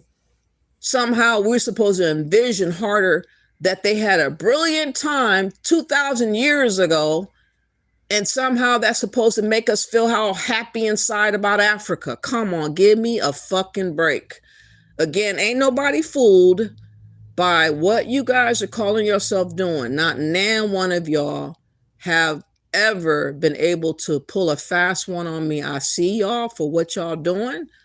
I see the Democrats. I see the Congressional Black Caucus. I see all of you fake Pan-Africans. I see how you guys are spinning all this. All of you guys are enriching yourselves, rubbing elbows with one another behind the curtains. Y'all living lavish lives, having nice cars, wearing fancy dashikis and hair garments and all this other jazz, talking about Africa all the fucking time, but you're not even there. Or if you are there, it's only a summer house because you're too rich to stay in one place. And you're steadily talking to Black Americans about what we gonna do for Africa. Bitch, I ain't gonna do shit for Africa. You're gonna get the fuck out of America and go to Africa and prove that you're really a Pan-African, which I know you never will. But you're not gonna put that shit on me and mine at all, okay? Whether you like it or not, we're gonna tell you flat out, hell fucking no. And we don't care who don't like that. No, he shouldn't be arrested, been arrested. You know, that's ridiculous, ain't it? That's unintentional, yeah. Here in Colombia, they extracted cartel members all the time to U.S. Really? Extradited, okay. Cartel members that never set foot in U.S. AI says, gotta cover the Jordan Duncan story in Long Island, New York. What happened? Let me look it up. I didn't hear of that person. There's so many different stories. I'm telling you, I cannot. Let me play something happy before I continue. I promise I'm going to play this. Can y'all imagine Kendrick Lamar, Dr. Dre, and Will I Am gain resources together, and they built a school or potential school that's up and coming? Check this out. Out of all the negativity, I'm sorry that I have to be so negative, but there's a lot of more negative stuff that's happening all the time versus positivity. But this is what I really like to see. And I would love to see more of our men taking charge and showing positivity in our own home country, in our own neighborhoods, so that we can feel inspired to help one another, to support one another, to give a kind word to one another, because for so long we've been fragmented and isolated. But check this out. This is really a full circle moment for me because I did actually attend this high school. Well, sometimes I did. Yeah, I was enrolled. Yeah. I was here sometimes. But on this day, I'm making a commitment, and that commitment is to let go of the notion of giving back. Instead, I'm embracing the power of investing forward. Now, you may not know this about me, but I only invest in things that will have a powerful impact. And today isn't just about a new building. It's about a promise kept to the city that made me. Point blank, period. And this groundbreaking is where the vision we've shared for years finally hits the pavement. We aren't just moving dirt today. We're investing in the next generation that's coming straight out of Compton. This isn't just about glass and steel. This is a hub for innovation and a home for excellence where every student can find their voice and reach their full potential. Now, by breaking ground on this new Centennial High, we're doing more than construction. We're tearing down walls and opening doors for our next scholars, innovators, creators, pioneers, technicians, and engineers that absolutely have the potential to change this world. We are going to build jobs, careers, and industries with this technology because we know the problems that have never been solved. And we're going to solve these problems our damn selves. And it's going to start right here in high schools like this and IYAs. From the high school to the college, Dre got it covered. And so thank you so much for your commitment. Thank you so much, Compton. And thanks for asking me to pull up. Hell yeah. I am so proud of them. I never saw that coming. It almost made me cry. My only thought that's negative is I know that these Pan-Africans and Africans are going to try to reach out and say, do that over here. We need people here in America, just like Frederick Douglass says. You have your own struggles over there. We have our own struggles over here. We have our own people that we need to be tended to. I want us to be very deliberate in supporting our own, supporting Americans, support homeless people. When I have extra money and I see homeless people, I'll give them $10 to go get some food, or I'll make a plate. I did a couple of years ago, the whole entire summer. Every morning I made burritos for homeless people because there were so many of them in the neighborhood. And I felt so bad about seeing them. And I just started making burritos. And, then I had a couple of people be rude and cuss me out for no reason. I just stopped. I said, okay, that's the end of that. But if I see somebody in need, like they need a scarf or gloves or a meal, I would rather help them then and there. We don't have a whole lot of people that's rooting for us no more. And we got to stop allowing these vampires, these takers, to get in the way of us blessing one another. Because they don't want us to have anything. They don't want us taking care of one another. They want us to look to Africa and worship. And I think that is not what God wants for us to do.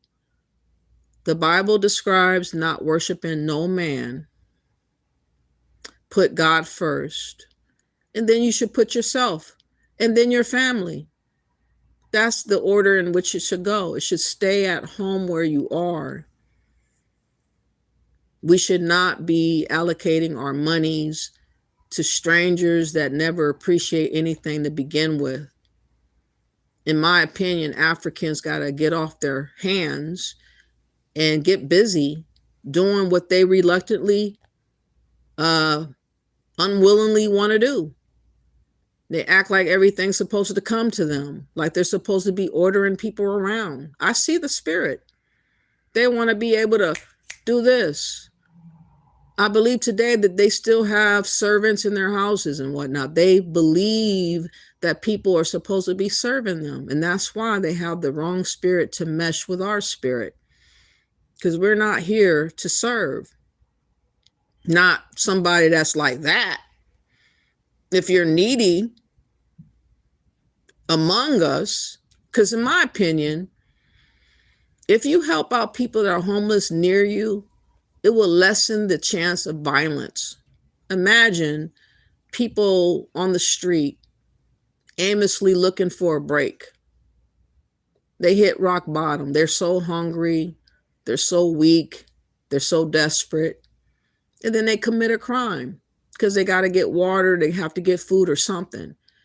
But if you 10 hours before that could be, gave them $10 and allowed them to have a couple of water or a hamburger or something to tie them over to make them feel content. Maybe they eat half the sandwich and save the other half. And that would just keep them at bay from wanting to act animalistically against, people that's walking by. That's why I believe in helping homeless people out, because we could stop violence if we help them from where they're at. I just prefer, if you are a woman, never help somebody like a block or two near where you live. You always want to help people that's maybe 3-4 blocks away. Like, you always need to keep that in mind, because these, some people will try to follow you home, or they might try to learn where you live and whatnot. So as a woman, you really want to help people not as close to your home as possible if you could, but still try to help people, that are homeless, because that's a blessing that God will recognize. And when you're down and out, people will help you unexpectedly. That has always been the situation that I've always noticed. Okay, I'm gonna look up this Jordan Duncan story. Let me see who that is. That's an interesting name. I appreciate everybody for being here. And I know I've said a mouthful, and I know that a lot of people are not too happy and thrilled by what I say, but I've been speaking the truth. And like I say, think about this one. Have you guys ever heard of any Africans contributing any donations to Black Americans for anything? Anytime? Not even on YouTube. When we get donations from being on the social media, do you tend to see Africans donating? You never, hardly ever see them donate, ever. Why? Because they believe that they're supposed to be served. And the spirit is in how they move. And you can tell all the times that people have been getting donations, it's very rare that they donate unless you're speaking their language about reverencing Africa. If you're giving your all to Africa, they might throw a dollar or two for that. Oh, wow. 3 women accused of killing Jordan Duncan after months of torture. Wow. Suffolk County, New York, December 25th or 2025. 7-year-old Jordan Duncan was found dead in Bayport, New York. Wow. What authorities discovered was the months of horrific torture and abuse at the hands of the very people entrusted with her care. Wow. Her father's fiance, 50-year-old Emily Kelly, along with Kelly's mother, 75, and daughter, 24, were arrested and charged in connection with Jordan murder. Wow. Prosecutors alleged the child suffered nearly 90 injuries. Wow. Including brutal beatings, restraints, and untreated internal trauma. Oh my God. Despite being placed in Kelly's care, my God, by Child Protective Service, she missed days of school while enduring unimaginable suffering.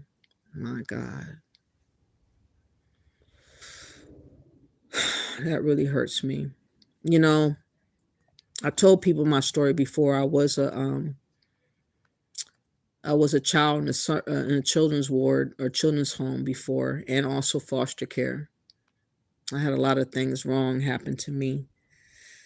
A lot of stuff I don't even remember. But it does touch my heart when kids be done like that. Let me see if I can find a shorter version to play. Yeah, y'all gotta look out for your kids, your family, and get them to talk and see how they're doing. Cause that does not make no sense, man. Oh my God. Here we go. I'm gonna play the short version of the story. Like I say, a lot of people that claim to care about people, that's supposed to be caring for people under the guise of their CBS license or whatever they have, it doesn't mean anything if your heart's not there. If you are connected to the devil, you're going to act out as if you are him. You're not going to spare children or anybody, even elderly person. Did you hear of that story of an elderly woman, 75 years old, got into a fight and unalived, talking about a bill or her food or something? I mean, it's getting so callous out here. She was the prettiest thing, and like I said, she came on Halloween every year. It's just heartbreaking. Neighbors here on Oak Street in Bayport cannot believe what investigators say allegedly happened to this beautiful little girl behind the closed doors of this house. Prosecutors say these women, 3 generations from the same family, are now facing charges in connection with the torture and death of 7-year-old Jordan Duncan, who had been living with her father's fiancée, Emily Kelly, on the left when she died last year. In court, prosecutors said the little girl had more than 90 wounds on her body. Suffolk DA Ray Tierney telling Newsday, she was an extraordinary child. She certainly deserved better. A lot of the evidence in this case comes from text messages that were sent, from videos that were found when prosecutors, investigators obtained a search warrant to look at the phones of the defendants. It's sadistic. It's awful, horrible. And I worked in a mental institution for 31 and a half years. And when I heard that, and I've heard a lot and seen a lot, but when I heard that, Kelly was indicted on second-degree murder, unlawful imprisonment, reckless endangerment, and other charges. Her 75-year-old mother and 24-year-old daughter were also indicted. The evidence will show that this was a tragic accident, the result of no depraved indifference or malicious intent whatsoever. Prosecutors said Child Protective Services placed the girl with Kelly in 2024.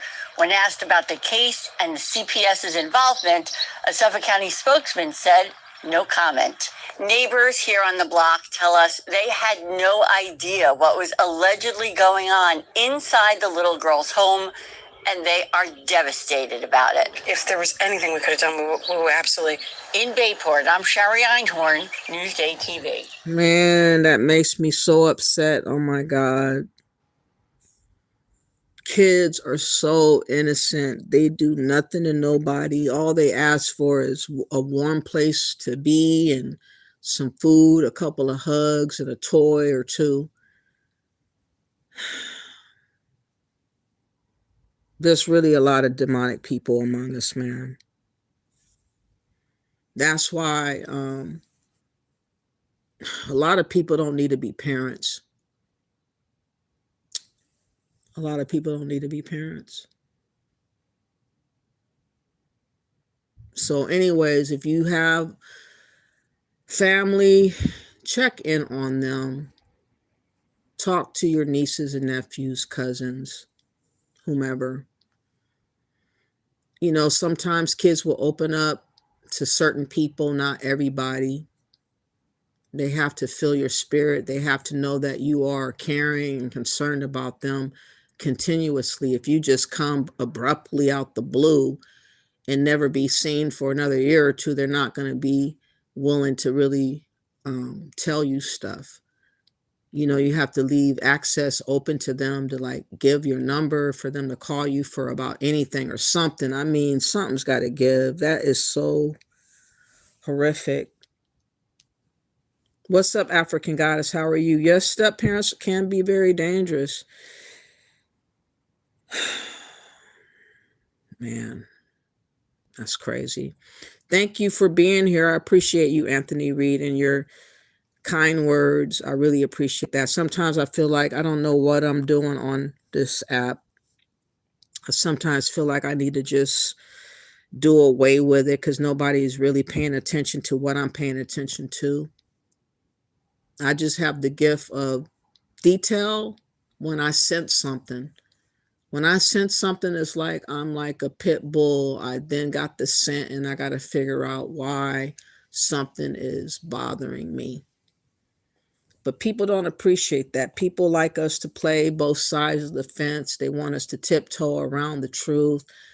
They want us to be entertaining and make people laugh. I'm not about laughter. My channel is about raw, real realities that's plaguing us as a people here in America. And sometimes, you know, I feel like it's a lost cause, to be honest.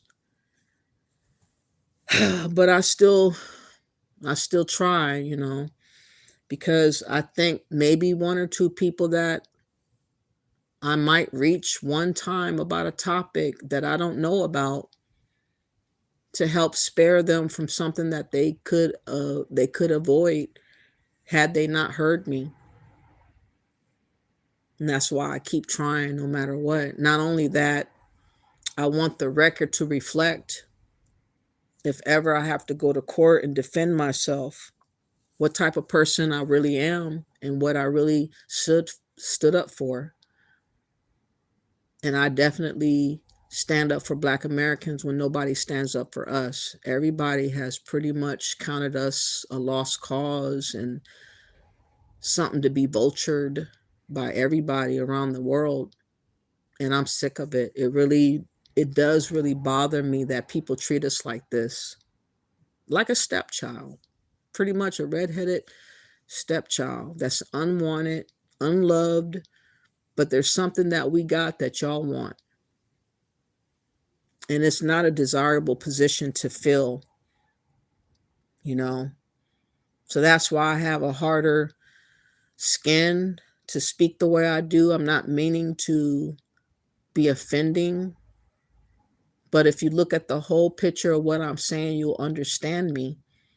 People sometimes don't want to sit down and listen to people on what they're really coming from because they want stuff to sound the way they want to hear it. And they think that how they see stuff is how it's supposed to be. When you don't know the ins and outs of a story and you're not necessarily looking at the vantage point that I'm looking at. You know, some of us have a bird's eye view of a situation, and other people can only see part of the situation, and that's where we have conflict. You know, I don't hate nobody. I just hate behavior. I hate that people is trying to treat us any kind of way and think that we're supposed to be happy and accept it. It's not in my spirit to be that way. I never was that way as a child. I can't become that way now. Oh, man, that child was, man, that's crazy. Wow. One last story. Again, like I said, Trump is going to come out blazing come June, July. He is already strategizing to make up for anything that goes wrong with the Supreme Court ruling, because in his mind, he cannot miss. He will not lose. He will not give up or surrender. And he's making a whole host of laws and policies right now, just in case things don't happen the way they should. And I understand a whole lot of people are hurting around the world, and everybody has put all their eggs in the American basket.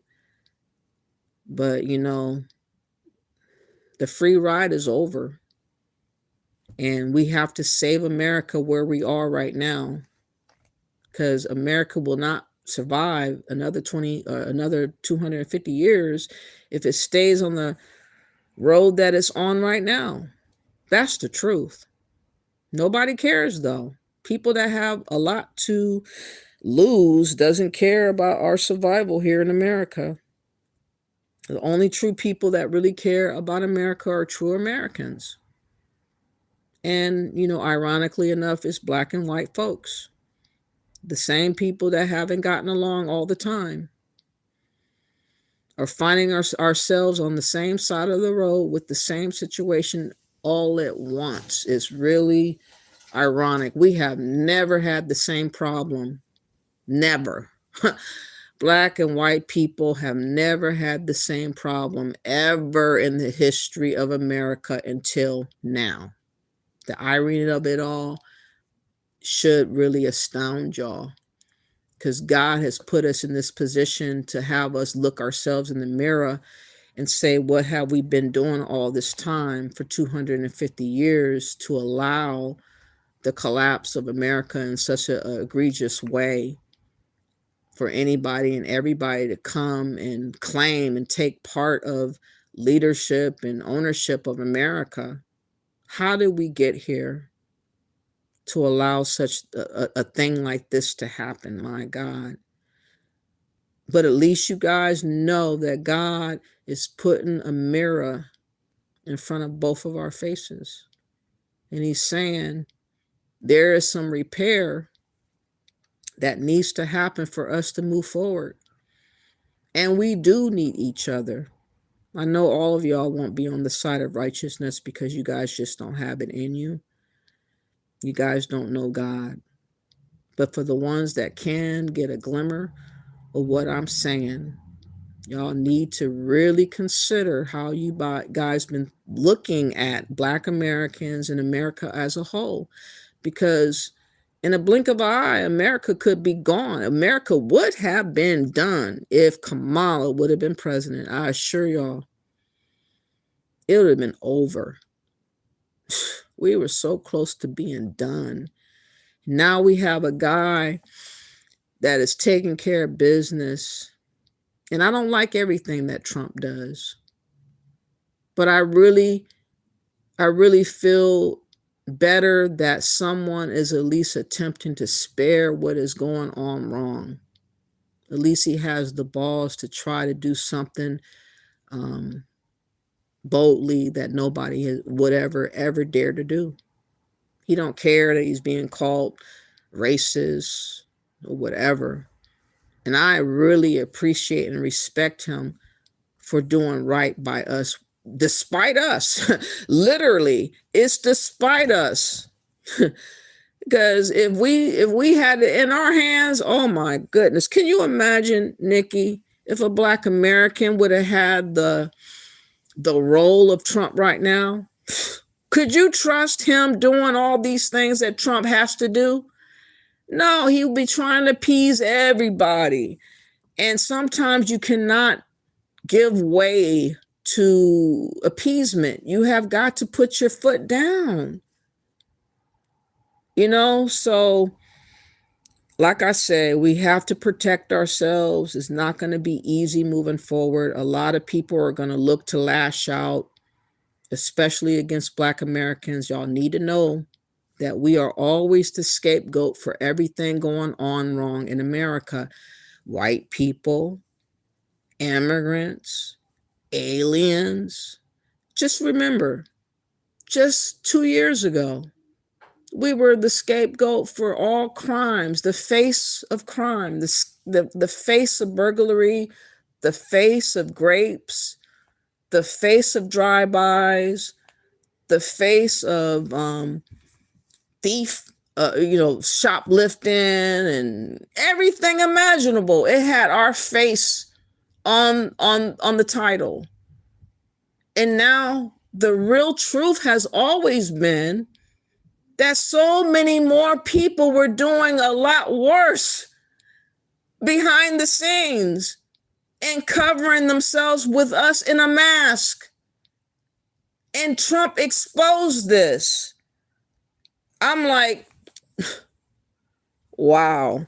I mean, y'all cannot imagine how heavy the load has been for all us to be scapegoated day in and day out every single year. Anytime somebody did something wrong, all black people were put on notice. We never had the luxury to say, Mark Johnson did this. A black American committed this crime by himself. It was always you black people are prone to these activities. And we were always under the thumb of everybody's ridicule. We were always bashed, blamed, even if we didn't even do it. Even if it was the wrong person. Y'all must have did it because you were in the same area. I mean, my God. And the weight of that has been lifted. The truth of the perpetrators have been revealed. And they have always been illegals and many, many immigrants. A lot more than we ever anticipated our whole entire existence of America. There was never stories about Chinese people having secrets and bringing in illnesses, bacteria strands, and all this other crap they've been getting away doing. Having police stations in America. All the fraud from everywhere, from all over in our government, stealing from us at will. When we take $300, they took $300 million.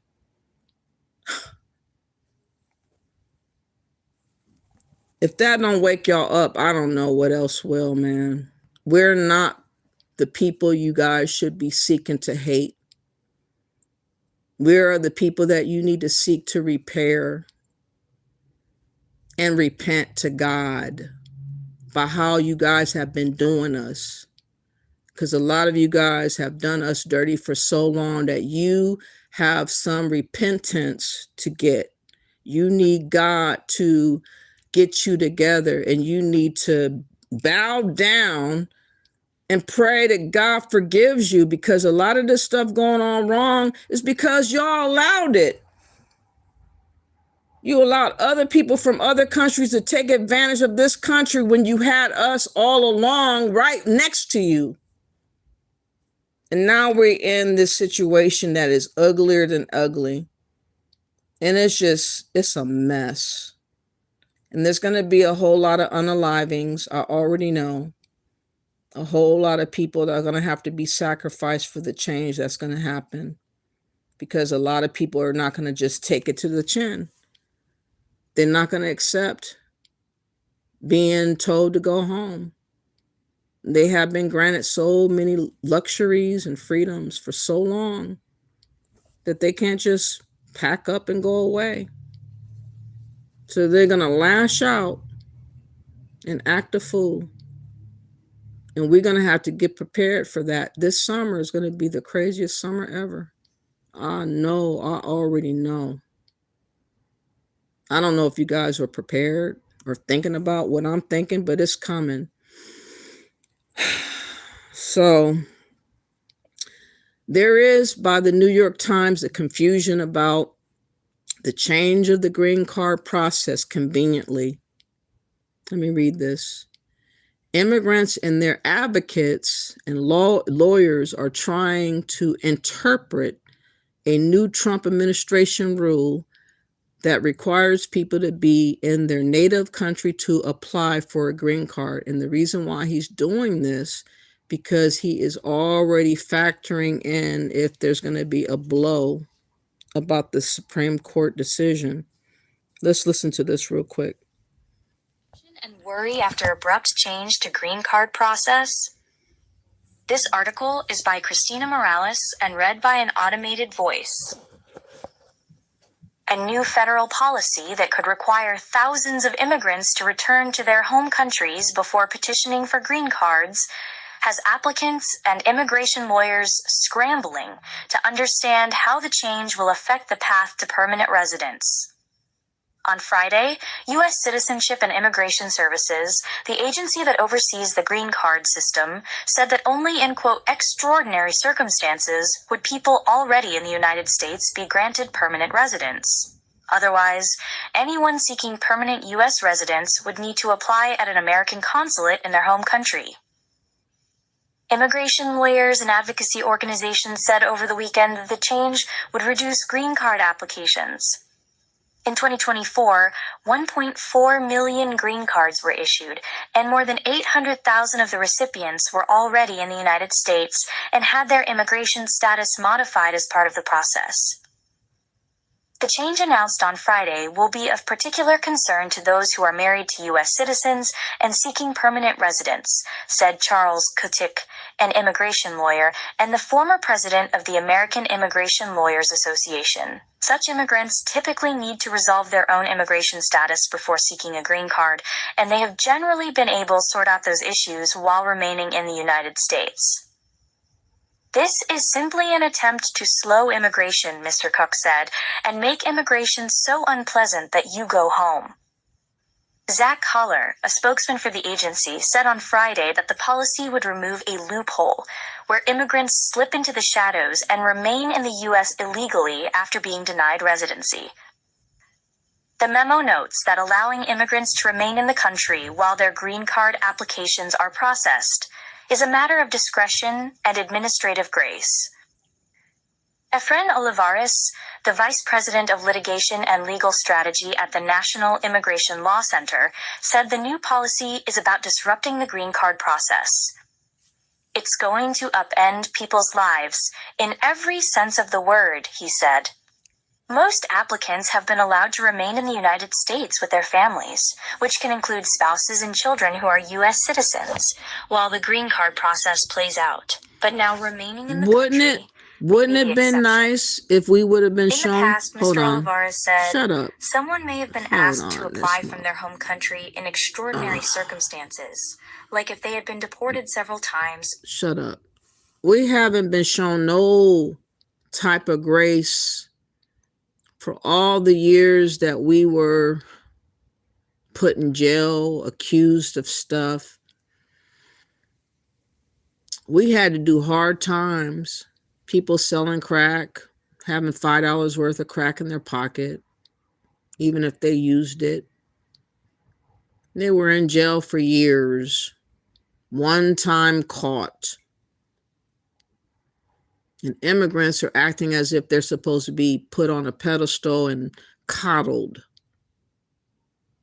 And a lot of us are not feeling this. A lot of us are not going to have the sympathies for immigrants because never, ever was sympathies ever given to us. I mean, never.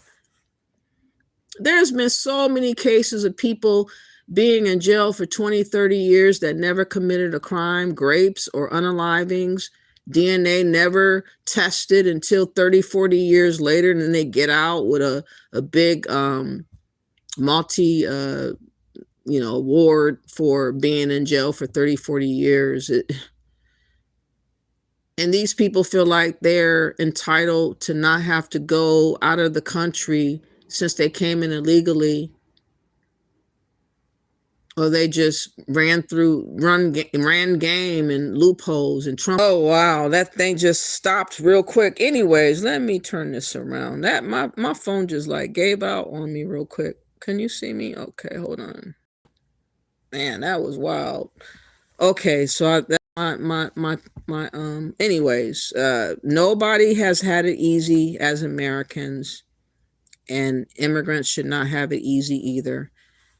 But on another note, before I leave, this video is reiterating the fact that white and black folks are going to have to get it together and understand what side we're on here in America.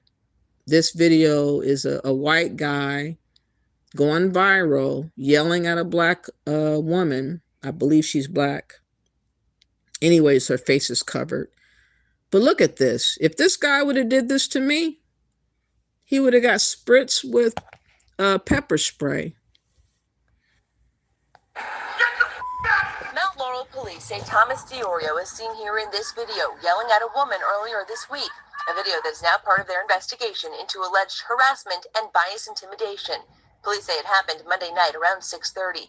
They were called here to Saxony Drive for a reported dispute related to a prior incident involving a child. At the time, they say both parents did not want to pursue criminal complaints. Then, during their follow-up investigation, police reviewed this video, ultimately charging 40-year-old Diorio with harassment and bias intimidation. Where yelling at someone crosses a line is where your intent manifested by your behavior shows that you want to cause harm to someone, emotional harm. Henry Klingeman is a former prosecutor and longtime defense lawyer experienced in these... As I say, we have to be prepared. Women, get your pepper sprays, put it on your keychain, have one in your purse, have one on your person. Have a knife as at last resort if you need to use it. If somebody has you pinned down or something, get a legal permit if you can to carry. Do what you need to do to stay legal, but always prepare for the least expected. What I would suggest with these times winding crazily in front of our faces for now, get all your shopping out of the way. Again, stock up. You should already have stock fulls of canned goods and stuff already, but if you don't, you should start getting stuff in order. And I would suggest you go early to go shopping so it's not crowded, and get all your stuff out of the way. When these things hit the fan, you will not be in the middle of it all. What I hate the most is people that's not prepared or not thinking about nothing ever. People assuming, oh, it's never going to happen to me. And then it happens to you. And then you're like stuck and looking stupid when you have the opportunity to steer clear of stuff if you prepared early and thought ahead of things. A lot of us take things for granted, and we're so distracted by nonsense to the point where we allow ourselves to be wide open to be in situations that we need not be in. Let's not allow ourselves to become victims. Let's prepare ourselves to become people prepared and people taking care of business before things happen. If somebody tries to get you, you already have your hand on the nozzle in your pocket, waiting for someone to rush you, and you taking care of business, and then get the fuck gone. You know what I mean? You got to do what you got to do. And also keep an extra phone if you can to start recording, because of course people can lie and say you started it and all this type of jazz. If you have recorder on you when you're out and about, you know, have a habit, if you have an extra phone, just to push record when you're out and about, so that if you have to take care of business, then you'll have a backup to be your witness, because there's a lot of people that's unfortunately not honest, and they won't tell the truth, and that's just the way it is. So with that being said, I've been on here a little bit longer than I thought, but I'm glad I kind of like expressed myself to the fullest. Again, will the real Americans please stand up? It's time to not play around, because things are about to get really, really serious, whether you're ready or not. And we should not be allowing anybody that are foreigners to take advantage of us, for us trying to be accommodating to people that would never accommodate us. Just be mindful that you should not give your best to people that are not ever considering you as being anything in the first place.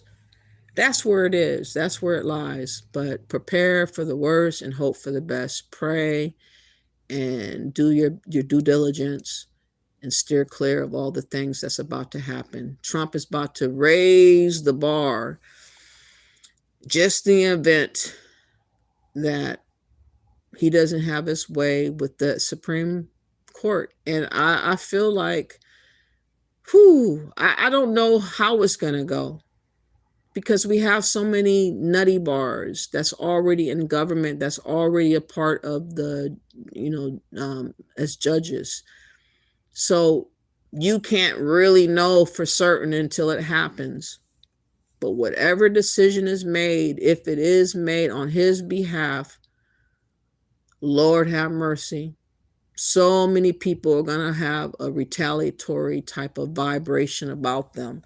And they're going to want to unleash on somebody, whether it's to yell, whether it's to slap, whether it's to unalive, whether it's to beat up. Be mindful that that spirit will be released among us. And we don't have no excuse not to be prepared, y'all. So thank y'all for coming. Please like and share the video and bless up. Be safe and definitely don't drink and drive. Bye-bye.